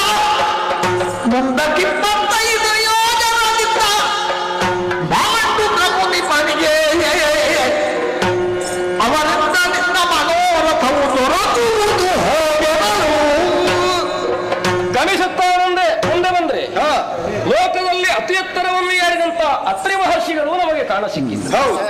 ಅತ್ರಿ ಅನಸೂಯಾದೇವಿಯರ ಪಾದಾರವಿಂದಗಳಿಗೆ ಪೊಡಮಟ್ಟು ಮುಂದುವರಿಯ ಹೊರಟ್ರೆ ಬಂದ ಕಾರಣವನ್ನು ಕೇಳಿದ್ರೆ ಹಿಂದುವಂಶೀಯರು ನಾವು ಅಂತ ಹೇಳಿದ್ರೆ ನಮ್ಮ ನಿಜ ಕರ್ತವ್ಯವನ್ನು ಅವರಿಗೆ ಮನದಟ್ಟು ಮಾಡಿಕೊಟ್ಟಾಗ ಹೇಳ್ತಾರೆ, ಇಲ್ಲಿಂದ 25 ಯೋಜನ ಮುಂದೆ ನೀವು ಹೋದ್ರಿ ಅಂತಾದ್ರೆ ಭಾಂಡುಕ ನಾಮಕನಾದಂತಹ ಮಹನೀಯ ಋಷಿವರ್ಯನ ಭೇಟಿ ನಿಮಗಾಗ್ಲಿಕ್ಕುಂಟು, ಮುಂದೆ ಶುಭ ಅಪ್ಪದು ಅಂತ ಮಾತು ಬಂತು. ಗಮನ ನಮ್ಮದವರಿರುವ ತಾಣಕ್ಕೆ ಮುಂದುವರಿ ಹೋಗುವ.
ಹುಡುಗುತ್ತಾ ಮುಂದತ್ತಿ ಬಂದ್ರೆ ಅಯ್ಯೋ ಮುಂದೆ ಗಮಿಸಲಾಗದಂತಹ ಸ್ಥಿತಿ ನಮಗೆ. ಏನನ್ನು? ಮೇರು ಪರ್ವತದ ಎತ್ತರದೋಪಾದಿಯಲ್ಲಿ ಅಗ್ನಿಜ್ವಾಲೆ ಎಂದು ಕಾಣತೊಡಗಿದೆ. ಅದೇನಗ್ನಿಯೋ ಯಾರು ಬೆಂಕಿಟ್ರೋ ನಮಗೆ ಅರ್ಥವಾಗದು. ಅದನ್ನು ನೋಡಿದ್ರೆ ಈ ಅಗ್ನಿಗೆ ನಾವು ಆಹುತಿಯಾಗುತ್ತೇವೋ ಎನ್ನುವಂತ ಭಾವ ನನಗೆ ಬರ್ತದೆ. ಸಾಧ್ಯವೇ ಇಲ್ಲ. ಹಾಗಾದ್ರೆ ಯಾಕೆ ನಮಗಂತಹ ಸ್ಥಿತಿ ಗೊತ್ತು? ಇದು ಈ ಜನ್ಮದ ಕರ್ಮ ಅಲ್ಲ, ಮತ್ತೆ ಇದು ಪೂರ್ವ ಜನ್ಮದ ಕರ್ಮ. ಯಾಕನ್ನ ಪರಿಣಾಮದಿಂದಲೇ ಇಷ್ಟೆಲ್ಲವೂ ಆಯಿತು. ಯಾವುದೋ ಕರ್ಮದ ಶೇಷ ನಮ್ಮಲ್ಲಿ ಉಳಿಯಿತು ಅಂತ ಆದ್ರೆ ಈ ಜೀವನದಲ್ಲಿ ಅಂಟಿಕೊಳ್ತದಂತೆ ಅದರ ಅನುಭವಿಸಬೇಕಾಗ್ತದೆ. ಪೂರ್ವ ಜನ್ಮದ ಯಾವುದೋ ಕ್ಷೀಣ ಕರ್ಮ ಎನ್ನುವುದು ನಮಗೆ ಬಾಧಿತವಾಗಿ ಅಗ್ನಿಜ್ವಾಲೆಯಾಗಿಯೇ ಕಾಣತೊಡಗಿದೆ. ಅಲ್ಲ, ನಮಗೆ ಯಾವ ಶಾಪ ಬಂದ್ರು ಯಾವ ತಾಪ ಬಂದ್ರು ಪರಿಹರಿಸುವುದಕ್ಕೆ ಅವನೊಬ್ಬನಿದ್ದ. ಜಂಭೀರ ಬಲೋಪಾಖ್ಯಾನದಲ್ಲೇ ಕೃಷ್ಣಸ್ವಾಮಿ ನಮ್ಮನ್ನು ರಕ್ಷಿಸಿದ. ಕಣ್ಣರಸಿಯ ಕೈಗೆ ಅದು ದೊರಕೊಳ್ಳುವಲ್ಲಿ ಆಧಾರನಾದಂತಹ ಮಂದರದರನೂ ಕೈಬಿಟ್ಟನೆ ಎನ್ನುವಂತ ನೋವು ನನಗಾಗ್ತೇನು ಮಾಡೋಣ ತಮ್ಮಂದಿರೇ ಮಾಡೋಣ. ಅಗ್ರಜ, ಕಣ್ಣೀರನ್ನು ಸುರಿಸಬೇಡ. ಆ ಬೆಂಕಿಯ ಜ್ವಾಲೆ ನಮ್ಮನ್ನು ನುಂಗುವುದಕ್ಕಾಗಿ ಮುಂದುವರಿತಾ ಇದೆಯಲ್ಲ, ನೀನೇ ಆ ಕಡೆ ಹೋಗುವುದಲ್ಲ. ಅಂದು ಅರಗಿನ ಲಯದಲ್ಲಿ ನಿಮ್ಮನ್ನೆಲ್ಲ ರಕ್ಷಿಸಿದಂತಹ ಭೀಮಸೇನ ನಾನಿದ್ದೇನೆ, ನಾನೇ ಹೋಗ್ತೇನೆ. ತಮ್ಮ ಅಣ್ಣ, ಕೇಳಿದ್ಯ? ನೀವು ಯಾರೂ ಹೋಗುವುದು ಸಮಂಜಸವಲ್ಲ. ಮತ್ತೆ ನನಗೆ ಈಗ ಅರ್ಥವಾಗುತ್ತಾ ಉಂಟು. ಏನದು? ತಿಳಿದೋ ತಿಳಿಯದೋ ಒಂದು ತಪ್ಪನ್ನು ಎಸಗಿದ್ದೇನೆ. ಮಹಾತ್ಮರಾದಂತ ಮಹಾಮೇಧಾವಿಯಾದಂತ ದ್ರೋಣಾಚಾರ್ಯರ ವಧೆಗೆ ಕಾರಣನಾದವ ನಾನು. ಅಂತ ದೈವದ್ರೋಹಿಯಾದಂತ ನಾನು ಇನ್ನು ಉಳಿಯಬಾರದನ್ನ. ಉರಿಯುತ್ತಿರುವಂತ ಬೆಂಕಿಯ ಮಧ್ಯೆ ಹಾರಿ ನಾನೇ ಹೋಗ್ತೇನೆ. ಏನು ಮಾಡ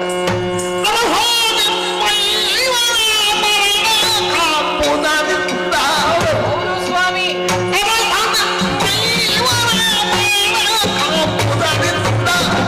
ನಾನು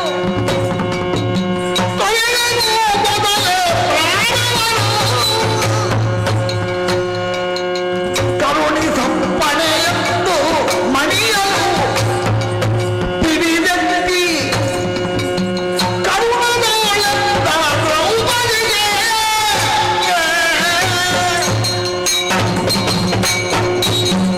ಪ್ರಾಣೇಶ್ವರ, ದ್ರೌಪದಿ, ಬಹಳ ದೂರ ಸಾಗಿ ಬಂದಿದ್ದೇನೆ. ಆ ಕಡೆಗೆ ನೋಡಿದರೆ ತಡೆಯಾಗಿದೆ ಉರಿಯುತ್ತಿರುವ ಅಗ್ನಿ. ಆ ದಾವಾಗ್ನಿಗೆ ನಾವು ಸುಟ್ಟು ಕರಕಲಾಗಬೇಕು, ಹೀಗೆ ಹೇಳುತ್ತಾ ಇದ್ದಾರಲ್ಲ ಇವರೆಲ್ಲ. ಪ್ರಾಣೇಶ್ವರ, ಈ ಸಂದರ್ಭದಲ್ಲಿ ನನ್ನ ಆಂತರ್ಯವನ್ನು ನಾನು ನಿಮ್ಮಲ್ಲಿ ಹೇಳಿಕೊಡ್ತೇನೆ. ಏನದು? ಸತಿಯಾದವಳು ಪತಿಗಿಂತ ಮೊದಲೇ ಸಾವನ್ನಪ್ಪಬೇಕು. ಆವಾಗಲೇ ಅವಳ ಪತಿವ್ರತ ಧರ್ಮಕ್ಕೆ, ಅವಳ ಬದುಕಿಗೆ ಸಾರ್ಥಕತೆ ಕೂಡಿ ಬರುತ್ತದೆ. ಆದ್ದರಿಂದ ಎಷ್ಟಾದರೂ ನಾನು ಅಗ್ನಿ ಸಂಭವೆಯಲ್ಲವೇ. ಆದ್ದರಿಂದ ಈ ಕ್ಷಣದಲ್ಲೇ ನಾನೇ ಅಗ್ನಿಗಾಹುತಿಯಾಗುತ್ತೇನೆ. ದ್ರೌಪದಿಯೇ, ನೀನಾಡಿದ್ದು ಸರಿ. ಸತಿಯೇ ಮೊದಲಳಿಯಬೇಕು.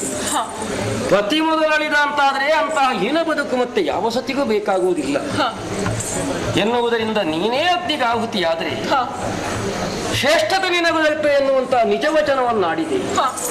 ಕೃಷ್ಣನ ಇಚ್ಛೆ ಹೇಗುಂಟೋ ಹಾಗಾಗ್ತದೆ. ಸರಿ, ನಿನ್ನಿಚ್ಛೆ ನಿನ್ನಿಚ್ಛೆ.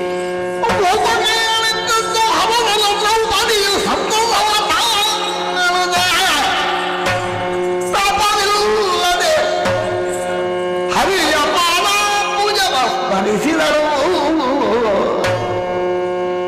ಶ್ರೀಪತಿಯ ಕರುಣ ಸಮುದ್ರನೇ ಪಾಪ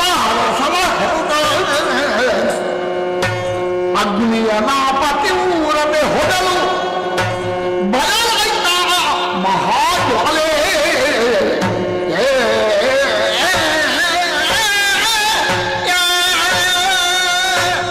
ಕೃಷ್ಣ, ಅಚ್ಯುತ, ಅನಂತ, ಕೇಶವ, ಮಾಧವ, ಸ್ವಾಮಿ ನಿನ್ನನ್ನೇ ನೆನೆಯುತ್ತಾ ಇದೋ ಉರಿಯುತ್ತಿರುವಂತಹ ಅಗ್ನಿಗೆ ನನ್ನ ತನುವನ್ನು ಸಮರ್ಪಿಸ್ತೇನೆ ಸಮರ್ಪಿಸ್ತೇನೆ.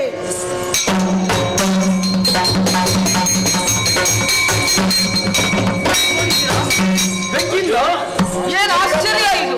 ನನ್ನ ಕಂಟಕವನ್ನು ಗೆಲ್ಲಿದೆವು ನಾವು ಗೋವಿಂದನ ದಯದೋರನ್ನು. ಇಂದು ವಂಶಜರು ಮುತ್ತೈದನ್ನು ಕಟ್ಟರು ಗಿರಿಯ ಬಂದ ಕಂಟಕವನ್ನು ಗೆಲ್ಲಿದೆವು ನಾವು.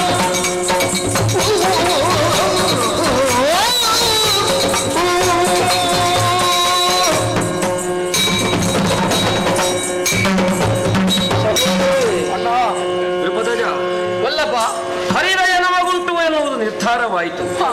ಕೃಷ್ಣಸ್ವಾಮಿಯನ್ನು ಮಾನಸದಲ್ಲಿ ಧ್ಯಾನಿಸುತ್ತಾ ನೀನು ಅಗ್ನಿಜ್ವಾಲೆಯ ಮಧ್ಯೆ ಸೇರಿದ್ರೆ ಥಟ್ಟನೆ ಅದು ಇಲ್ಲದಾಯಿತು, ಬಯಲಾಯಿತು. ಮಾಯಾ ಹೋಗಿ ಹೋಯಿತು. ಹಾಗಾದ್ರೆ ನಮಗೆ ಲಕ್ಷ್ಯದತ್ತ ಗಮಿಸುವ ಭಾಗ್ಯ ಉಂಟು ಅನ್ನುವುದು ನಿರ್ಧಾರ. ಎಲ್ಲಿರುವುದಲ್ಲ ಅನ್ನುವಂತೆ ನಾಲ್ಕಾರಡಿಗಳನ್ನು ಮುಂದಿರಿಸಿ ನಾವು ಬಂದ್ರೆ ಪರಿಚಯದವರಿಂದಲೇ ಅರ್ಥವಾಯಿತು, ಪರಿಸರದವರಿಂದ ಅರ್ಥವಾಯಿತು. ತೋರುತ್ತಿರುವುದು ಗಂಧಮಾದನಗಿರಿ ಅಂತ. ಗಂಧಮಾದನಗಿರಿ ಆದರೆ ಅದನ್ನು ಏರುವ ತವಕ ನಮಗುಂಟು. ಮುಂದುವರಿಯೋ.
ಬರಲಿ ಇಂದಿನ ದಿವಸ ಬಂದವರನ್ನು ಏನ್ ಮಾಡ್ತೀನಿ ಗೊತ್ತುಂಟ? ಅವರನ್ನು ಖಂಡವಾಗಿ ತುಂಡರಿಸಿ ಮಾಂಸ ಬೇರೆ, ರಕ್ತ ಬೇರೆ, ಎಲುಬು ಬೇರೆ ಮಾಡಿ ನಮ್ಮವರಿಗೆ ಒಳ್ಳೆ ಔತಣವನ್ನು ಏರ್ಪಡಿಸಬೇಕಾಗಿದೆ. ಬಂದವರು ಯಾರೆಂಬುದಕ್ಕೆ ನೋಡಬೇಕಾಗಿದೆ.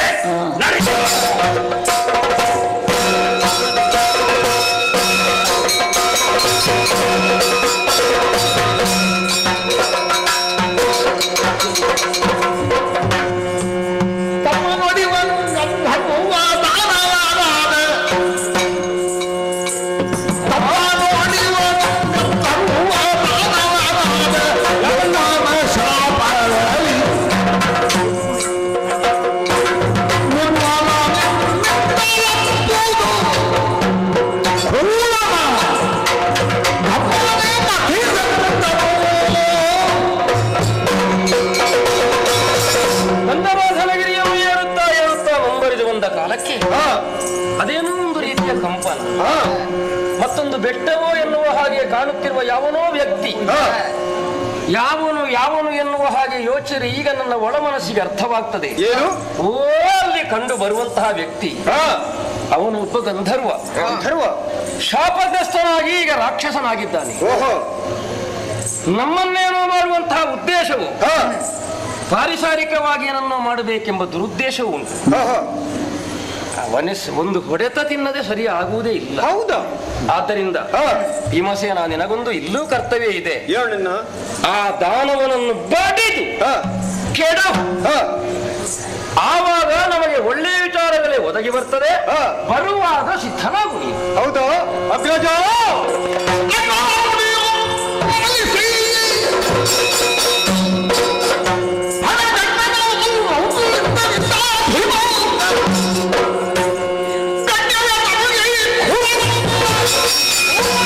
ಮಣ್ಣನ್ನು ಕೂಡಿದ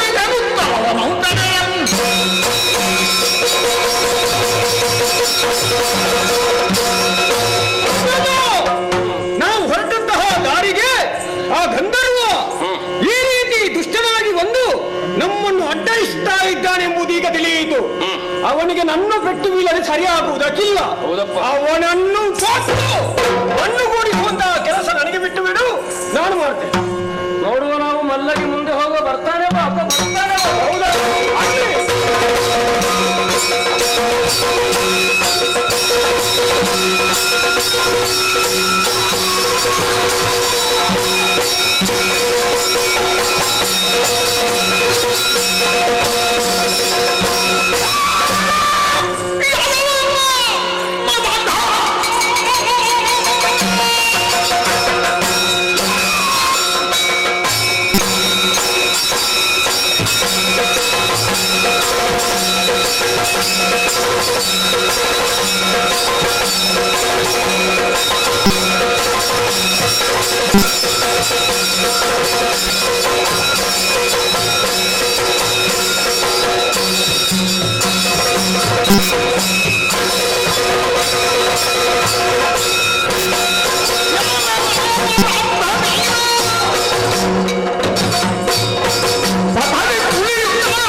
ನಾನು ಹೇಳಿದ ಹಾಗೆ ಆಯಿತು. ರಾಕ್ಷಸ ದೇಹ ಒಂದು ಬಿದ್ದು ಹೋದ್ರೆ ಶೀಲಾದ ತನುವಿನಿಂದ ಮೇಲೆದ್ದು ಬಂದಂತಹ ಗಂಧರ್ವ ವಾನಪಥದಲ್ಲಿದ್ದುಕೊಂಡೇ ಶುಭವಾಗಲಿ ಅಂತ ಆಡಿದ.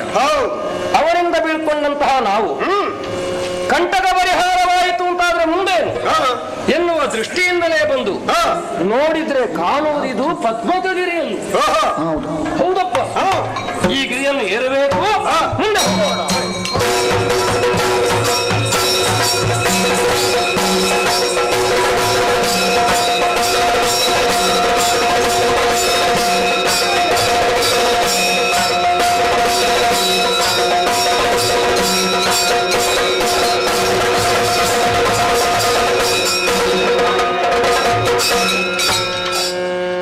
ಅಲ್ಲಿ ಅಲ್ಲಿ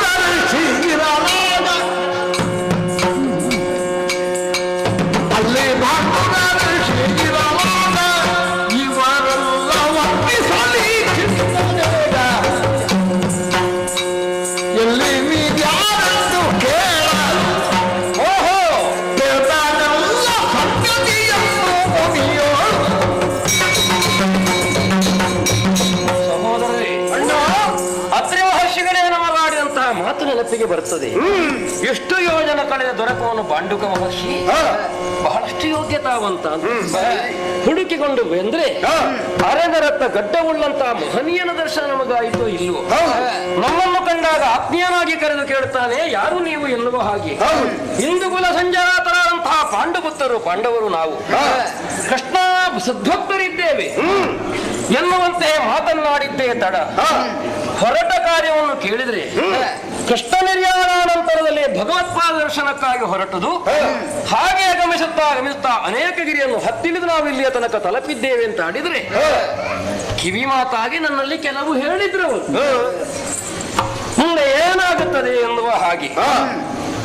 ಅದನ್ನು ಕೇಳಿಸಿಕೊಂಡಾಗ ಒಂದು ರೀತಿಯ ಸಮಾಧಾನ ನನಗಾಗಿದೆ. ಏನು? ಯಾವ ಲಕ್ಷ್ಯವನ್ನು ಕಾಣುವುದಕ್ಕೆ ಹೊರಟಿದ್ದಾನೋ ಯಾರು ಸೇರ್ತಾರೆ ಎನ್ನುವ ವಿಷಯದ ನನ್ನಲ್ಲಿ ಕಿವಿಯಲ್ಲಿ ಹೇಳಿದ ವಿಷಯ.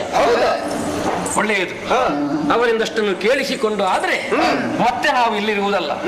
ಮುಂದೆ ದಾರಿ ಏನು ಅಂತ ಕೇಳಿದ್ರೆ ಅವರು ತೋರಿಸಿದ ದಾರಿ ವಿಜಯ ಪರ್ವತಕ್ಕೆ.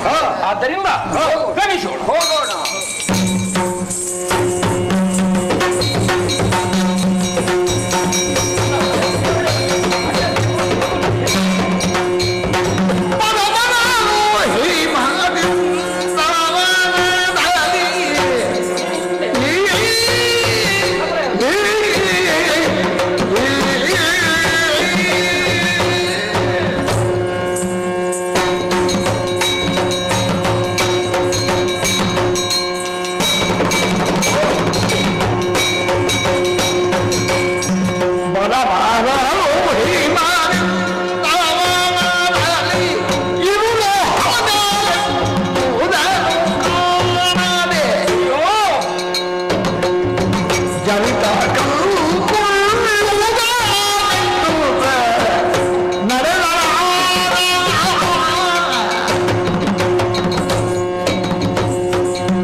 ಬನ್ನಿ ಬನ್ನಿ ಬನ್ನಿ ಹೋಗ.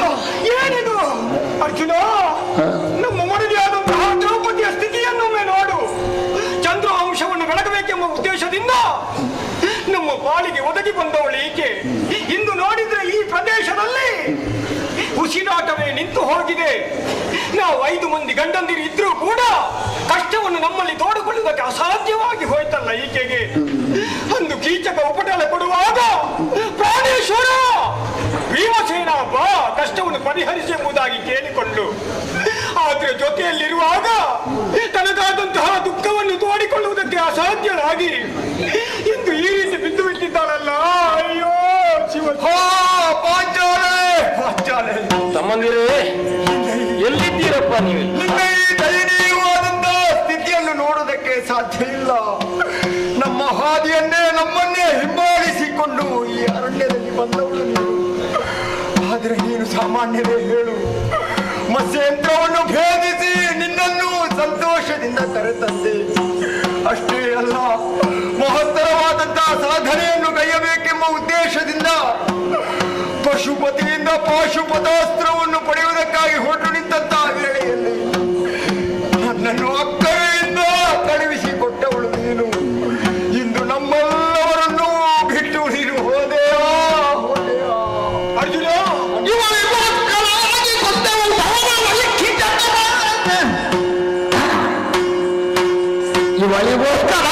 ಕೊಂದೆವು. ಮೌನದಲ್ಲಿ ಕುಕಿ ಜನರ ಕೌರವನ ಹಿಡಿದು ನೋಡಲವನಾದವರದ್ದರಿಂದ ಯವನ ವೈದ್ಯ ಪಾತಕಿಯ ನೀವು ಭವನಗಳು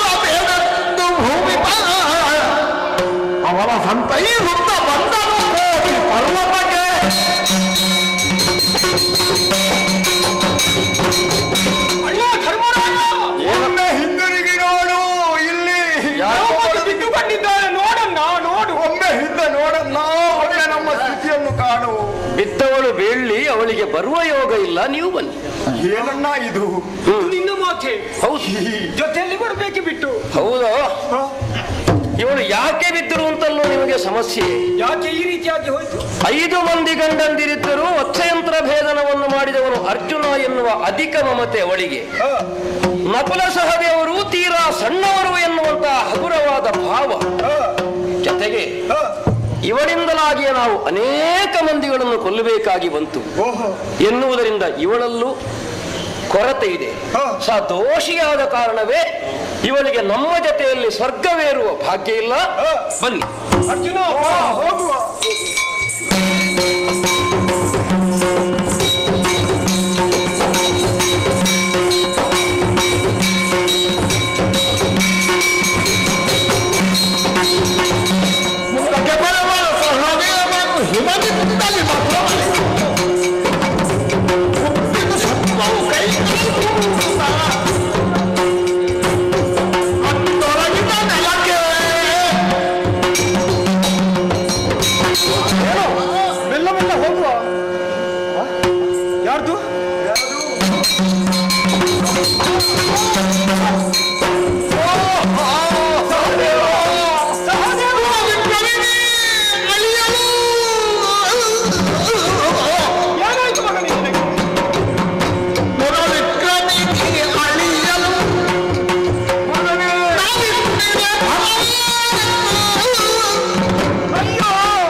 ನನ್ನ ಮಕ್ಕಳು ಘಟೋತ್ಕಚ ಸತ್ತಾಗ ಕೂಡ ಇಂತಹ ಕಣ್ಣೀರು ನನಗೆ ಬರಲಿಲ್ಲ.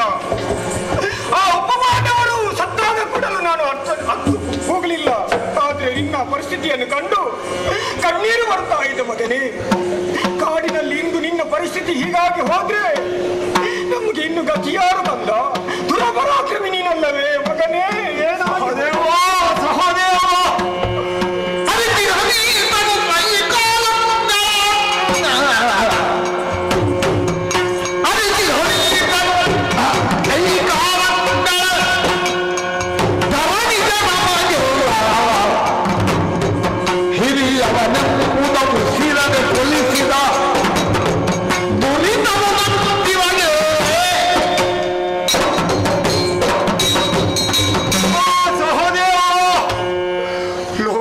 ಅಣ್ಣ ತಮ್ಮಂದಿರು ಹೇಗೆ ಬಾಳಬೇಕು ಅನ್ನುವುದಕ್ಕೆ ಪಾಠವಾಗಿ ನೀವೆಲ್ಲ ಒದಗಿ ಬಂದವರು.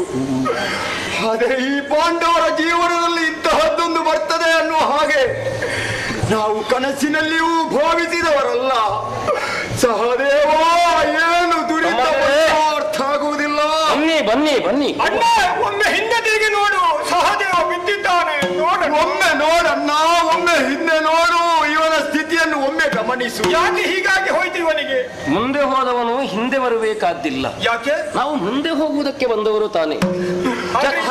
ಜತೆಯಾಗಿ ಬರುವ ಯೋಗ ಭಾಗ್ಯಗಳು ಅವನಿಗಿಲ್ಲ. ಇವ ಏನು ತಪ್ಪು ಮಾಡಿದ್ದಾನೆ? ಇವನು ಅವನು ದಿವ್ಯಜ್ಞಾನಿ ಇದ್ದಾನೆ. ಹೌದು, ಸಹದೇವ ತಾನೆ. ಆದರೂ ಸತ್ಯವನ್ನು ಬಾಯಿ ಬಿಚ್ಚುತ್ತಿರಲಿಲ್ಲ, ಮುಚ್ಚಿಡುತ್ತಿದ್ದ. ಯಾವುದದು? ಪರಿಣಾಮದಿಂದಲೇ ನಮ್ಮ ಅಣ್ಣನಾದಂತಹ ಕರ್ಣನ್ನು ನಾವು ಕೊಲ್ಲಬೇಕಾಗಿ ಬಂತು. ನಾನು ದಿವ್ಯಜ್ಞಾನಿ ಎಂಬ ಭಾವವು, ಅದನ್ನು ಮುಚ್ಚಿಟ್ಟ ದೋಷವು ಇವನಿಗಿರುವುದರಿಂದ ಜತೆಯಾಗಿ ಬರುವಂತಹ ಯೋಗ್ಯತೆ ಇಲ್ಲ. ಬನ್ನಿ.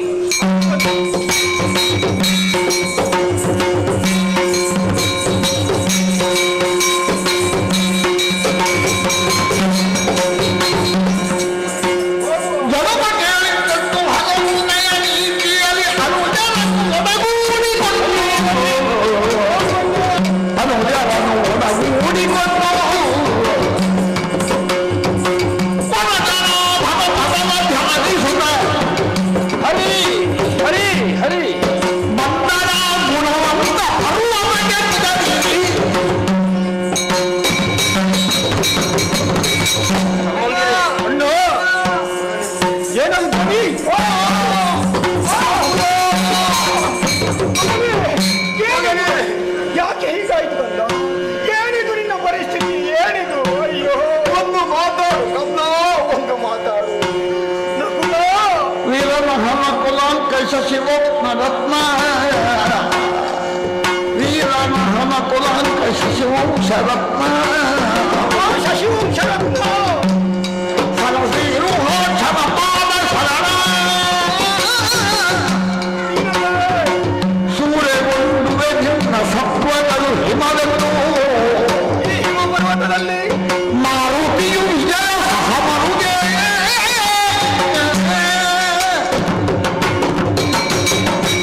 ನಮ್ಮ ನಕುಲ, ಅಯ್ಯೋ, ನಾವು 5 ಮಂದಿ ಜೊತೆಯಾಗಿದ್ದುಕೊಂಡು ಯಾವ ಕಾರ್ಯ ಸಾಧನೆಯನ್ನು ಮಾಡುವುದಿದ್ರು ಕೈ ಜೋಡಿಸಿ ಎಲ್ಲ ಕಾರ್ಯದಲ್ಲಿ ನಾವು ತೊಡಗುತ್ತಾ ಇದ್ದವರು. ನಮ್ಮ ಅಂಗೈಯಲ್ಲಿರುವಂತಹ 5 ಬೆರಳಲ್ಲಿ 2 ಕಿತ್ತು ಹಾಕ್ರೆ ಈ 3 ಬೆರಳಿಂದ ಏನು ಮಾಡುವುದಕ್ಕೆ ಸಾಧ್ಯ ಉಂಟು ಮಗನೇ? ಅಂದು ಕುಂತಿದೇವಿ ಆಡಿದಂತಹ ಮಾತು ಈಗಲೂ ನೆನಪಿಗೆ ಬರುತ್ತಾ ಉಂಟು. ಮಾತ್ರೆ ಅಳಿದು ಹೋದರೂ ಕೂಡ ಈ ಇಬ್ಬರನ್ನು ನೀವು ಕೈ ಬಿಡಬೇಡಿ ಮಕ್ಕಳೇ. ದಾರಿಯಲ್ಲಿ ಹೋಗುವಾಗ, ನಡೆಯುವಾಗ, ನುಡಿಯುವಾಗ ತಮ್ಮಂದಿರನ್ನು ಜೊತೆಯಾಗಿ ಕರೆದುಕೊಂಡು ಹೋಗಿ ಎಂಬುದಾಗಿ. ಓ ಶಶಿವಂತ ವಂಶದ ರತ್ನವೇ, ಇಂದು ನೀನೇ ಅಳಿದು ಹೋದರೆ ಇನ್ನು ಯಾರಿದ್ದಾರೆ ಕಂದ? ಸಹದೇವ, ಸಹದೇವ, ಅಮೋಘವಾದಂತ ಅನುಭವವಾದಂತ ಯೋಗ್ಯತೆಯನ್ನು ಹೊಂದಿದವ ನೀನು.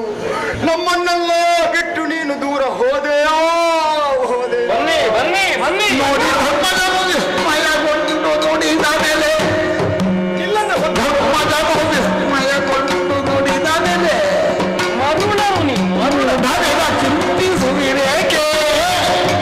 ಯಾಕೋ ರೂಢಿಯಾಗಿರಲು ಸುತ್ತವರೆಂಬ ಕೃತಿಯು ಮಾಡಿದುದರಿಂದಲಿ ನಿಗಾಯ್ತು.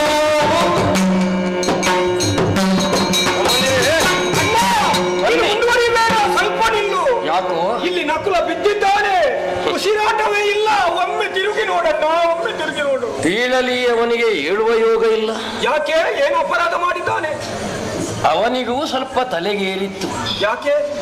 ಈ ಕುಲದಲ್ಲಿ ನನ್ನಂಥ ರೂಪವಂತರು ಇನ್ನೊಬ್ಬರಿಲ್ಲ ಅಂತ ಅವನ ಒಳಗಿನ ಅಹಮಿಕೆ ಇತ್ತಲ್ಲ, ಓ, ಆದ್ದರಿಂದಲೇ ಇವನಿಗೆ ಈ ಸ್ಥಿತಿ. ಓಹೋ, ಏಳಲಾರ ಹ, ಎತ್ತು ನಡೆಯಬಲ್ಲ, ನೀವು ಬನ್ನಿ. ಆಯ್ತು, ಹ.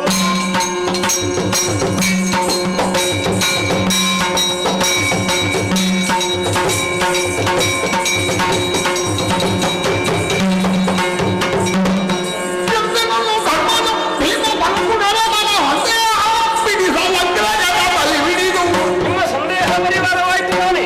ಒಂದರಲ್ಲಿದ್ದ ಕಡು ವೇಗದಿವು ಪ್ರಾಣ ಪರ್ವತದಂತ ಗಿರಿಯ ಬುಡಕೆ ಸಹೋದರನೇ, ಅಣ್ಣ, ಕೋಟಿ ಪರ್ವತವನ್ನು ಕಳೆದು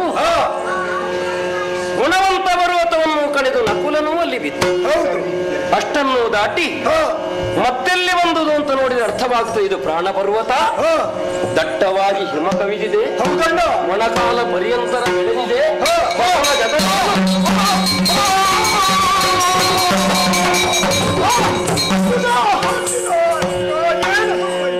ಹಿಂದೆ ಬರುತ್ತಿರಲ್ಲ ಕಿರೀಟಿ ಕಾಲ್ ಗೆಟ್ಟಲ್ಲಿ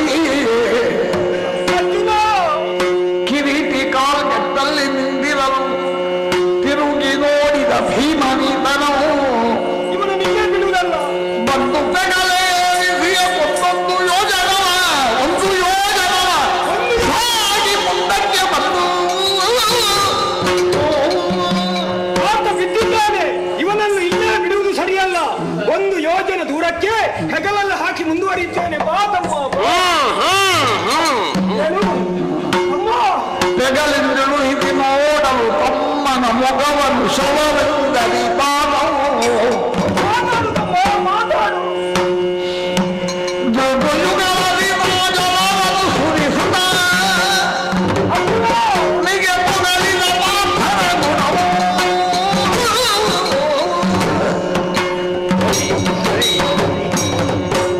ಹರ ಹರ ತಮ್ಮ ನಿನ್ನನು ಪೋಮ ಸುಭತರು ಹರ ಹರ. ಹರ ಹರ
ಭಾವಿಸಿಕೊಂಡೆ ಅಂತ. ನನ್ನ ಒಡ ಹುಟ್ಟಿದ ತಮ್ಮ ನೀನು, ನಿನ್ನನ್ನು ಜೊತೆಯಲ್ಲಿಟ್ಟುಕೊಂಡು ನಿನ್ನ ಮುಖವನ್ನು ಕಂಡು ಸಂತೋಷ ಪಡುತ್ತಾ ಇದ್ದವರು ನಾವು. ಅರ್ಜುನ, ನೀನೇನು ಸಾಮಾನ್ಯನೇ?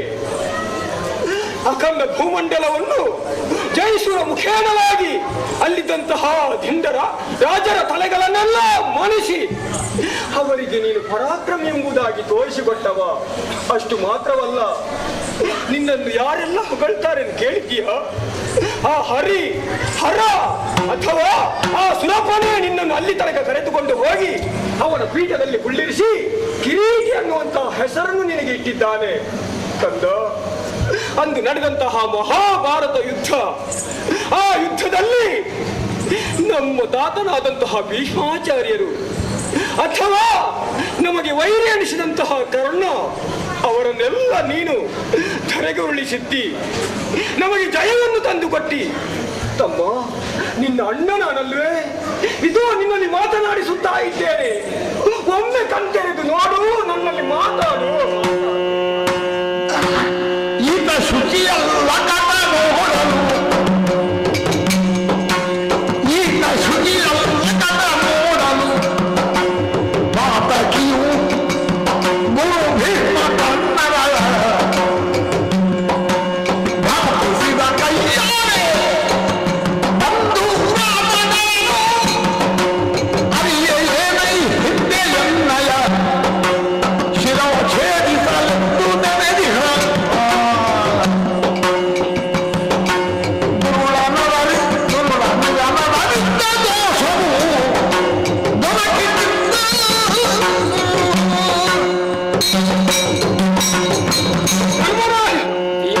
ಅಣ್ಣ, ಜೊತೆಯಲ್ಲಿ ಇದ್ದೀಯಲ್ಲ ನೀನು? ಒಮ್ಮೆ ಹಿಂತಿರುಗಿ ನೋಡಣ್ಣ, ಒಮ್ಮೆ ಹಿಂತಿರುಗಿ ನೋಡು. ಯಾಕೆ?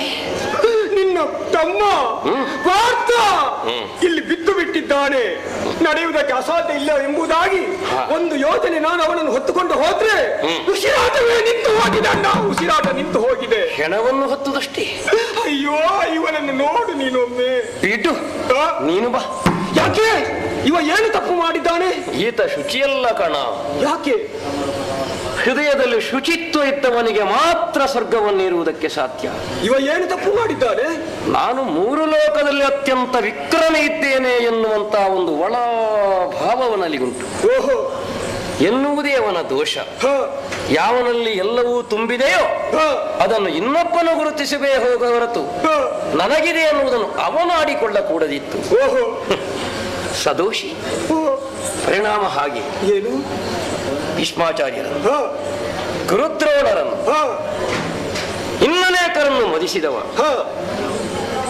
ಗಾಂಡೀವ ಧಾರಣೆಯನ್ನು ಮಾಡಿ ವಿರೋಧಿಗಳನ್ನು ತಕ್ಕುದಾಗಿ ದಂಡಿಸದೇ ಹೋದ ಸಂದರ್ಭ ಕೆಣಕಿನ ಕಟು ಮಾತನ್ನು, ಕಟಕಿಯ ಮಾತನ್ನಾಡಿದರೆ ಅಣ್ಣನೆಂದು ಕಾಣದೆ ಪ್ರತಿಜ್ಞೆ ಎನ್ನುವ ಹಾಗೆ ನನ್ನ ಕಂಠವನ್ನಿರಿಯುವುದಕ್ಕೆ ಹೊರಟವ. ಹೌದೇ? ಬಾಂಧವ್ಯದ ನೆಲೆ ಸೆಲೆಯನ್ನು ಅರ್ಥ ಮಾಡಿಕೊಳ್ಳದಂತಹ ಒಂದು ರೀತಿಯ ಉದ್ರೇಕವನ್ನು ಹೊಂದಿದವ. ಓಹೋ, ಅವನ ಆ ಭಾವವೇ ಅವನನ್ನು ಜತೆಗೆ ಬರುವುದಕ್ಕೆ ಬಿಡ್ಲಿಲ್ಲ. ಬಿದ್ದವನು ಬೀಳಲಿ, ಪ್ರಾಣ ಪರ್ವತದಲ್ಲಿ ಪ್ರಾಣ ತೊರೆದ ಫಲುಗುಣನನ್ನು ಬಿಡು, ಗುಣವಂತನಾಗಿ ಜತೆ ಬಾ. ಅಯ್ಯೋ, ಹೋಗುವ.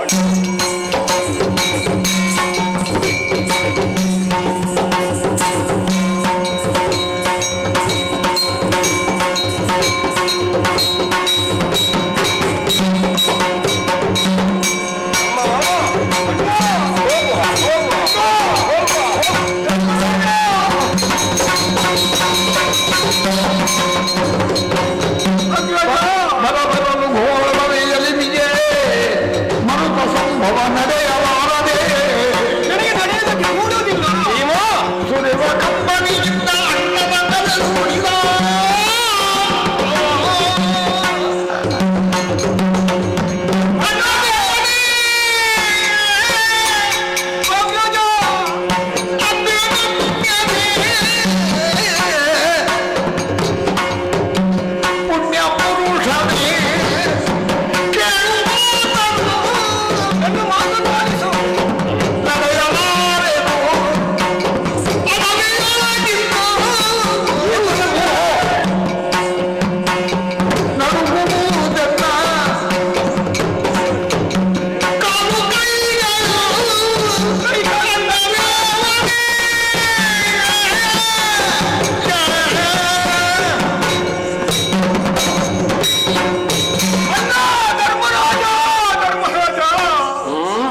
ಮಾಡಬೇಕೆಂಬ ಆಸೆ ನನಗಾಯಿತು. ಸರಿ ಅಗ್ರಜ, ನಿನ್ನ ಬೆನ್ನ ಹಿಂದೆ ಬಂದವ ತಮ್ಮ ಭೀಮಸೇನ, ಇವನ ಅವಸ್ಥೆಯನ್ನು ನೀನೊಮ್ಮೆ ನೋಡಲ್ಲ.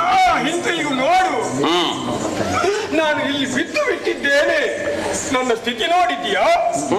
ಶತಗ್ರಜ ಪ್ರಾಣಿ ಎಂಬುದಾಗಿ ಹೆಸರನ್ನು ಗಳಿಸಿಕೊಂಡಂತಹ ಭೀಮ ಕೈಕಾಲುಗಳು ನಡುಗುತ್ತಾ ಇದೆ, ದೇಹವೇ ಕಂಪಿಸುತ್ತಾ ಇದೆ, ನಡೆಯುವುದಕ್ಕೆ ಅಸಾಧ್ಯ ರೀತಿಯಲ್ಲಿದ್ದೇನೆ. ನನ್ನನ್ನು ನೋಡು, ಒಮ್ಮೆ ನೋಡು. ನನ್ನ ನಡುಗುದಿಗ ಭೀಮಸೇನ ಪಿಡಿದು ಮೋಳಿ ಹುತ್ತ, ಪಿಡಿದು ಮೋಳಲಿ ಹುತ್ತ, ಎಲ್ಲರೂ ಬಿಡು ಮನದ ಶೋಕವನು, ಬಿಡು ಬಿಡು ಬಿಡು ಅದು ಬಿಡು ಮನದ ಶೋಕವನು. ಸುರಪುರ ಸುರಪುರ ಮತ್ತು ನೋಡರು ಸುರಪುರ ಮತ್ತು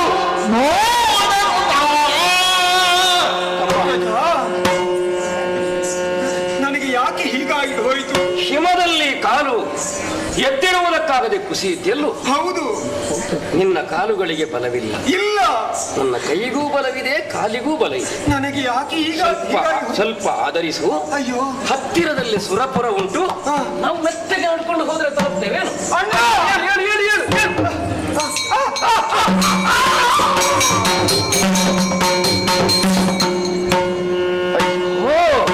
ಎದರು ಮನೀಯ ಮನದೋಳು ಬಿಡಲೋ ಕಡು ವೇಗದಿ ನಡ ನಡುಗುತ್ತ ನೀಲಾಂಬಿಯ ಶಿಖರ ಏರಿದು ನಗವಿದರತ್ತು ಸರಾಗರಿ ಅಲ್ಲಿಯೇ ಮಾರುತಿ ಹಿಮವನ್ನು ಬಾರದೆ ಹಲ್ಲಿಗೆ ಹಲ್ಲನು ಕೂಡುತ್ತ, ಹಲ್ಲಿಗೆ ಹಲ್ಲನು ಕೂಡುತ್ತ ಮೆಲ್ಲನೆ ಧರೆಯಳು ಬಲದಲ್ಲಿ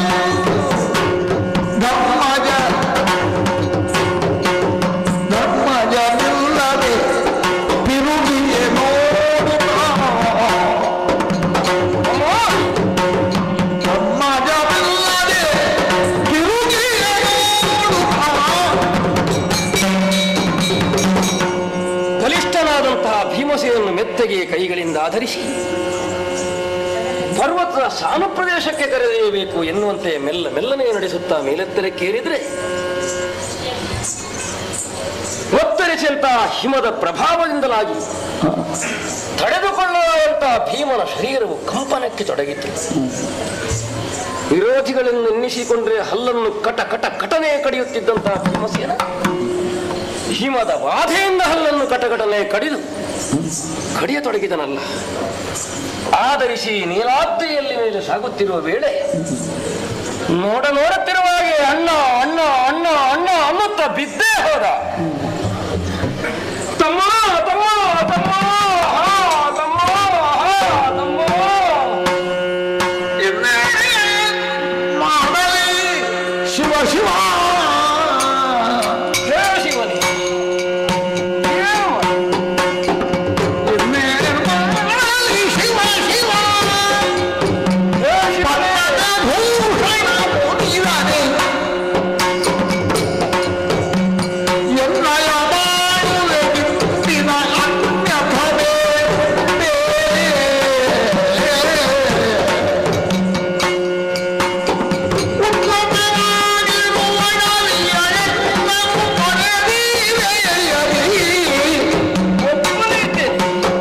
ಕಣ್ಣಿಗೆ ಕಾಣದೆ ಓದಿದೆ ಪುಣ್ಯವೇ ಹಾದಿಯೇ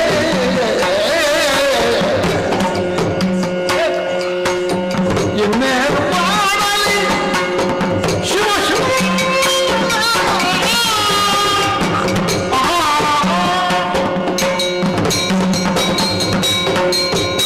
ಹಿಂದೆ ತಿರುಗಕೂಡದು ಅನ್ನುವಂತೆ ನಿರ್ಧಾರವನ್ನು ಮಾಡಿಯೇ ಮುಂದೊತ್ತಿದವ. ಭೀಮನು ಬೀಳಲಾರನೆಂಬ ಭಾವವೇ ಇವನು ಬೀಳಬೇಕಾದ ಮಹಾವರಿಷ್ಠನಾಗಿದ್ದವ. ಅತಿಯಾದಂತ ಆಹಾರ ಸೇವನೆ,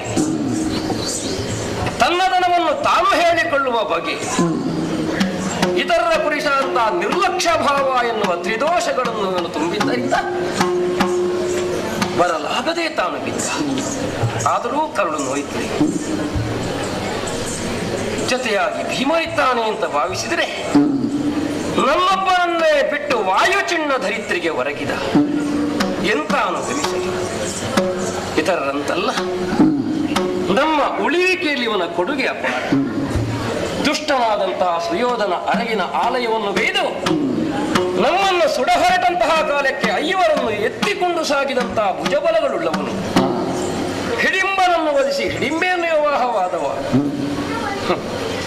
ಬಕನನ್ನು ವಧಿಸಿ ಬಲಿಷ್ಠನಿವ, ಮಾಗದಾದಿಗಳನ್ನು ತರಿದವ, ವಾಯುವನ್ನು ಹಿಂದಿಕ್ಕಿ ಆ ಮೃಗದ ಜೊತೆಯಲ್ಲೇ ಸಂಚರಿಸಿದವ, ಯಜ್ಞ ಸಹಾಯ ಇದ್ದಾನೆ. ಯುದ್ಧದ ಸಂದರ್ಭದಲ್ಲಿ ದುಶ್ಯಾಸನನ್ನು ವಧಿಸಿದವ, ದುರ್ಯೋಧನನ್ನು ಕೆಡಹಿದವ, ಎಂತೆಂತ ಘನಸಾಹಸವನ್ನು ಮಾಡಿದಂತ ಮಾರುತಿ ಬಿದ್ದು ಹೋದಾಗ ಬೇಡವೆಂದರೂ ಕರುಳು ಕತ್ತರಿಸಿ ಬರ್ತದೆ, ಕಣ್ಣು ಜಲಗಳು ಸುರಿಯುವುದಕ್ಕೆ ಸಿದ್ಧವಾಗುತ್ತದೆ.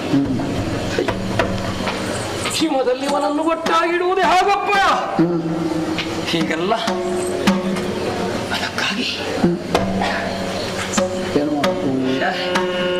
ಏನು ಮಾಡು ಅಂತ ಭಾವಿಸಿದ್ರೆ ಅದೇನು ಇಂತು ಧರ್ಮಜ ಮನದಿ ಚಿಂತಾವಕ್ರಾಂತವಾಗಿದೆ. ಶೋಕ ತಾಳೆಂತ ವೀಕ್ಷಣೆ ನುಡಿದು ನಭೋವತನಗೆ ಏನಂತೆ ಚಿಂತೆ ಪರ ಸುಜ್ಞಾನಿಗಳು ಜಗವಂತ ಕಾಂತ ನವಸಬಲಿಹುದು ಎಂಬುದ ಭ್ರಾಂತಿ ಸಮಾಧಿ ಮುಕ್ತಿಯೇ ಶೋಧಿ ಹೊಡಿರಂತೆ ಮನ ಕುರಿತಾಗಿಯೇ ಕ್ಷಣವ್ಯಾಕುಲ ಚಿತ್ತನಾಗಿಯೇ ನುಡಿಯ ಹೊರಟ್ರೆ ಭಕ್ತನೇ ಅಶರೀರವಾದಂತಹ ವಾಕ್ಯಗಳನ್ನು ಕೇಳಿಸಿತು. ಚಿಂತಿಸುತ್ತೆ, ಯಾಕೆ ಧರ್ಮಜ ನೀನು? ಜಗತ್ತು ನಿನ್ನ ವಶವಲ್ಲ, ಅಂತಕನ ವಶ. ಅಂತಕ ಆತ್ಮಜನಾದಂತ ನೀನು ಚಿಂತೆಗೊಳಗಾಗುವುದಲ್ಲ. ಬಿಡು, ಬಿದ್ದವರು ಬಿದ್ರು ಮುಂದಣ ದಾರಿ ನೋಡು ಎನ್ನುವ ಹಾಗೆ. ಮುಂದಣ ದಾರಿ ನೋಡಬೇಕು, ಆದ್ರೆ ಇವನು ಬಿಟ್ಟು ಸಾಗಬೇಕಲ್ಲ ಎಂಬ ಭಾವ ನನಗೆ ಬರ್ತದೆ. ಆದ್ದರಿಂದ ಹೀಗಲ್ಲ, ಒಮ್ಮೆ ಭೀಮನ ಹೆಣವನ್ನು ಹೆಗಲೇರಿಸಿಕೊಂಡು ಹಾಗೆ ಮುಂದೆ ಹೋಗ್ತೇನೆ.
ಮನಸ್ಸು ಏನಾದರೂ ಒಂದು ಮಾಡಬೇಕು ಎನ್ನುವುದರಲ್ಲಿ ಭೀಮನ ಹೆಣವನ್ನು ಹೆಗಲೇರಿಸಿಕೊಂಡು ಹರಿಕೃಪೆ ಇದ್ದಂತಾಗಲಿ ಎನ್ನುವಂತೆ ಬಂದವ. ನಡೆಯುವುದಕ್ಕೆ ತುಸು ಕಷ್ಟ, ಆದರೂ ಹೋಗುತ್ತೇನೆ.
ಕಾಷ್ಟಕ್ಕೆ ತಲೆ ಕೆಳಗಾದ ಕಾಷ್ಟಕ್ಕೆ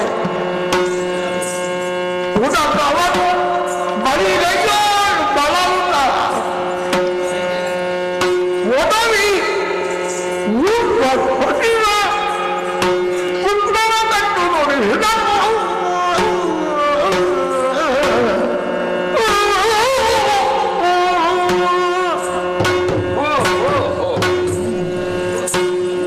ಹಾಗೆ ಮುಂದೆ ಮುಂದೆ ಬರ್ತಿದ್ರೆ ಆಶ್ಚರ್ಯವಾಯಿತಿ. ಓಲಪ್ಪ ಬ್ರಾಹ್ಮಣ ಹೌದಲ್ಲ, ಹಣ್ಣು ಮುದುಕ ನಡೆಯುವುದಕ್ಕೆ ಊರು. ಅರೆ ಸ್ವಾಮಿ ಸ್ವಾಮಿ ಸ್ವಾಮಿ ಕಿರಣಗೆ ಇಂದ ಯುಧಿಷ್ಠಿರ ಇದು ಕಿರಣಗೆ ಇಂದ ಯುಧಿಷ್ಠಿರ ವಿಪ್ರಾಣ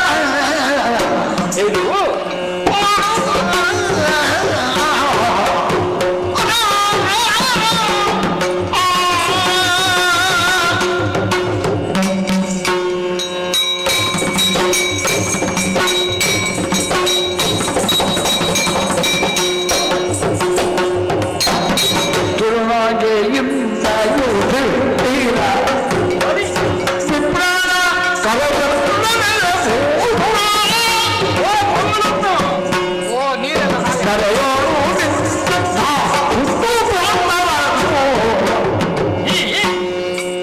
ಧರೆಯೋರು ನಿನ್ನಂತ ಹುಟ್ಟು ಪ್ರಾರ್ಥನೋ ಕಟ್ಟಳೆಯೇನು ಮೂಕೋಟರಿ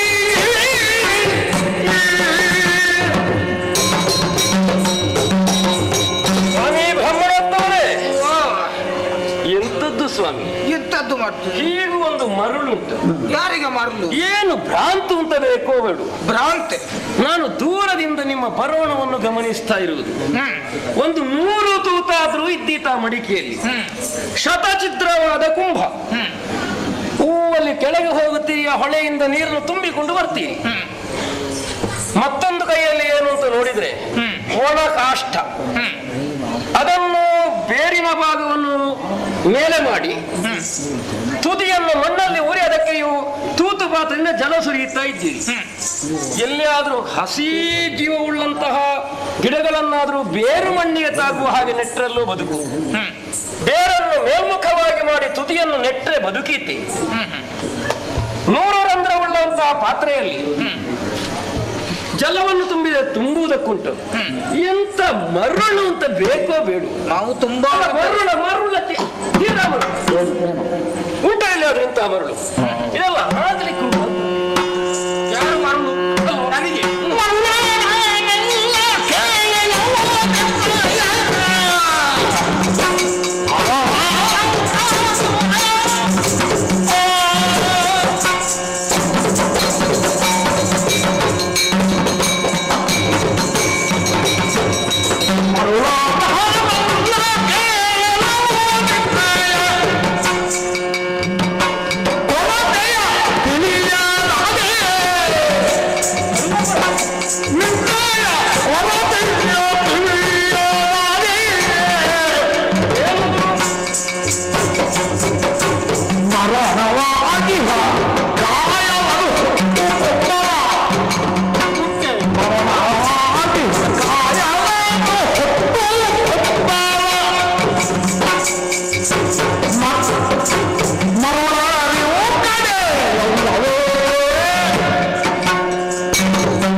ಮತ್ತೆ ಭ್ರಾಂತಲ್ಲೂ ಇದೆ. ಯಾರಿಗೆ? ನನಗೆಲ್ಲ ಹುಚ್ಚು. ಹುಚ್ಚು ನಿನಗೆ, ನನಗೆ ಅಲ್ಲ. ನಾನು ಮತ್ತೆ ಒಂದು ಹೊಸ ಪ್ರಯೋಗ ಮಾಡಿ ನೋಡಿದ್ದು, ಬಂದ್ರೆ ಬರ್ತದಂತೇಳಿ. ನಾವು ತುಂಬಾ ವಿಧದ ಗಿಡಗಳನ್ನೆಲ್ಲ ನೆಟ್ಟಿದ್ದೇವೆ ಸುತ್ತಮುತ್ತ. ಈಗ ನಿಮ್ಮ ಪ್ರಯೋಗಕ್ಕೆ ಒಂದು ಆದರ್ಶ ಬೇಡ. ಅಲ್ಲ, ನಾವು ಆದರ್ಶ ಅಂತ ಹೇಳಿ ಅಲ್ಲ. ಈಗ ನನ್ನನ್ನು ಹುಚ್ಚು ಅಂತ ಹೇಳುವಷ್ಟು ದೊಡ್ಡ ಜನ ಅದೇ ನೀನು. ಅಲ್ಲ, ಒಂದು ಭ್ರಾಂತು ಅಂತ ಅಷ್ಟೇ. ನಿನ್ನ ಕೊರತೆ ಮೊದಲು ನೋಡಿಕೊ, ಮತ್ತೆ ಇದ್ದವರದ್ದು ತಿದ್ದಲಿಕ್ಕೆ ಬಾ ನೀನು. ನನ್ನ ಕೊರತೆ ಮತ್ತೆಂತದಯ್ಯ? ಏನು ಸ್ವಾಮಿ? ಈಗ ಒಬ್ಬನ ಪ್ರಾಣ ಹೋಯ್ತು ಅಂತ ತಿಳ್ಕೊಳ್ಳುವ ನಾವು. ಹೋದಂತಹ ಪ್ರಾಣವನ್ನು ಮತ್ತೆ ಪುನರಪಿ ಅದೇ ಶರೀರಕ್ಕೆ ನಾವು ಸೇರಿಸಲಿಕ್ಕೆ ಆಗುತ್ತದ? ಆಗುದಿಲ್ಲ ಅಲ್ವಾ? ಇದನ್ನು ಗೊತ್ತುಂಟು ನಿನಗೆ? ಆ ಗೊತ್ತಿದ್ರು ಕೂಡ ಈಗ ಒಂದು ಹೆಣವನ್ನು ಹೊತ್ತುಕೊಂಡು ಪುಣ್ಯಾತ್ಮ ಹಿಂದಿನಿಂದ ಕಟ್ಟಿಕೊಂಡು ಇದನ್ನು ಹೊತ್ತಾಡ್ಕೊಂಡು ಸುತ್ತಾಡ್ತಾ ಇದ್ದೀಯಲ್ಲ, ಅದಕ್ಕೆ ಪುನಃ ಜೀವ ಕೊಡ್ಲಿಕ್ಕೆ ಸಾಧ್ಯ ಉಂಟು ಹೀಗೆ? ಮತ್ತೆ ನನ್ನನ್ನು ಹೇಳಲಿಕ್ಕೆ ಬರ್ತದೆ, ನಿನ್ನದು ಸರಿ ಅಂತ ಆದ್ರೆ ನನ್ನದು ಕೂಡ ಸರಿ ಅಲ್ವಾ? ಅದು ಎರಡೇಳು ಜಗವ ಸುತ್ತಿದರು ಹೊತ್ತ ಹೆಣಕ್ಕೆ ಜೀವ ಬರ್ಲಿಕ್ಕಿಲ್ಲ. ಜೀವ ಬರ್ಲಿಕ್ಕಿಲ್ಲ ಅಂತ ಎನ್ನುವಾಗ ಎನ್ನ ಮಾತಿಗೆ ಮಾತಿ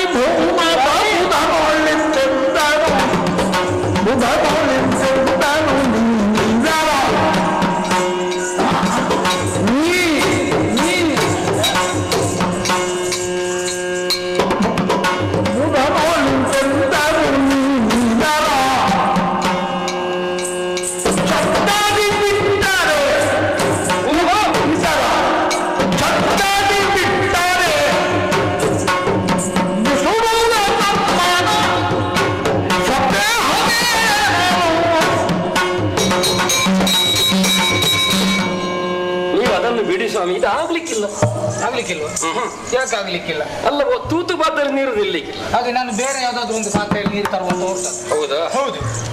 ಆಗ್ಲಿಕ್ಕಿಲ್ಲ, ಬರ್ಲಿಕ್ಕಿಲ್ವ? ಅದು ತಲೆ ಕೆಳಗಾಗಿ ನೆಟ್ಟದ್ದು ಬರ್ಲಿಕ್ಕಿಲ್ಲ. ಬರ್ಲಿಕ್ಕಿಲ್ಲ ಅಂತಾದ್ರೆ ನೀನು ಮಾಡುದು ಸರಿಯಾ? ರಾಮನ ಒಳ್ಳೆ ಯೋಚನೆ ಮಾಡಿದ್ದು. ಬೆನ್ನ ಮೇಲೆ ಹೊತ್ತ ಹೆಣಕ್ಕೆ ಜೀವ ಬರ್ತದೆ ಹೌದು ಅಂತ ಆದ್ರೆ ನನ್ನ ತೂತು ಪಾತ್ರೆಯಲ್ಲಿ ನೀರು ನಿಲ್ತದೆ. ನೀನು ಬಿಡ್ಲಿಕ್ಕೆ ತಯಾರಿಲ್ಲ ಅಂತ ನಾನು ಯಾಕೆ ಬಿಡಬೇಕು? ನೀನು ಹೆಣವನ್ನು ಬಿಟ್ಟೆ ಅಂತ ಆದ್ರೆ ನಾನು ಪಾತ್ರೆ ಈ ಉದ್ಯೋಗ ಬಿಡುವುದಕ್ಕಾಗ್ತದೆ. ಸ್ವಾಮಿ ನಮೋ ನಮಃ, ನಮೋ ನಮಃ. ನೀವು ಜ್ಞಾನಿಗಳು, ಹೋಗುವೆ.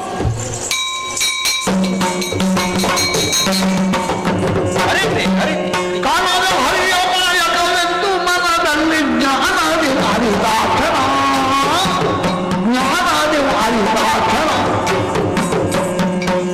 ಪೂರ್ಣದಲ್ಲಿ ಪಥದಲ್ಲಿ ಶ್ವಾನನ ಪಥವಿದಿಯೋ.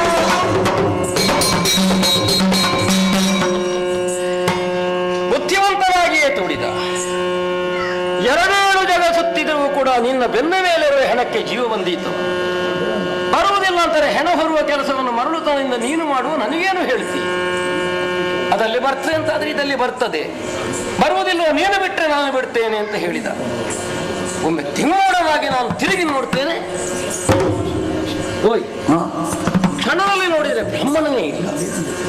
ಸರಿ, ಹರಿಮಾಯ ಇದು ನನ್ನನ್ನು ಎಚ್ಚರಿಸಿತು. ಈಗ ಜ್ಞಾನದಿಂದ ಅರ್ಥವಾಯಿತು, ಹೆಣ ಹೊರುವುದರಲ್ಲಿ ಸುಖವಿಲ್ಲ, ಗುಣವನ್ನು ಕಲಿಯಬೇಕು. ಮತ್ತಿಲ್ಲೇನು ಮಾಡೋಣ? ಇದೊಂದಾದ್ರೂ ಜೊತೆಗುಂಟಲ್ಲ, ಸಾಗುತ್ತೇನೆ ಮುಂದೆ.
ಧರ್ಮರಾಯ ಸ್ವರ್ಗಾರೋಹಣವನ್ನು ಮಾಡುವಂತಹ ಸ್ಥಿತಿಯಲ್ಲಿದ್ದಾರೆ.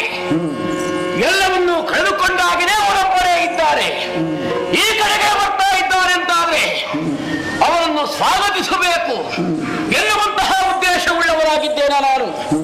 ಸುರಪತಿಯಾದಂತಹ ನಾನೇ ಹೋಗಬೇಕು. ಹೇಗೆ ಸಹಸ್ರ ಅಶ್ವದಿಂದ ಒಳಗೂಡಿದಂತಹ ವಿಶೇಷವಾದಂತಹ ವಿಮಾನ ಏರಿಕೊಂಡು ಬರುವುದನ್ನು ನಿರೀಕ್ಷಿಸ್ತಾ ಇದ್ದೇನೆ. ನೋಡೋಣ.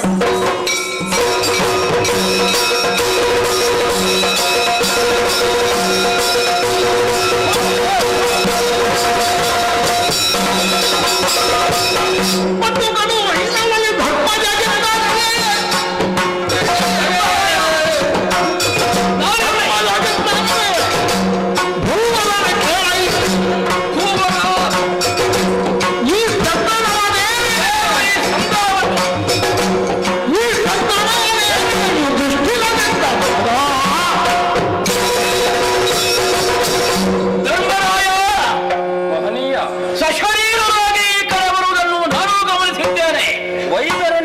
ಆಚೆಯೇ ನಿಂತು ಮುಂದೇನು ಅಂತ ಹರಿಧ್ಯಾನವಶನಾಗಿದ್ದೆ. ಯಾವನೋ ದೇವದೂತನನ್ನು ಕಳುಹಿ ನನ್ನನ್ನು ನದಿ ದಾಟಿಸಿ ಈ ಕಡೆಗೆ ತಂದಿಸವ. ಸರಿ, ಮುಂದೆ ಹೋಗಬೇಕು ಅಂತಾದ್ರೆ ಯೋಚಿಸಬೇಕಾದ ಅವಶ್ಯಕತೆ ಇಲ್ಲ. ದಿವ್ಯ ಸಂದರ್ಭವಿದೆ, ಬಾ ಹೇಳಿಕೋ, ಸ್ವರ್ಗಲೋಕಕ್ಕೆ ತೆಗೆದುಕೊಂಡು ನಾನಪ್ಪನೇ. ಸುಲಭ ಕೇಳಿ ಸಾರಮೇಯನ ಹರುಷೋಬಲಿ ನೀವು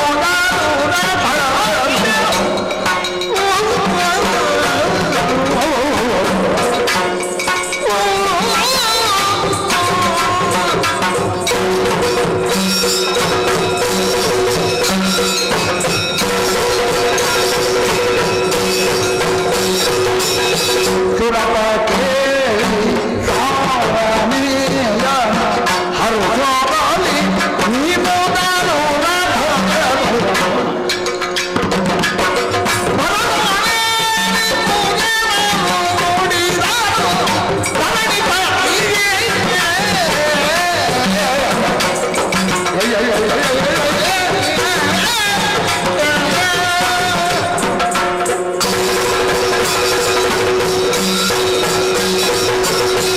ಪ್ರಭು ಧರ್ಮರಾಯ ಅನುಗ್ರಹಕಾರಕವಾಗಿ ಪುಷ್ಪಕವನ್ನಡೆಯ ಬಂದಂತಹ ನಿನ್ನ ದಿವ್ಯ ವ್ಯಕ್ತಿತ್ವಕ್ಕಿದವನು ಮನಗಳು ಶುಭವಾಗಲಿ. ಸ್ವರ್ಗಭೂಮಿಯನ್ನು ಏರಿಕೊಳ್ಳುವುದಕ್ಕಾಗಿ ನಿನಗೆ ಪುಷ್ಪಕವಿದೆ. ಆಮಗೂ ಏರಿಕೋ. ಅದೀತು, ನನಗೆ ಹರ್ಷ ಆಗಬೇಕು. ಮದುವೆಯಾಗಿದ್ದೆ. ಒಂದು ಉಪಕಾರ ಮಾಡಬೇಕು. ಏನು ಉಪಕಾರ? ನನ್ನ ಬೆಂಗಳೆಯೆಲ್ಲ ಸಾರಮೇಯ, ಅದನ್ನು ಮೊದಲು ರಥಕ್ಕೇರಿಸುವ, ಆಮೇಲೆ ನಾನು ರಥ ಏರ್ತೇನೆ. ಏನು ಮಾತನಾಡ್ತೀಯೋ ನೀನು? ಈ ಹುಲ್ಪನಾಟ. ಧರ್ಮಜ,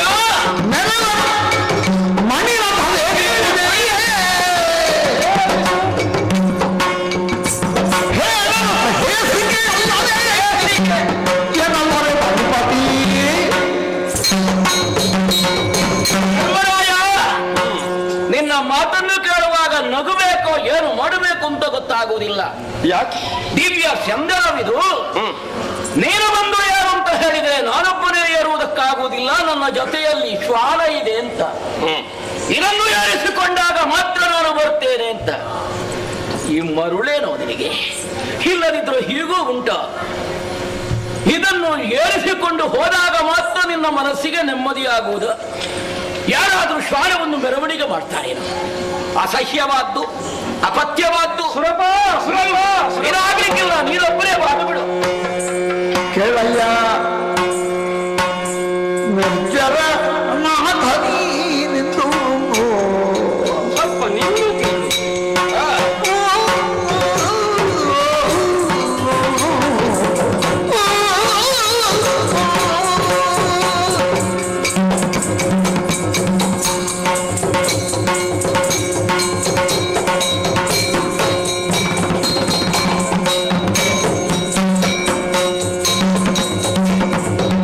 ಕೇಳಯ್ಯ ನಿರ್ಜರ ನಾಥನಿ ನಿಂತು ಜಲದಲ್ಲಿ ನಿಂತೊಳ್ಳೆಂದೇ ನಾನೊಂದು ನಿಮ್ಮಳೆಂದೇ ನಾನೊಂದು ಬರಲಿಲ್ಲ ಆಶಯ ತೊರೆದು ನಾವೆಲ್ಲರಂತೆ ಗುಣಗಳಲ್ಲಿ ವಾರಿಜಾತಕನಡಿಯ ಬರಲು ಮಾರ್ಗದಿ ನಾರಿ ಸಹಭಾವವೆಲ್ಲರೂ ಮರಳವಾದರು ಘೋರ ಹಿಮದ ಹೊಯ್ಲಿನಲ್ಲಿ ಮರದ ದುಃಖವು ಮುಂದೆ ಬರಲೆಂದ ಬಿಡದೀಗ ತೆರಳಿ ಬಂದಿತು ಎನ್ನ ಪರಮ ಸ್ನೇಹಿತನು ಎನ್ನ ಪರಮ ಸ್ನೇಹಿತನು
ಪರೀಕ್ಷೆ ಆಗ್ತದೆ. ವ್ಯರ್ಥವಾಗಿ ಯುಧಿಷ್ಠಿರ ಮಾತನಾಡುವುದಕ್ಕುಂಟೆ.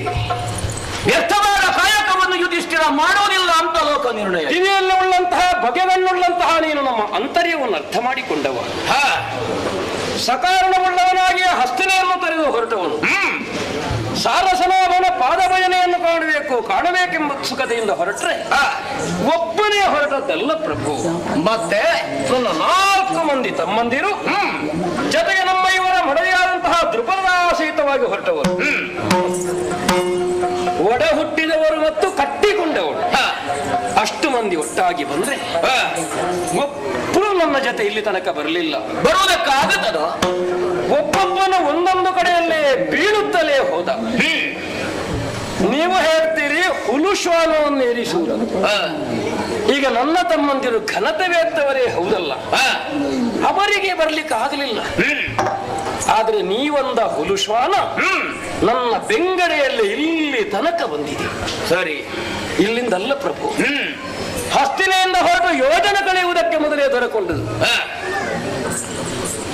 ಗಂಗಾ ತೀರದಲ್ಲಿ ಪರಮ ಪಾವನೆಯಾದಂತಹ ಗಂಗೆಯಲ್ಲಿ ಮಿಂದು ಹೊರಡುವ ಕಾಲಕ್ಕೆ ನಮ್ಮ ಬೆಂದ ಬಂದದ್ದು. ನಂಬಿದ್ದು ನನ್ನನ್ನು ಹೌದಾ ಅಲ್ಲೂ? ಸ್ನೇಹ ಕಂಡದ್ದು ನನ್ನಲ್ಲಿ, ಶರಣಾದದ್ದು ನನ್ನಲ್ಲಿ.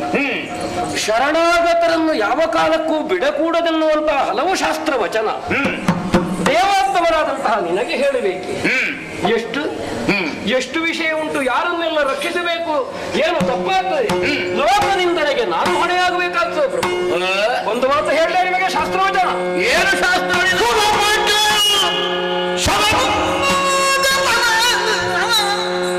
ಹೇ ಸುರಪ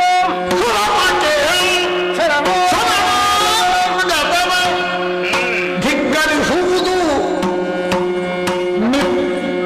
ಮಿತ್ರರಿಗೆ ದ್ರೋಹವ ವಿರಚಿಪುದು ಮಿತ್ರದ್ರೋಹ ವಿರಚಿಪುದು ಅಪರಾಧವುದು ವಿಪ್ರರಥ ವಿಪ್ರವರ್ಥವರು ಕರುಣವಿರುವುದೇ ತೆಗೆದು ಕೊಪ್ಪುವುದು ಇದು ಸವಿಯಲಿ ಮುದಿದ ಅರಿತು ನಂಬಿದ ಪರಮ ಸಖರನು ಬಿಟ್ಟು ಹೋದರೆ ದೋಷಬಹುದೆಂದ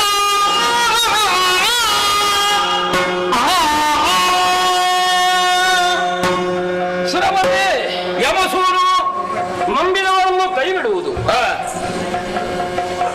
ಹೆಣ್ಮಕ್ಕಳನ್ನು ಸುಲಿಯುವುದು, ಮಿತ್ರದ್ರೋಹವನ್ನು ಮಾಡುವುದು, ವಿಪ್ರರತ್ನವನ್ನು ದೋಚಿಕೊಳ್ಳುವುದು 4 ಪರಮದೋಷಾವಹವಾದ್ದು.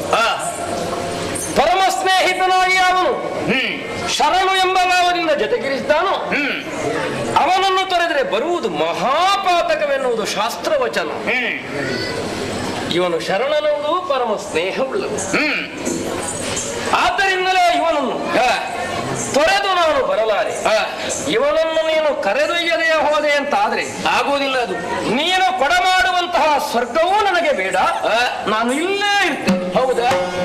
ದೃಢವಾದಂತಹ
ನಿನ್ನನ್ನು ಭರಿಸುವುದಕ್ಕಾಗಿ ನಾಯಿಯ ರೂಪದಲ್ಲಿ ಬಂದವ ಯಮಧರ್ಮರಾಯ ನನ್ನ ಜನ್ಮಕ್ಕೆ ಕಾರಣೀಭೂತನಾದವನು. ಆ, ನಮೋ ನಮಃ. ಬರುವುದಕ್ಕೆ ಕಾರಣ ಉಂಟು. ಏನು? ನಿನ್ನ ಧರ್ಮವೆಷ್ಟು ಎಂಬುದನ್ನು ಪರೀಕ್ಷೆ ಮಾಡುವುದಕ್ಕಾಗಿ ಬಂದವ. ಸರಿ ನಡೆದಿದ್ದೇನೇನ? ನಾನು ಮಾಡಿದಂತಹ ಪರೀಕ್ಷೆಯಲ್ಲಿ ತೇರ್ಗಡೆಯನ್ನು ಹೊಂದಿದ್ದೀನಿ ನೀನು. ಆದ್ರಿಂದ ಸ್ವರ್ಗಕ್ಕೆ ಹೋಗುವುದಕ್ಕೆ ಯೋಗ್ಯತಾವಂತನಾಹುವುದು ನೀನು. ತಡ ಮಾಡುವುದಲ್ಲ, ಮನಿ ರಥವನ್ನು ಏರಿ ಹೋಗು. ಹೀಗೆ ಬರಬೇಕು. ಏರಿದೆ, ಏರಿದೆ, ಏರಿದೆ, ಏರಿದೆ.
ಎಲ್ಲ ಕಡೆಯಲ್ಲಿ ಏನು ವಿಶೇಷತೆ ಇದೆ, ಯಾವ ವಿಚಾರಗಳ ಬಗ್ಗೆ ಸಂಶಯ ಇದೆ, ಅದನ್ನೆಲ್ಲವನ್ನು ಪರಿಹರಿಸಿಕೊಡುವ ದ್ವಾರ ಧರ್ಮರಾಯನಿಗೆ ಬೇಕಾದ ವ್ಯವಸ್ಥೆಯನ್ನು ಕಲ್ಪಿಸಿಕೊಡಬೇಕು. ಬೇಕಾದ ನೆಲೆ ಒದಗಿಸುವಲ್ಲಿ ನಿನ್ನದು ಪಾತ್ರ ವೈಶಿಷ್ಟ್ಯವನ್ನು ಹೊಂದಿದೆ ಎನ್ನುವುದನ್ನು ನೀನು ಮನವರಿಕೆ ಮಾಡಿಕೊಂಡು ವ್ಯವಹರಿಸು. ಇದೇ ರೀತಿ ದೇವತಾ ಮಹತ್ವ ನಿನ್ನ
ಸ್ವರ್ಗಲೋಕದ ವೈಶಿಷ್ಟ್ಯಗಳನ್ನು ವೈಭವಗಳೆಲ್ಲವನ್ನೂ ಕೂಡ ತೋರಿಸುತ್ತಾ ಮುಂದುವರೆದು ಬಂದವನು. ಸರಿ, ಉತ್ತರ ದಿಕ್ಕಿಗೆ ನಾವು ಬಂದಿದ್ದೇವೆ. ಹೌದು, ಭೂಲೋಕದಲ್ಲಿ ಅನೇಕ ಪುಣ್ಯಕರ್ಮಗಳನ್ನು ಮಾಡಿ ಸ್ವರ್ಗವನ್ನು ಏರಿದಂತಹ ಅದೆಷ್ಟೋ ಮಹಾತ್ಮರು ಇಲ್ಲಿದ್ದಾರೆ. ಓಹೋ, ಮಾತ್ರವೇ ಅಲ್ಲ, ಅಖಂಡ ಭರತ ವರ್ಷವನ್ನು ಆಳಿ ಆ ಮುಖ್ಯವಾಗಿ ಪುಣ್ಯವನ್ನು ಆರ್ಜಿಸಿಕೊಂಡು ಬಳಿಕ ದಿವ್ಯ ಶರೀರಿಗಳಾಗಿ ಸ್ವರ್ಗವನ್ನೇರಿದಂತಹ ಷೋಡಶ ಚಕ್ರವರ್ತಿಗಳು ಅಲ್ಲಿ ಮಂಡಿಸಿದ್ದಾರೆ ನೋಡು. ಒಂದೆಡೆಯಲ್ಲಿ ಸಗರ, ಮಾಂಧಾತ, ಶಿಬಿ, ಪ್ರದೀಪ, ದಿಲೀಪರ ಮೊದಲಾದ ಸೂರ್ಯವಂಶದ ಅರಸುಗಳು, ಮತ್ತೊಂದೆಡೆಯಲ್ಲಿ ನಲ, ನಹುಷ ಮುದ್ದಾದಂತಹ ನಿನ್ನ ಅನ್ವಯದವರು ಚಂದ್ರವಂಶೀಯ ಶ್ರೇಷ್ಠ ಈ ಪಂಕ್ತಿಯಲ್ಲಿ ಕುಳಿತಿದ್ದಾರೆ. ಇಂತಹ ಯೋಗ್ಯತೆಯನ್ನು ನೀನಿಂದು ಆರ್ಜಿಸಿದ್ದಿ. ಹಾಗೆಂದು ಅವರ ಹಾಗಲ್ಲ, ನೀನು ಶರೀರವಾಗಿ ಸ್ವರ್ಗವನ್ನು ಅಡರಿದ್ದಿ ಎಂದಾಗುವಾಗ ನಿನ್ನ ಮೇಲ್ಮೆ ಏನು ಎನ್ನುವುದನ್ನು ನಾವು ತಿಳಿದುಕೊಳ್ಳುವುದಕ್ಕೆ ಸಾಧ್ಯ. ಸರಿ, ಇನ್ನು ಮುಂದಕ್ಕೆ ಅದೋ ದಕ್ಷಿಣ ದಿಕ್ಕಿಗೆ ಹೋಗೋಣ.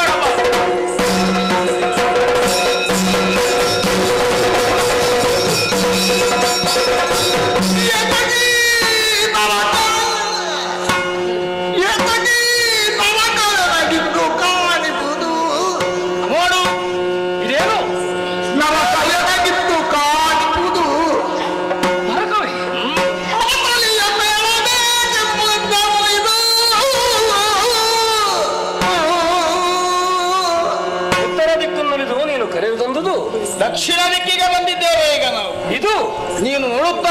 ನರಕವನ್ನು. ನಿಮ್ಮ ಕುಲದಲ್ಲಿಯೇ ಹುಟ್ಟಿ ಪಾಪಕರ್ಮಗಳನ್ನು ಮಾಡಿದ ಕೌರವಾದಿಗಳೆಲ್ಲರೂ ಕೂಡ ಕ್ರಿಮಿ ಕೀಟಗಳಂತೆ ಹೊರಲಾಡುತ್ತಾ ನರಕವನ್ನು ಅನುಭವಿಸುವುದನ್ನು ನೋಡು. ಪುಣ್ಯಾತ್ಮ, ಒಳ್ಳೆಯ ನರಕವನ್ನು ಕಾಣಿಸಿಯ ನೀನು ನೇರವಾಗಿ ದಕ್ಷಿಣದತ್ತ ಬಂದು ನರಕವನ್ನು ಕಾಣಿಸಿ. ಹೌದು, ನಾನು ಎತ್ತರಕ್ಕೇರಿದವ ಪುಣ್ಯಧನ ಅಂತ ನೀನು ಆಡುತ್ತಿ. ಅಂತಹ ನನಗೆ ನರಕ ದರ್ಶನ ಯಾಕೆ? ಕಾರಣ ಇಲ್ಲ. ಅಶ್ವತ್ಥಾಮ ಹತನೆತ್ತ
ಅಪೇಕ್ಷೆಯನ್ನು ಈಡೇರಿಸಿದ್ದೇನೆ.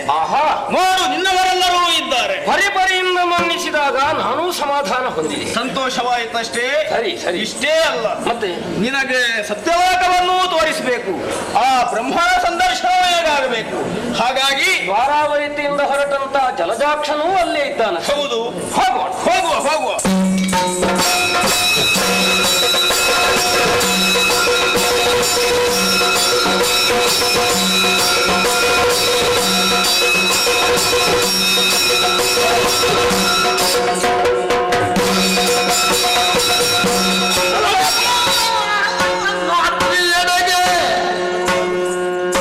ಕೈ ಬಂದು ಮಹಿರದಲ್ಲಿ ಅಜನಾನರ ಕೂಡಿ ಬಂದು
ಧರ್ಮದ ಸಾಕಾರ ಮೂರ್ತಿಯಾಗಿ ಪ್ರಪಂಚದಲ್ಲಿ ಧರ್ಮವನ್ನೇ ನಡೆಸ್ತಾ ಬಂದವ ನೀನು.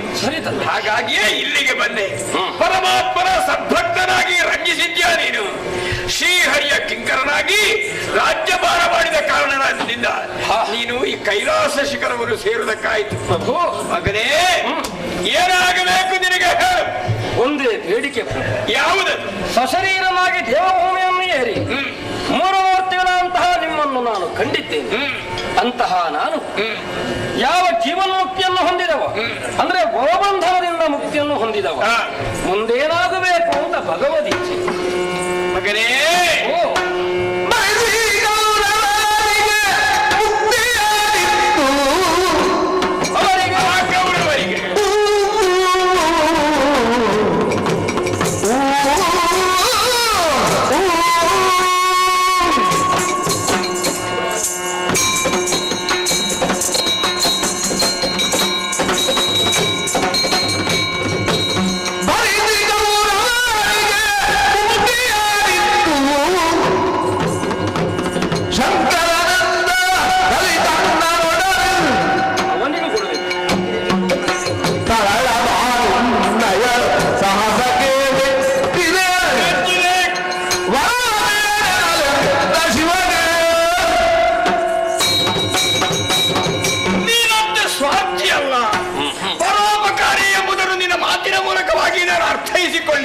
ನರಕದಲ್ಲಿ ಹೊಡೆಚಾಡುತ್ತಿದ್ದಾರೆ ಕೌರವರು, ಅವರಿಗೆ ಮುಕ್ತಿ ಬೇಕು ಪ್ರಭು. ಧರ್ಮ ಪ್ರಭು, ಅದು ಕುರುಕ್ಷೇತ್ರ ಧರಣಿಯಲ್ಲಿ ರಣದಲ್ಲಿ ಅಳಿದಂತ ಕೌರವಾದಿಗಳೆಲ್ಲ ನರಕದಲ್ಲಿ ಹೊರಳಾಡುತ್ತಾ ಇದ್ದಾರೆ. ಮೋಕ್ಷಾಕಾಂಕ್ಷಿಗಳಾದಂತ ಅವರಿಗೆ ಮೋಕ್ಷವನ್ನು ಇಯಬೇಕಾದು ನನ್ನ ಕರ್ತವ್ಯ. ಹಾಗಾಗಿ ಅದು ಕೌರವರಿಗೆಲ್ಲ ಮುಕ್ತಿಯನ್ನು ಕೊಟ್ಟೆ. ಕರ್ಣನಿಗೂ ಕೊಡಬೇಕು ಪ್ರಭು. ಬೇಡಿಕೊಳ್ತಾ ಇದ್ದಾರೆ. ದಿನವೊಂದಕ್ಕೆ 10,000 ಚಿನ್ನದ ನಾಣ್ಯಗಳು ದಾನ ಮಾಡ್ತಾ ಇದ್ದಂತಹ ನಾನು ನರಕ ಯಾತನೆಯನ್ನು ಅನುಭವಿಸಬೇಕೇ ಎಂಬ ನನಗೂ ಅದು ಸಹ್ಯವಲ್ಲ. ನಿನಗೆ ನೇನು ಯಾರಿಗಾದ್ರೂ ಸಹಿಸುವಂತ ವಿಷಯವೇ ಅಲ್ಲ. ಹಾಗೆ ಅವನಿಗೆ ನಾನು ಅಭಯದಾನ ಮಾಡಬೇಕಲ್ಲ. ಕರ್ಣ, ನೀನು ಹೀಗೆ ನರಕದಲ್ಲಿ ಹೊರನಾಡುವುದಲ್ಲ, ನಿನಗೆ ಮುಕ್ತಿ ಅಲ್ಲ. ಇನ್ನು ಮುಂದಿನ ಪ್ರಪಂಚದಲ್ಲಿ ಕಾಂಚಿ ದೇಶದಲ್ಲಿ ಅಣ್ಣಿ ಶಕ್ತಿ ಎಂಬವರ ಮಗನಾಗಿ ಹುಟ್ಟಿ ದಿನವೊಂದಕ್ಕೆ 1,000 ಬ್ರಾಹ್ಮಣರಿಗೆ ಗೋದಾನ, ಭೂದಾನ, ಅನ್ನದಾನಗಳು ಮಾಡ್ತಾ ಇದ್ದಕ್ಕೋ ನಿನ್ನ ಪಾಲಿಗೆ ಕ್ಷೇಮವಾಗಿರಲಿ. ನನಗೇನಪ್ಪಣೆ ಪ್ರಭು. ಧರ್ಮರಾಜ ಸತ್ಯವನ್ನೇ ಉಳಿಸುವ ಸಲುವಾಗಿ ಹೆಣಗಾಡಿದವ. ಮಾತ್ರವಲ್ಲ, ಧರ್ಮ ಮೀರದಂತಹ ನಡವಳಿಕೆ ನಿನ್ನದು.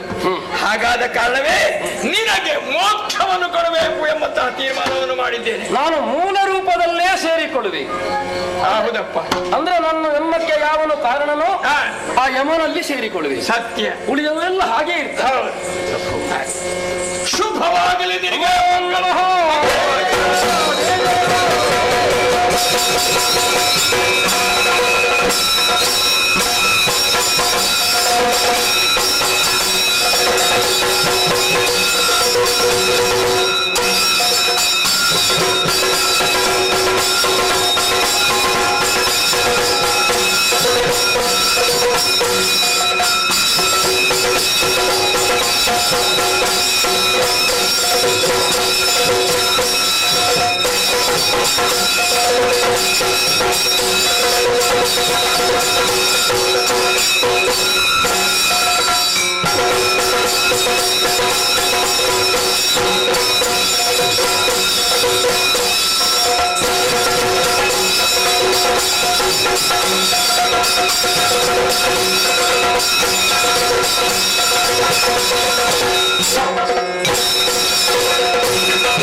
ಸರ್ವಾಧಿಕಾರಿ ಯಾರೆಂದು ಕೇಳಿದ್ದೆ. ಪರೀಕ್ಷಿತ ಮಹಾರಾಜ ಹೊರಟು ಬಂದ ಕಾರ್ಯಕಾರಣಗಳು ಅನೇಕವಿದೆ.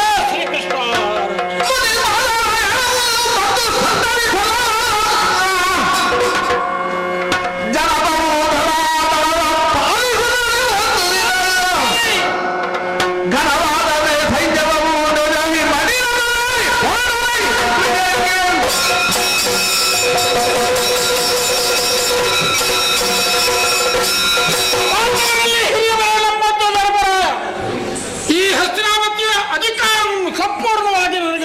ಕೊಟ್ಟಿದ್ದಾರೆ. ಆಮೇಲೆ ಗೋಪೃಷ್ಠಕ್ಕಾಗಿ ತೆರಳಿ ಹೋದ್ರು. ಆ ಮಾಡಿಕೊಂಡು ಬರ್ತಾರೋ ಅದೇ ರೀತಿ ರಾಜ್ಯವನ್ನು ಪರಿಪಾಲಿಸುತ್ತಾ ಬಂದವ ಶ್ರೀಕೃಷ್ಣ ಅನುಗ್ರಹದಿಂದ. ಆದರೆ ದಿಗ್ವಿಜಯವನ್ನು ಮಾಡಬೇಕಾದುದು ಕ್ಷತ್ರಿಯರಿಗೆ ಭೂಷಣ. ಅದಕ್ಕಾಗಿ ಸಕಲ ಸೈನ್ಯದ ಸಿದ್ಧತೆಯನ್ನು ಮಾಡಿದ್ದೇವೆ. ಈ ಕ್ಷಣವೇ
ನಮ್ಮ ರಾಜ್ಯಕ್ಕೆ ಮುತ್ತಿಗೆ ಹಾಕಿದ್ದಾರಂತೆ. ಅವ ಬಹಳಷ್ಟು ಹೆದರಿಕೊಂಡಿದ್ದಾರೆ. ಎಲ್ಲರೂ ಧೈರ್ಯಸ್ಥರಾಗಿ ಹೆದರಿಕೊಳ್ಳಬೇಕಾದ ಅಗತ್ಯವಿಲ್ಲ. ಬಂದವರಿಗೆ ಶಿಕ್ಷೆ ಯಾವ ರೀತಿ ವಿಧಿಸಬೇಕು ಅದು ನನಗೆ ಗೊತ್ತಾಗಿದೆ. ಹಾಗೆ ಸೇನೆ ಸಿದ್ಧತೆ ಆಗಿದೆ. ನೇರ ಯುದ್ಧ.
ನಮ್ಮವರನ್ನೆಲ್ಲ ಸದಲು ಮುಂದುವರಿಯುತ್ತಾ ಇದೆಯಾ? ಯಾರು ನೀನು? ಯಾಕಾಗಿ ಬಂದವ? ಎಲ್ಲ ವಿಚಾರಗಳು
ಅಸ್ತಿತ್ವ ಕುಲದ ಧರ್ಮ ಅದಕ್ಕಾಗಿ ವಿಜಯ ಜಾತ್ರೆಯಾಗಿ ಬಂದವರು ಸರ್ಪ ಕೊಡ್ತೀಯೋ ಇಲ್ಲ ಯುದ್ಧ ಮಾಡ್ತೀಯೋ?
ಬಂದವ ನೀನು ಯಾರು? ಯಾಕಾಗಿ ಅನ್ನೋದು ಪ್ರಶ್ನಿಸಿದಾಗ ನಿನ್ನ ಅಜಟುತನದ ಮಾತುಗಳು ಅಜಟುತನವನ್ನು ಪ್ರದರ್ಶನ ಮಾಡಬೇಕಾಗಿ ಮುಂದುವರಿದ ಏನು ಲೋಕದಲ್ಲಿ ನೀವೊಬ್ಬರೇ ದಿಗ್ವಿಜಯವನ್ನು ಸಾಧಿಸುವರು ಸಾಮರ್ಥ್ಯದಂತ ವ್ಯಕ್ತಿಗಳು, ಉಳಿದವರೆಲ್ಲ ಷಂಡ ಎಂದು ಭಾವಿಸಿಕೊಂಡೆಯಾ? ನಿನ್ನ ಈ ಪಿಂಕದ ಮಾತುಗಳಿಗೆ ಹೆದರುವಂತ ವ್ಯಕ್ತಿ ನಾವೆಲ್ಲ. ಸಮರಕ್ಕಾಗಿ ಬಂದವ ನಿನ್ನನ್ನು ಇದೇ ರಾಜ್ಯದಲ್ಲಿ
ಮಾಡಬೇಡ. ಮತ್ತೆ ಸಮರ ಕೊಡು, ಅಲ್ಲಂತಾದ್ರೆ ಕಪ್ಪವನ್ನು ನೀಡು ಎಂದು ಹೇಳಿದಾಗ ಅಹಂಕಾರಿಯಾಗಿ ಮಾತಾಡುತ್ತಾರೆ. ಯಾರು ಎಂಬಂತ ಪ್ರಶ್ನಿಸಿದೆ. ಹೌದು, ಪಾಂಡವರ ಹೆಸರು ಕೇಳಿದ್ದೇನೆ. ಪಾಂಡವರಲ್ಲಿ ಮಧ್ಯಮರಾದಂತಹ ಅರ್ಜುನ ಮಹಾಚಾರ್ಯರಿಗೆ ಅಭಿಮನ್ಯ ಕುಮಾರವನ್ನು ಹುಟ್ಟಿಕೊಂಡ ಅವನ ಮಗನೇ ಪರೀಕ್ಷಿತನೆಂದ್ರೆ ನಾನು ಧರ್ಮರಾಯನ ಮೊಮ್ಮಗ. ಎತ್ತರ ಇರಲಿ.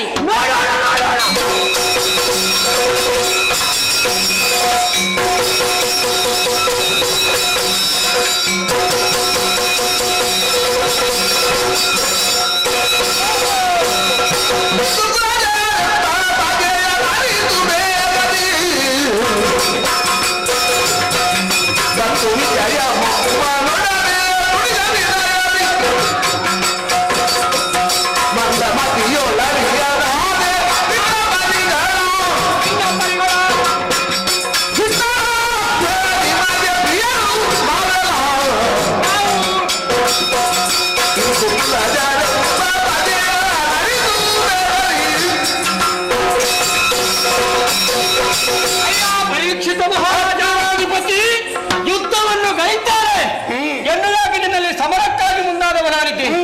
ಆದ್ರೆ ಯುದ್ಧ ಮಾಡುತ್ತಿರುವಂತಹ ಸಮಯದಲ್ಲಿ ನಿನ್ನಿಂದ ಕಾಳಗ ನಡೆಸಲಿಕ್ಕೆ ನನ್ನಿಂದ ಈಗ ಅಸಾಧ್ಯವಾಗಿದೆ. ಯಾಕೆ? ಕಾಳಗವನ್ನು ಸವಿಸಕ್ಕೆ ಮುಂದಾದ್ರೆ ನಿನ್ನ ಪರಾಕ್ರಮ ಹೆಚ್ಚುತ್ತಾ ಹೋಗ್ತಾ ಇದೆ ಹೊರತು ನನ್ನ ಪರಾಕ್ರಮ ಹೆಚ್ಚುವುದಕ್ಕೆ ಸಾಧ್ಯವಿಲ್ಲ. ಆದ್ರೆ ಈ ಕಾಲಕ್ಕೆ ಯೋಗ್ಯವಾದ ವಂಶದಲ್ಲಿ ಜನಿಸಿಕೊಂಡವನೇನಾದ ಕಾರಣ ನಿನ್ನ ಯೋಗ್ಯತೆಯನ್ನು ಪರಾಕ್ರಮವನ್ನು ಮೆಚ್ಚಲೇಬೇಕಾದ್ದು. ಆದ್ರೆ ಸೋತಂತ ನಾನು ಒಪ್ಪಿಕೊಂಡು ಏಕಬೇಕಾದ ಕಪ್ಪ ಕಾಣಿಕೆಯನ್ನು ನನ್ನ ಪಾಲಿಗೆ ಒಪ್ಪಿಸುವನಿದ್ದೇನೆ. ಸಂತೋಷ. ಅಷ್ಟು ಮಾತ್ರವಲ್ಲ, ಇನ್ನು ನಿಮಗೆ ನಾವೆಲ್ಲರೂ ಸುಭದ್ರರಾಗಿ ನಿಮ್ಮ ಜೊತೆಯಲ್ಲಿ ಇರ್ತೇವೆ. ಬಹಳ ಸಂತೋಷ. ಹಾಗಾಗಿ ಸ್ವಲ್ಪ ದಿವಸ ನಮ್ಮಲ್ಲಿ ಇದ್ದು ಉಪಹಾರವೂ ಇನ್ನೂ ಸೇರಿಸಿ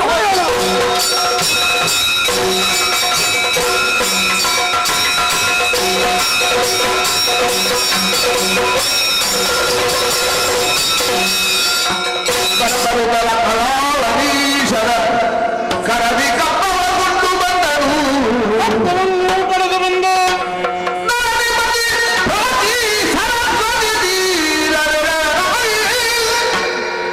ಭರಣಿ ಬದಿ ಪ್ರಾಚೀ ಸರಸ್ವತಿ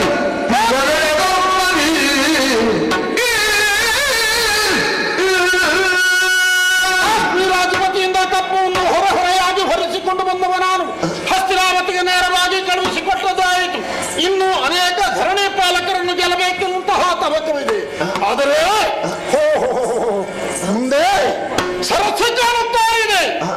ಪ್ರಾಚೀ ಸರಸ್ವತಿ ಎನ್ನುವ ಹೆಸರು ಸರಿ. ಇಲ್ಲಿಯೇ ಮಿಂದು ಈ ಮೈಯನ್ನು ಮನವನ್ನು ಸಂತೋಷಗೊಳಿಸಬೇಕು. ಆದುದರಿಂದ ಸ್ನಾನಕ್ಕಾಗಿ ಹೋಗ್ತೇನೆ ನಾನು.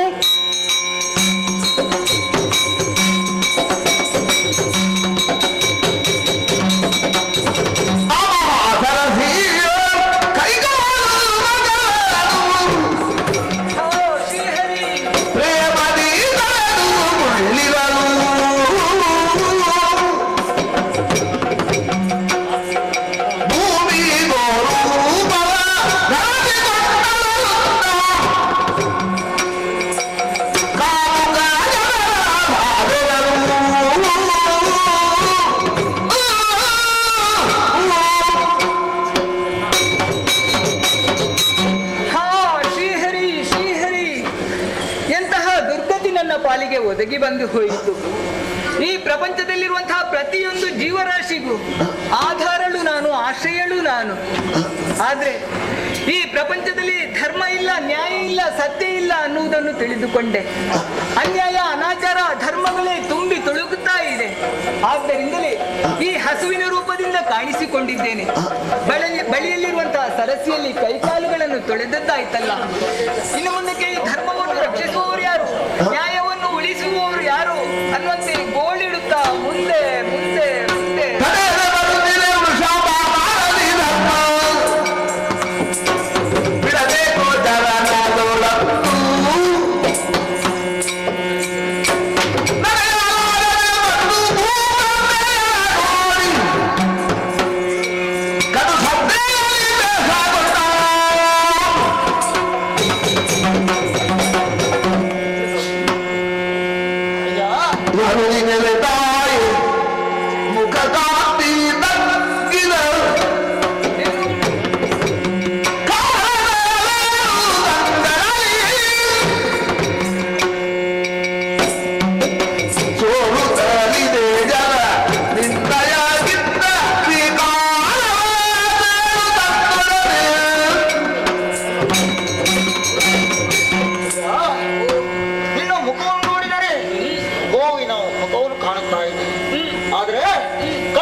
ಪರಿಚಯ ಹೇಳ್ತೀಯಾ?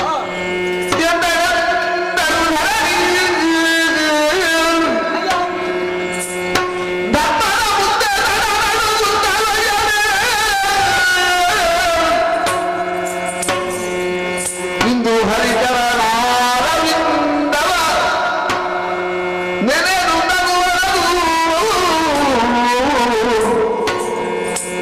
ತಂದೆ ನಿನಗ ನೆನನೆಂಬೆದು ಬೆಟ್ಟ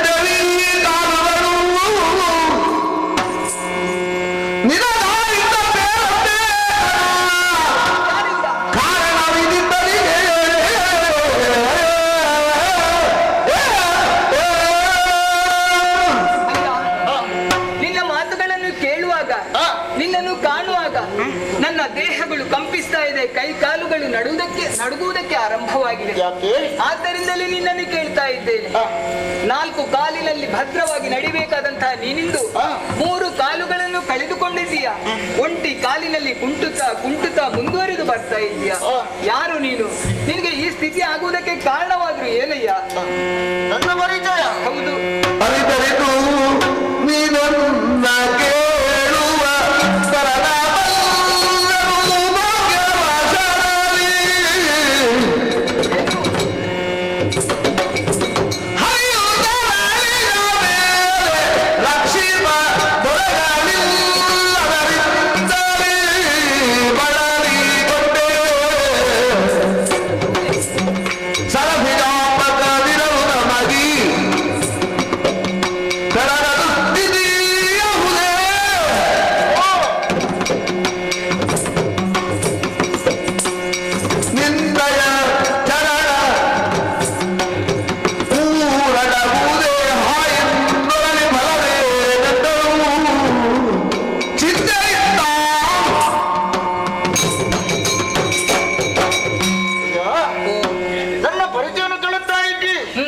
ಪರಿಚಯ ಇಲ್ಲದವರಿಗೆ ಪರಿಚಯ ಹೇಳಬೇಕಾದ್ದು ಪ್ರತಿಯೊಬ್ಬರ ಕರ್ತವ್ಯ, ಧರ್ಮವೂ ಕೂಡ.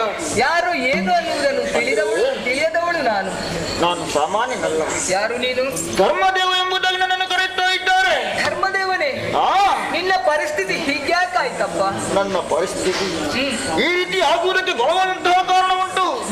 ಒಂದು ಕಾರಣದಲ್ಲಿ ಧರ್ಮವು ಇರುತ್ತಿರುವಂತಹ ಸಂದರ್ಭದಲ್ಲಿ ಸಂತೋಷದಲ್ಲಿದ್ದವನು ನಾನು. ಈಗ ಲೋಕವನ್ನು ನೋಡಿದೆಯಾ? ಎಲ್ಲಿಯೂ ಧರ್ಮ ಎಂಬುವುದೇ ಇಲ್ಲ. ಅಶಾಂತಿ ನೆಲೆಯಾಡ್ತಾ ಇದೆ. ಧರ್ಮ ಹೋಗಿದೆ, ಅಧರ್ಮ ತಾಂಡವಾಡುತ್ತಾ ಇದೆ. ಎಲ್ಲೆಲ್ಲಿ ಕಣ್ಣಾಯಿಸಿ ನೋಡಿದರೂ ಕೂಡ ರಕ್ತಪಾತವಾಗ್ತಾ ಇದೆ. ಇದರಿಂದ ನಾನು ಬೇಸರಗೊಂಡಂತಹ ನಾನು ನನ್ನ ನಿಜ ರೂಪವನ್ನು ಮರೆಸಿ ಈ ಋಷಭದ ರೂಪವನ್ನು ತಾಳಿದ್ದೇನೆ. ಹೌದೇ? 3 ಕಾಲುಗಳನ್ನು ಕಳೆದುಕೊಂಡಿದ್ದೇನೆ. ಒಂಟಿ ಕಾಲಲ್ಲಿ ಜೀವಿಸ್ತಾ ಇದ್ದೇನೆ. ಆದ್ರೆ ಇನ್ನು ಇದಕ್ಕೆ ಮೊದಲಾಗಿ ಆ ಶ್ರೀಹರಿ ಇರುವಂತಹ ಸಂದರ್ಭದಲ್ಲಿ ಧರ್ಮವು ನೆಲೆಯಿತ್ತು. ಎಲ್ಲವೂ ಅದರ ಧರ್ಮದಲ್ಲಿ ಜೀವನ ಸಾಗಿಸ್ತಾ ಇದ್ರು. ಈಗ ಆತನೂ ಇಲ್ಲ. ನನ್ನ ಪರಿಸ್ಥಿತಿ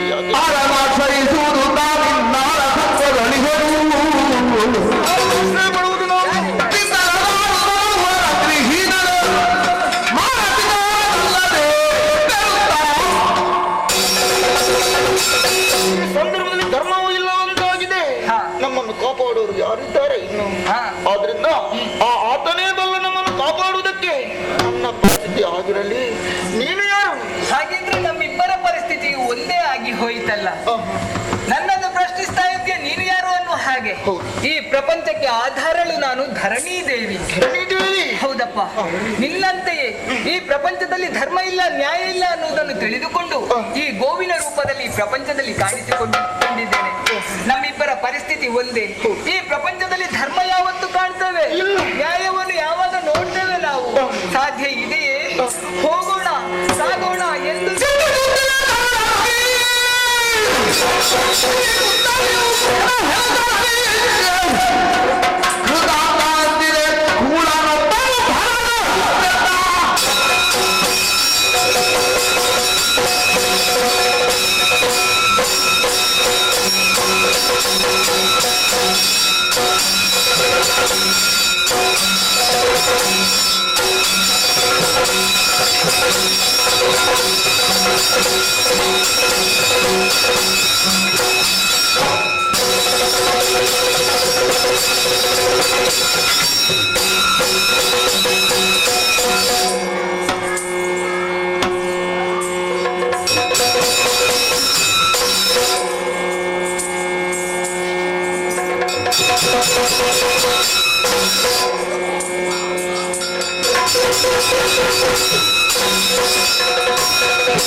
ಎಲ್ಲಿಗೆ ಮುಂದುವರಿಯುತ್ತಾ ಇದ್ದೀರಿ? ಒಬ್ಬ ಧರ್ಮ,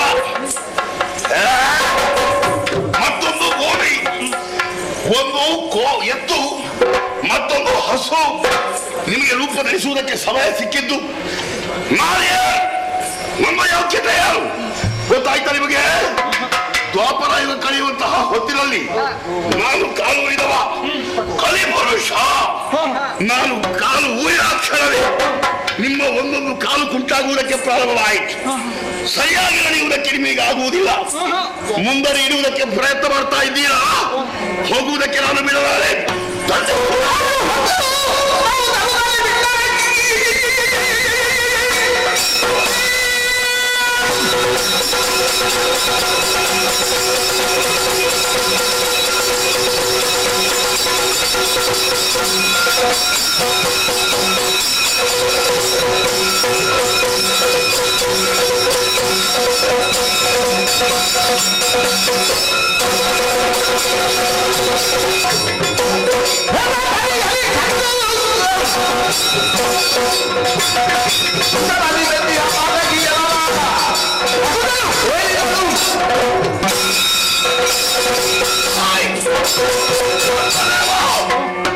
ನಿನ್ನ ಮಾತು ಇಲ್ಲಿ ವೇದವಾಕ್ಯ, ನಿನ್ನ ಆಚರಣೆ ಕೆಲವರೆಲ್ಲ ಮಾಡ್ತಾ ಇದ್ರು. ನಾನು ಯಾವಾಗ ಈ ಭೂಮಿಗೆ ಕಾಲಿಟ್ಟಿದ್ದೇನು? ಯುಗ ಬೇರೆಯಾಗಿ ಹೋಯಿತು. ಕಲಿಯುಗ. ಈ ಕಲಿಯುಗದಲ್ಲಿ ನಮ್ಮ ಪ್ರಭಾವ ಬರಬೇಕು. ಅಲ್ಲಲ್ಲಿ ಜೂಜಾಟ, ಅಲ್ಲಲ್ಲಿ ಕಾಮುಕತನ, ಅಲ್ಲಲ್ಲಿ ದರೋಡೆ. ಇದೆಲ್ಲ ನನ್ನ ಪ್ರಭಾವದಿಂದ ಆಗಬೇಕು.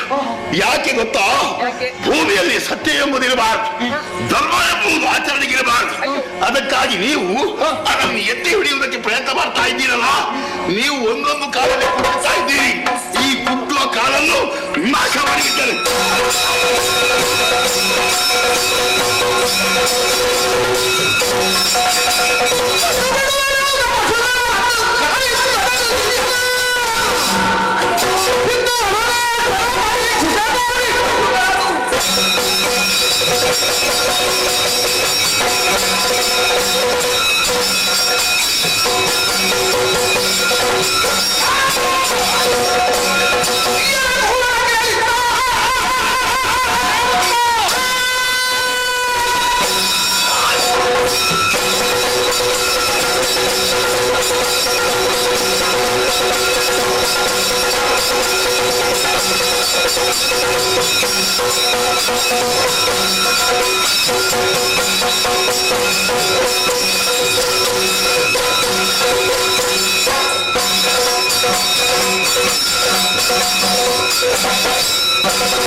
ಸ್ವರೂಪಿಯೇ ನನ್ನನ್ನು ಎಲೆ ಕೂಡ ಅಂತ ಹೇಳ್ತಾ ಇದ್ದಾರೆ.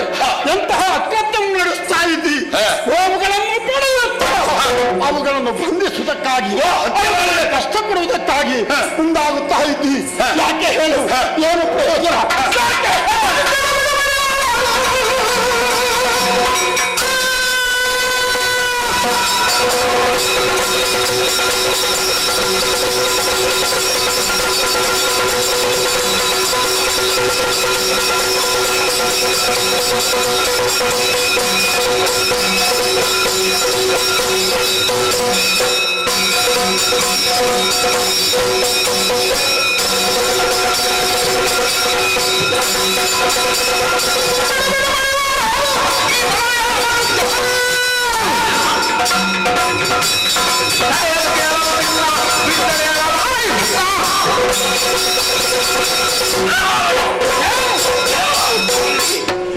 ಕಲಿಪರೀಕ್ಷರಾದಂತಹ ನನ್ನ ಮುಂದೆ ಬಂದು ಯಾಕೆ ಹೀಗೆ ಮಾಡ್ತಾ ಇದ್ದೀಯಾ?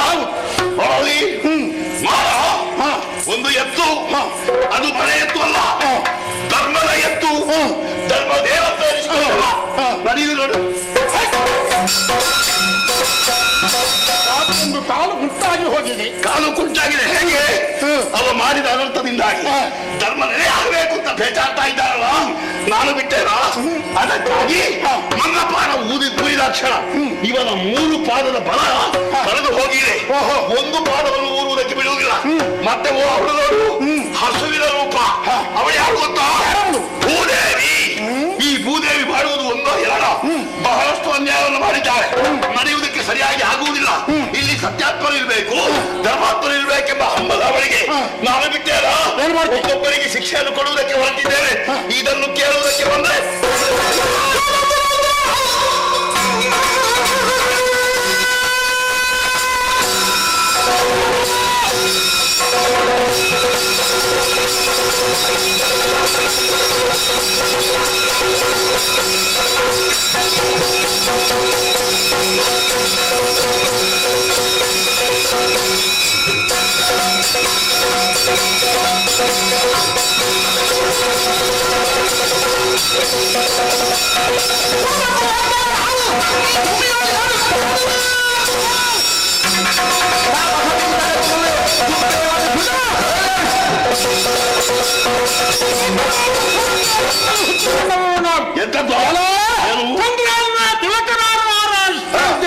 ನನ್ನ ಕಣ್ಣ ಮುಂದೆ ಗೋವುಗಳಿಗೆ ಈ ರೀತಿ ನಿರ್ಬಂಧನ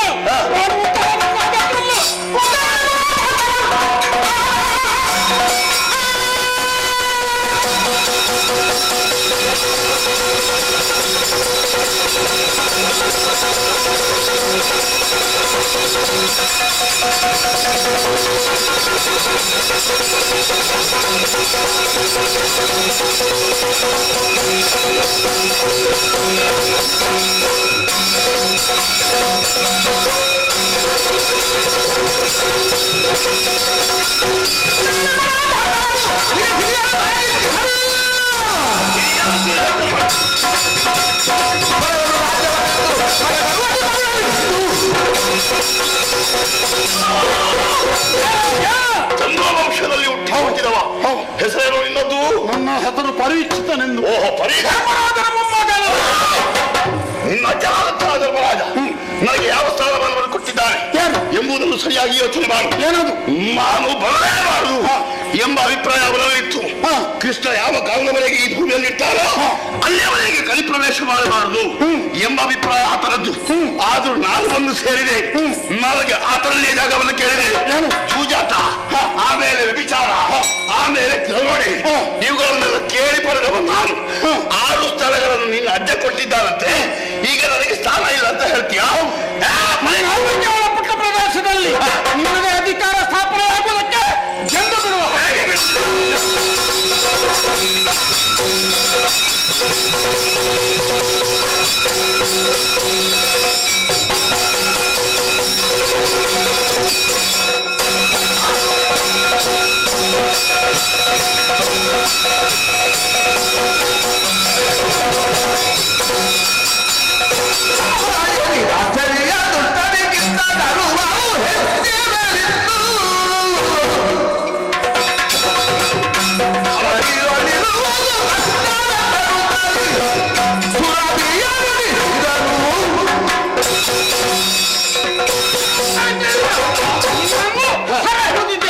ಹೀಗೆ ಬಿಡುವುದಿಲ್ಲ. ಅವರ ವಿಚಾರಣೆ ಆಗುವಲ್ಲಿವರೆಗೆ ನೀವು ಶಿಕ್ಷೆ ಕೊಡುವುದಿಲ್ಲ. ಮತ್ತೆ? ಈ ಕಂಬಕ್ಕೆ ನಿನ್ನನ್ನು ಬಿಚ್ಚಿಸ್ತೇನೆ. ನೀನು ವಿಚಾರಿಸ್ತೇನೆ. ಅಮ್ಮ ನಿನಗಿಂತ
ನೀನನ್ನು ಕೊಂಡಾಗ ನನ್ನ ಹೃದಯ ಕಿತ್ತು ಬಂದ ಹಾಗೆ ಆಗ್ತಾ ಇದೆ. ಆಪತ್ಕಾಲದಲ್ಲಿ ಅಮ್ಮ ನಿನ್ನ ದೇಹ ಕೃಶವಾಗಿದೆ. ಅಮ್ಮ ಬಡಕಲು ಕಟ್ಟಿದಂತಹ ದೇನು ನೀನು.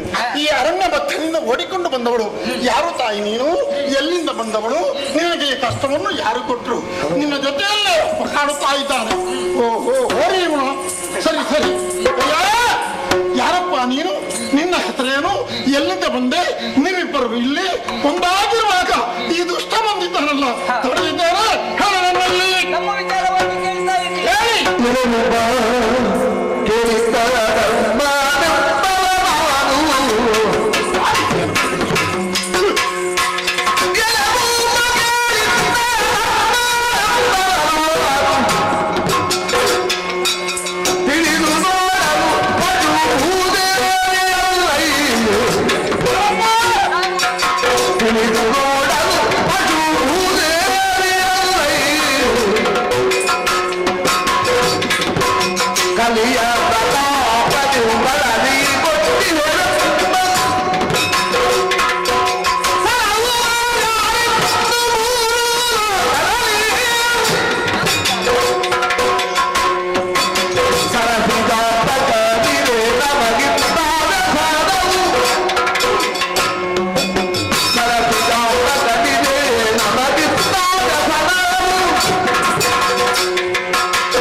ಅಯ್ಯ ಅರಸ, ಅಮ್ಮ ಗೋಮಾತೆ, ಆಪತ್ಕಾಲದಲ್ಲಿ ನನಗೆ ರಕ್ಷಣೆಯನ್ನು ಕೊಟ್ಟವನು ನೀನು, ಪರಿಚಯವನ್ನು ಕೇಳ್ತಾ ಇದ್ದೀನಿ.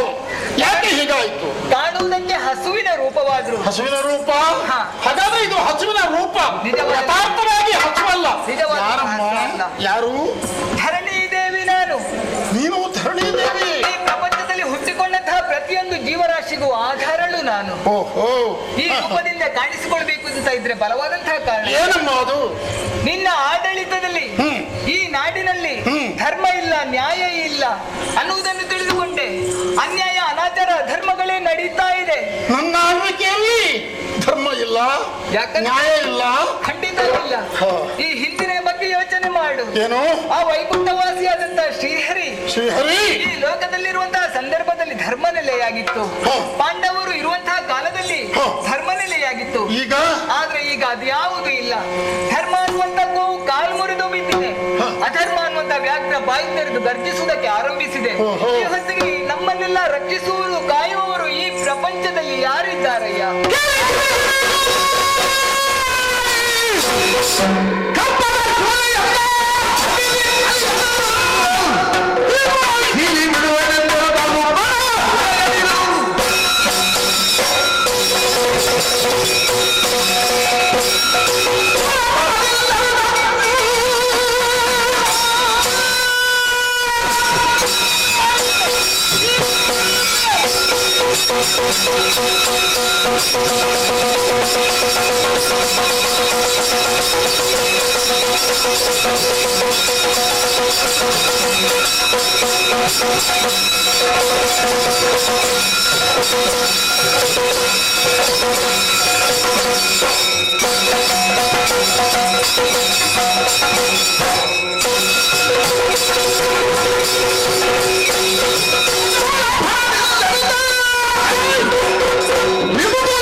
ಧರ್ಮರಾಯನ ಮೊಮ್ಮಗ ನಾನು.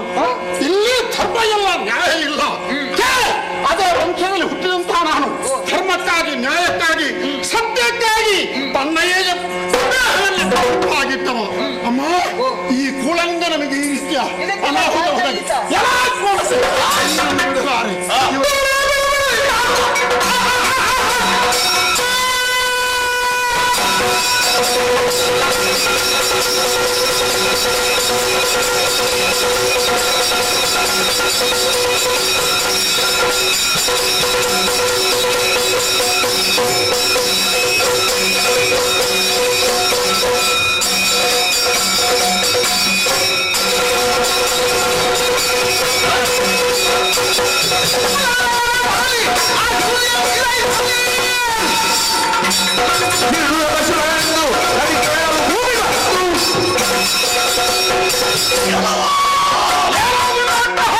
ರಾಜಾದಿರಾಜ, ನೀನು ಭೂಮಿಗೆ ಮಾತ್ರ, ನಿನಗೊಂದಿಷ್ಟು ಪರಿಧಿ ಅಂತ ಇದೆ. ಆ ಪರಿಧಿಗೆ ಮಾತ್ರ ರಾಜ.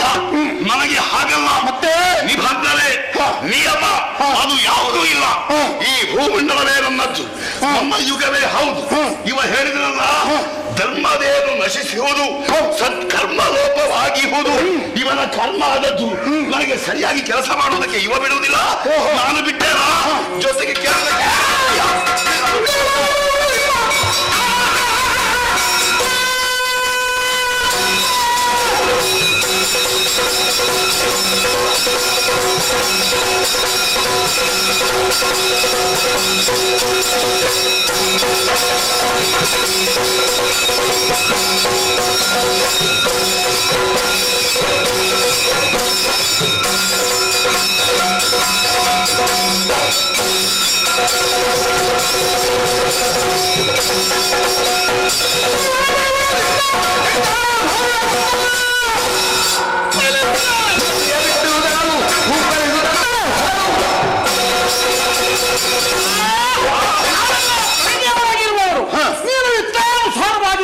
ಮಾಡುತ್ತಾ ಇದ್ದಿ.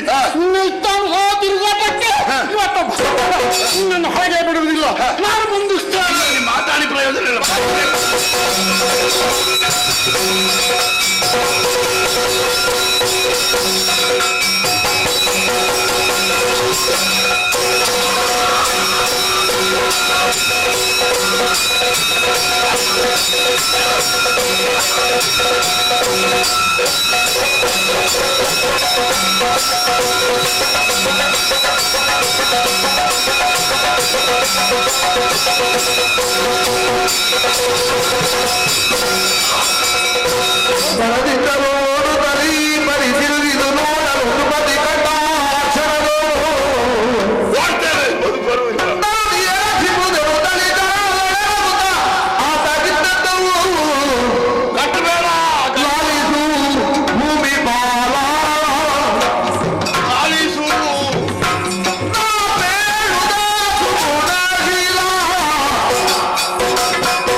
ಮಾತಾಡುವಂತಹ ಮಾತನ್ನು ಲಕ್ಷ್ಯ ಬಿಟ್ಟು ಕೇಳ. ಏನದು ಹೇಳು.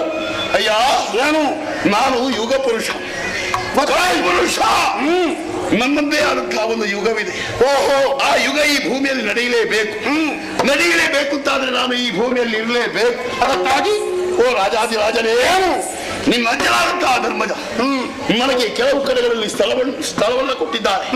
ಆದ್ರೆ ನೀನು ಹೇಳ್ತಾ ಇದ್ದಿ ಈ ಭೂಮಿಯಲ್ಲಿ ನೀನಿರಬಾರದು, ಸತ್ಯ ಸಂಧತೆ ಇಲ್ಲಿ ಉಳಿಯುವುದಿಲ್ಲ, ಧರ್ಮ ನಡೆಯುವುದಿಲ್ಲ, ಪಾಪಿಗಳೆಲ್ಲ ಮೆರೆದಾಡುವುದಕ್ಕೆ ಅವಕಾಶವಾಗುತ್ತದೆ ಎಂಬ ಹಾಗೆ ನೀನು ಹೇಳ್ತಾ ಇದ್ದಿ. ಅಯ್ಯ, ನಾನು ಈ ಭೂಮಿಯನ್ನು ಬಿಟ್ಟು ಹೋದಂತಾದ್ರೆ ಮೂರು ಮೂರ್ತಿಗಳ ಕೋಪಕ್ಕೆ ಗುರಿಯಾಗುವುದಿಲ್ವೇ? ಅವರು ಮಾಡಿದಂತಹ ನಿಯಮದಿಂದಾಗಿ ಈ ಭೂಮಿಗಿಳಿದು ಯುಗ ಪುರುಷನಾಗಿ ಕಲಿಪುರುಷನೆಂದು ನೆನೆಸಿಕೊಂಡಿದ್ದೇನೆ. ಓ ರಾಜಾದಿರಾಜ, ನಿನ್ನಲ್ಲಿ ಒಂದು ಭಿನ್ನ. ಏನು ಭಿನ್ನ? ನಾನು ನಿನ್ನ ಆಡಳಿತಕ್ಕೆ ಯಾವ ರೀತಿಯ ತೊಂದರೆಯನ್ನು ಮಾಡುವವನಲ್ಲ. ನಿನ್ನ ಆಡಳಿತ ನಿಸ್ಸಂದೇಹವಾಗಿ ನಿರಂತರವಾಗಿ ನಡೆಯುತ್ತಾ ಇರಲಿ. ಆದ್ರೆ ಈ ಭೂಮಿಯಲ್ಲಿ ಎಲ್ಲಿಯಾದರೊಂದು ಕಡೆ ನನಗೊಂದಿಷ್ಟು ಸ್ವಲ್ಪ ಜಾಗ ಕೊಡೆಯ, ನಾನು ಅಲ್ಲಿದ್ದು ಸಂತೋಷದಿಂದ ಬದುಕುತ್ತೇನೆ.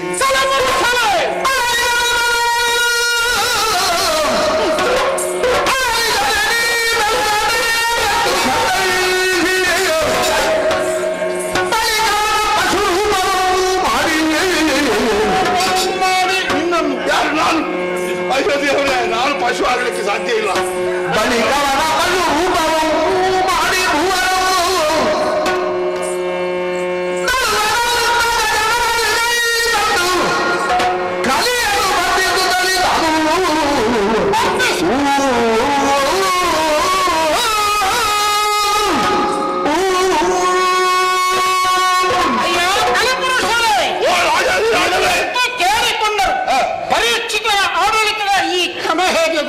ಹೇಗೆ?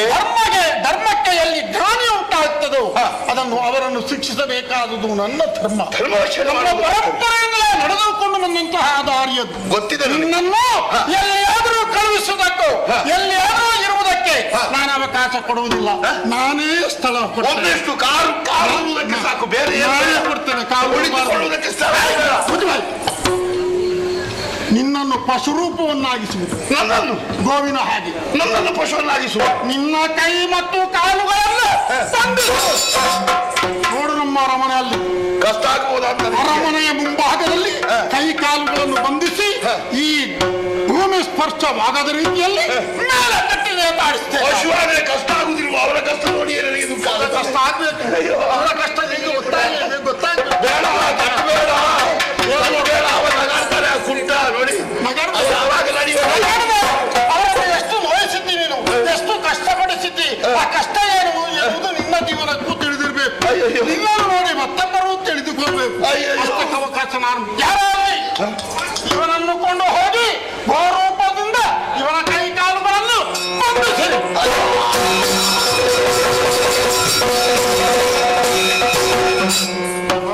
ಅಯ್ಯ, ಆಪತ್ಕಾಲದಲ್ಲಿ ನಮ್ಗೆ ರಕ್ಷಣೆಯನ್ನು ಕೊಟ್ಟವನು ನೀನು. ನಿನ್ನಿಂದಾಗಿ ಈ ಪ್ರಪಂಚದಲ್ಲಿ ಧರ್ಮ ಉದ್ಧಾರ ಆಗಬೇಕು, ನ್ಯಾಯ ನೆಲೆಯಾಗಬೇಕು ಅನ್ನುವಂತಹ ಯೋಚನೆಯಲ್ಲೇ ಇದ್ದವರು ನಾವು. ಸಂತೋಷ ಆಯಿತು. ನಿಮ್ಮ ಅನುಗ್ರಹ ಬೇಕು. ಗೋ ಬಂದ್ರೆ ನಮ್ಮ ತಾಯಿಗೆ ಸಮಾನ. ಗೋ ಮಾತೆ ಅಮ್ಮ ಎಲ್ಲಿ ಬೇಕು ಅಲ್ಲಿರಬಹುದು. ನೀವು ನಿಮ್ಮ ಯಥಾಸ್ಥಾನವನ್ನು ಸೇರಿಕೊಳ್ಳಿ. ಬರುವ ಯಾವ ಕಷ್ಟವಿದ್ರೂ ನಾನು ಪರಿಹರಿಸಿಕೊಡ್ತೇನೆ.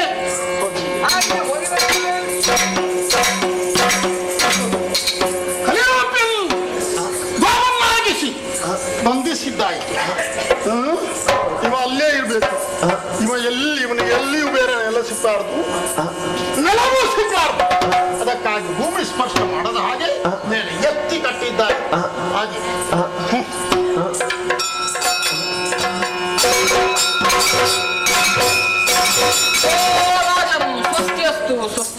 ಬ್ರಾಹ್ಮಣರು ದಿವ್ಯ ಚರಣಾರವಿಂದಗಳಿಗೆ ಸಾಷ್ಟಾಂಗ ಪ್ರಣಾಮ ಸಲ್ಲಿಸಿ ಒಳ್ಳೆಯದಾಗಲಿ. ಸ್ವಾಮಿ, ಭೂಪತಿ ಒಳ್ಳೆ ಹೊತ್ತಿನಲ್ಲಿ ಬಂದಿದ್ದೀರಿ. ಮಧ್ಯಾಹ್ನದ ಹೊತ್ತು. ಬ್ರಾಹ್ಮಣರಲ್ವೇ ನೀವು?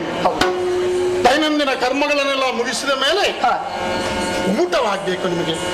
ಊಟದ ಸಮಯಕ್ಕೆ ಸರಿಯಾಗಿ ಬಂದಿದ್ದೀರಿ. ಮಧ್ಯಾಹ್ನದ ಹೊತ್ತು ಅಲ್ವೇ? ನಿತ್ಯಾನುಷ್ಠಾನ ಪೂರೈಸಿಯೇ ಇಲ್ಲಿಗೆ ಬಂದದ್ದ. ಊಟಕ್ಕಾಗಿಯೇ ಬಂದವರು. ಆದಿತ್ಯ ಸ್ವಾಮಿ, ನಮ್ಮಲ್ಲೇನು ಕಡಿಮೆ ಇಲ್ಲ. ಊಟ ಸಿದ್ಧತೆ ಮಾಡುವ ಈ ಕ್ಷಣವೇ ನೀವಲ್ಲಿ ಕೂತ್ಕೊಳ್ಳಿ. ಇಲ್ಲೇ ಕುಳಿತುಕೊಳ್ಳುವುದು. ಇಲ್ಲೇ ಕೂತ್ಕೊಳ್ಳಿ. ಸರಿ, ಇಲ್ಲಿಗೆ ಬಡಿಸುವ ಹೇಳ್ತೇನೆ. ಅಡಿಗೆ ಭಟ್ರ ಹತ್ರ ಹೇಳ್ತೇನೆ. ವ್ಯವಸ್ಥೆ ಎಲ್ಲ ಎಲ್ಲ ಇದೆ. ಧಾರಾಳ ಧಾರಾಳ. ಯಾರೋ ಅಡಿಗೆ ಭಟ್ರ ಸ್ವಾಮಿ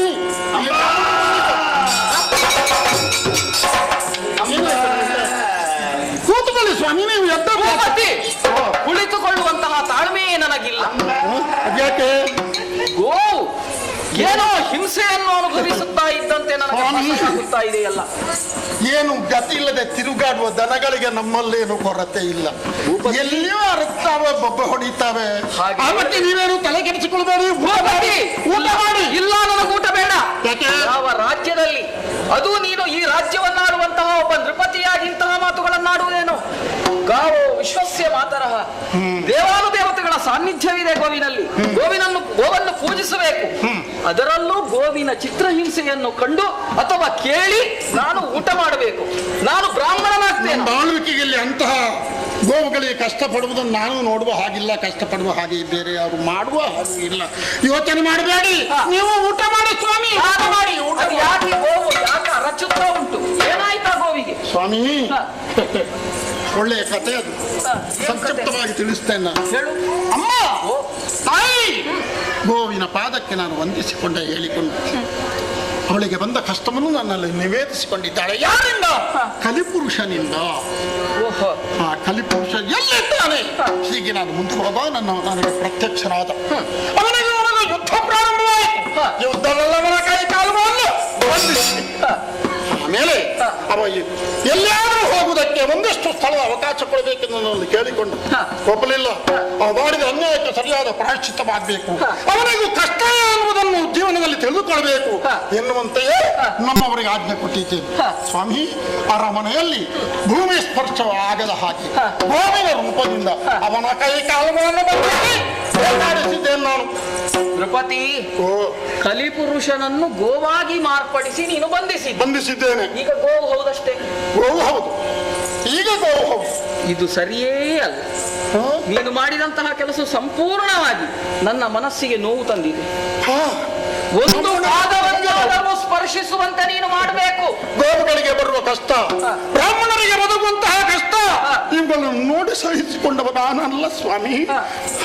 ನಿಮ್ಮ ಕಷ್ಟವನ್ನು ಪರಿಹರಿಸಿಕೊಡಬೇಕಾದುದೇ ನನ್ನ ಧರ್ಮ. ಯಾಕೆ ಹೇಳಿ, ಯಾಕೆ ಏನಾಗಬೇಕು? ಭೂಮಿಯಲ್ಲಿ ಧರ್ಮ ಉಳಿಯಬೇಕು ಅಂತಾದ್ರೆ ಆ ಗೋವಿನ ಪಾದ ಒಂದಾದರೂ ಸ್ಪರ್ಶವಾಗಲೇಬೇಕು. ಮುಂದಾದರೂ ಸ್ಪರ್ಶ ಆಗಬೇಕು. ಆ ರೀತಿಯಾಗಿದ್ರೆ ನಾನು ಇಲ್ಲಿ ನಿಲ್ಲುವುದಕ್ಕೆ ಸಾಧ್ಯವೇ ಇಲ್ಲ. ನಿಮ್ಮ ಮಾತನ್ನು ಆಕ್ಷೇಪಿಸುವುದಿಲ್ಲ. ನಿನ್ನ ಸೇವಕರಿಗೆ ಆಜ್ಞೆ ಮಾಡಿ. ಆ ಗೋವಿನ ಕೈಕಾಲುಗಳಲ್ಲಿ ಕಟ್ಟಿಯಂತಹ ಸಂಕೋಲೆಗಳನ್ನು